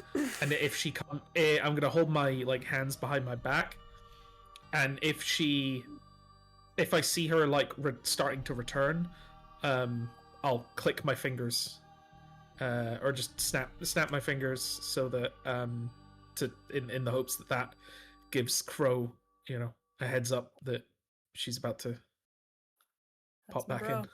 Okay. You do another search? Okay, roll it for me. Okay, let me get Discord. And it's exclamation dice? No, exclamation roll? Roll, and then you choose the dice that you want, and you're gonna want to choose a D100. Yeah. Wait, that didn't work. I think it's slash, not instead of exclamation point. Oh, gotcha. I'm rusty already. That's okay. 100. Come on. 38. Very good. Okay, you find a book called A History of the Russo-Germanic Hegemony. It's a slim hardcover history book filled with black and white photographs. The book is overly wordy, but doesn't describe or list an author.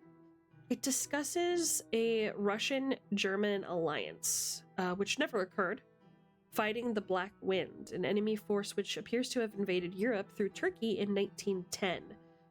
Perhaps coming from North Africa before that. That's all you can really gain just from like a casual glance and kind of reading a couple things. If you share this with Clover, do you share it with Clover?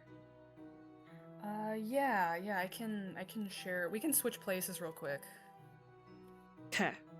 So, let me flip a coin and see if the handoff works. Oh shit. Okay.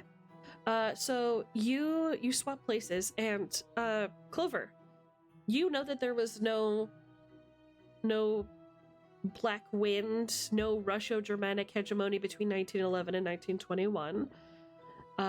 And there's also a chapter that concerns, like, you're just flipping, you're like, what the fuck is this talking about?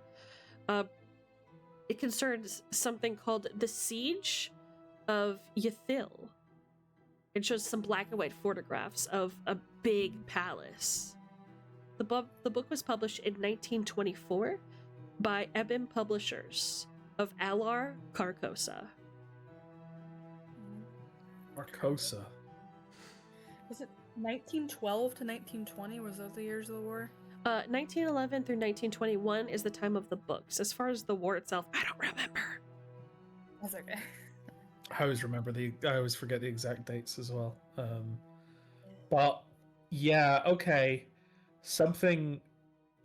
Okay, did it say it was published in Carcosa? That's what it says. And as you're looking at this, you hear shuffling coming from the back room. And you see Michelle coming from the room that she exited to. Definitely put the book back. Just put it back as soon as I hear shuffling. She says, "Oh, I found it." And she, who would you say is closest to her between you and Crow? Probably Crow at this point since we swapped. Yeah. Great. So she's like, "I got it." And she walks up to Crow, and she gets maybe 2 feet to you, and she holds out one of her hands, which is empty. And then she takes out her other hand from her behind her back, and she's holding a Sioux tomahawk, which she then embeds into your shoulder. Blood begins to spurt all over the carpet. What the fuck? What the fuck? And now we're in the first combat of the game. Now, how this works, folks, is you guys basically decide the initiative, and then I react to that initiative. You get one thing that you can do per turn, essentially. So it's not like a move minor major situation. It's like I decide to dodge, or I decide to shoot my gun, or I decide to, whatever. Just tell me kind of what you would like to do during your turn, and we make it happen. Now, one of you is armed. If you are going to be using that weapon, please let me know that as well. Oh yes, I'm going to be using my weapon. Okay. So who would like to go first? I'm gonna guess that, Agent Crow, you're kind of surprised right now, so we're gonna call this the surprise round. And let maybe Clover go first, and then Michelle will go. He gets to go again? Oh no. Surprise round.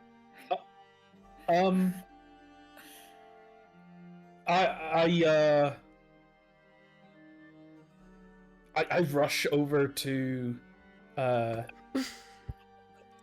rush over to Michelle and try to grab her arm and try and grab her wrist To disarm her? and to try and disarm her and push her back. Okay, do you have both hands free? Yep. Okay, so you have both hands free. You said Crow was closer to her.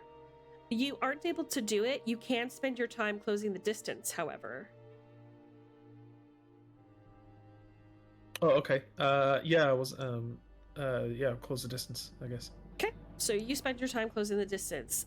So she is going to go, and she is going to unbed her tomahawk from your shoulder and attempt to strike you again.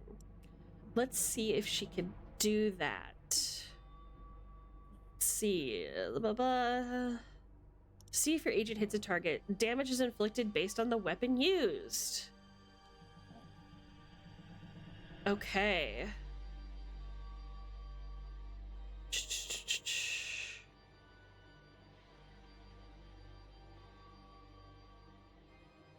Wait a second here. Do we know what arm she hit? We are going to say it was your right arm. Like right where the shoulder blade meets your collarbone. Like she was trying to sever your arm off entirely. She didn't make it all the way through, but she got a nice big chunk. Great. Okay, let's see. Actually, before that, you have a chance. It looks like because we're in the surprise round, you have something called a defense roll, which means that you're allowed to fight back against an incoming attack before your turn. Oh, yes, I would like to. But it will take up your full turn for next turn, so this will be like your defense for like. Can I kick her back? Let's find out. What kind of skills do you have? I have 70 athletics. I have 50 dodge. You have 50 dodge? Yes. Perfect. So go ahead and roll dodge for me. Okay. Please don't screw me over. I'm begging. It's still, yeah, D100. Oh, Nice! Get out of here, lady. Nice. You essentially, what I imagine happens is she plucks it out of your shoulder and you just drop to the floor, making it look like you're ready for her to like take her final hit, and you roll away from her, and Clover is able to close the distance between you two. And she's just holding up this tomahawk ready to fucking go. And you leave like this trail of thick, deep red blood all over the carpet. It's just spilling out of you like water. It's coming out in a way that you never expected. When you see movies and when you watch TV, the blood that comes out, you expect it to be like almost coagulated already. But when blood is fresh, it runs like water and it is spilling out of you by the gallon, by the second. I've seen fresh blood like this before. It wasn't mine. Mm-hmm. So you are in a very vulnerable position, and Clover, you are within melee distance now. What would you like to do? Would you like to disarm her now? Yes, I would like to disarm. Great. So you need to roll athletics. And you have to beat my number. I was just saying it's a good thing Swamos left. Yeah. I don't know what code would do. Yeah, he has a daughter. Yeah. Give me my dice. Okay, so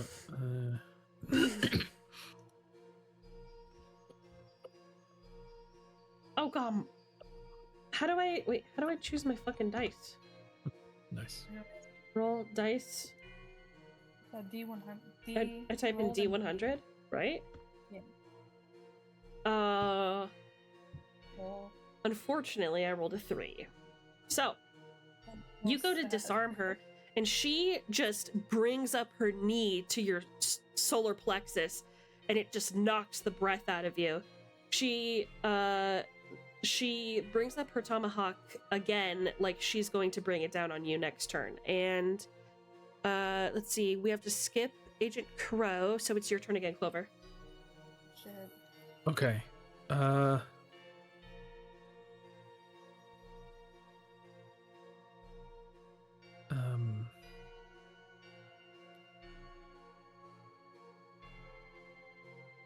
We go for her ankle. She's a heavier set woman, right? Yeah, bite her ankle. I'm just reading what the rules are on these things to see what mechanically I can do here. You can Because- aim, you can cold shot, you can disarm, dodge, escape, fight back, move, wait, you can pin her. You could just attack her. What are you trying to do? Yeah,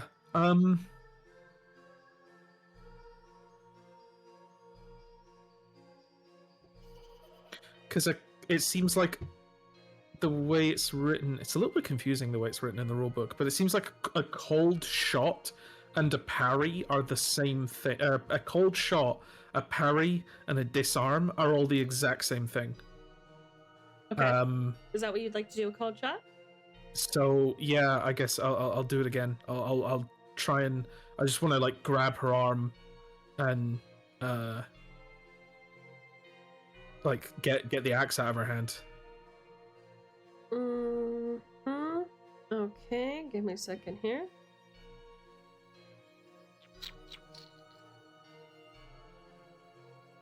Okay. It's gonna be... And you aren't armed at the moment. It's gonna be athletics, so roll with me again. Manifesting for Sparrow. Ready, Sparrow? Yeah. Sorry, this is actually quite confusing for me. Right, so we're doing a... Okay, there's a D100 roll, 32. Nice. You win. Okay, so what is your intent? To get the axe out of her hands and into your hands, or what? Thank you, Rhino Cedia, for following. No, I'm trying to, I'm trying to disarm her so that she can't be swinging an axe at us Where anymore. is the axe going is what I need to know. Okay, well, probably just the ground, Okay. Or grabbing it out of her hand, I suppose, just trying to wrestle it. Okay. You knock it out of her hand, and it goes sliding on the ground. It is closer to Crow, and we are on a new initiative, so that means you guys get to decide which of you would like to go first. Gotcha. Crow, you're in a more critical state. Do you want to... I'm grabbing that axe. Great. You grab the axe. What are you doing with it, babe? I am holding on to it so that okay, so I'm on the ground already, right? Mm-hmm. I'm just gonna like kind of scoot on top of it. So I'm putting my body weight on top of it. And I pull my gun out with my good arm. Hell yeah. What's your skill with your gun? 80. You don't need to even roll it. And there's no defense for guns, so do you pull the trigger? I yell at her to freeze and get on the ground. I'm not fucking around. I will shoot your brains out. That's what I like to hear, baby girl. Okay. So are we gonna give her the opportunity to respond then? Are you cool with that, Clover? Yeah, and if she doesn't respond, I'm gonna try and pin her to the ground. If she doesn't, like, surrender, then my action will be to try and pin her to the ground. Okay. She notices that you lift the gun up and point it at her while you're laying on her axe, and she just like, and she like lunges at you, giving you the opportunity to pull the trigger if you wish to. I shoot her in her arm. Okay. In the shoulder. Yeah, you don't even need to roll it. So now all that needs to be done is... Let's see if you hit her in the arm. Actually, that would be a cold shot. So you don't get to decide where you hit her. It's gonna be That's up to okay, I'll hit it's her. it's gonna be up to a roll of the dice. So I would like. Would you You like can to do a roll cold shot. You can. Would you prefer to do a cold shot and just shoot her in the arm, or would you like to just shoot? Well, actually, you know what? We're gonna stop on that for a second. This is an instinct situation. I feel like normally, yes, I would ask, do you want to do cold shot or not? But because you were pulling the trigger and this is so, the adrenaline is pumping, you're practically missing an arm at this point, and like she's rushing you. I don't think that you would take the time to like aim steady at this person, right? I feel like you would just pull the trigger. Tell me if I'm wrong here. No, I'm not Vash the Stampede. You're right. Okay. Would you like to roll the dice to determine where you hit her? Sure. What do I roll? What kind of dice? Give me a d4. Okay.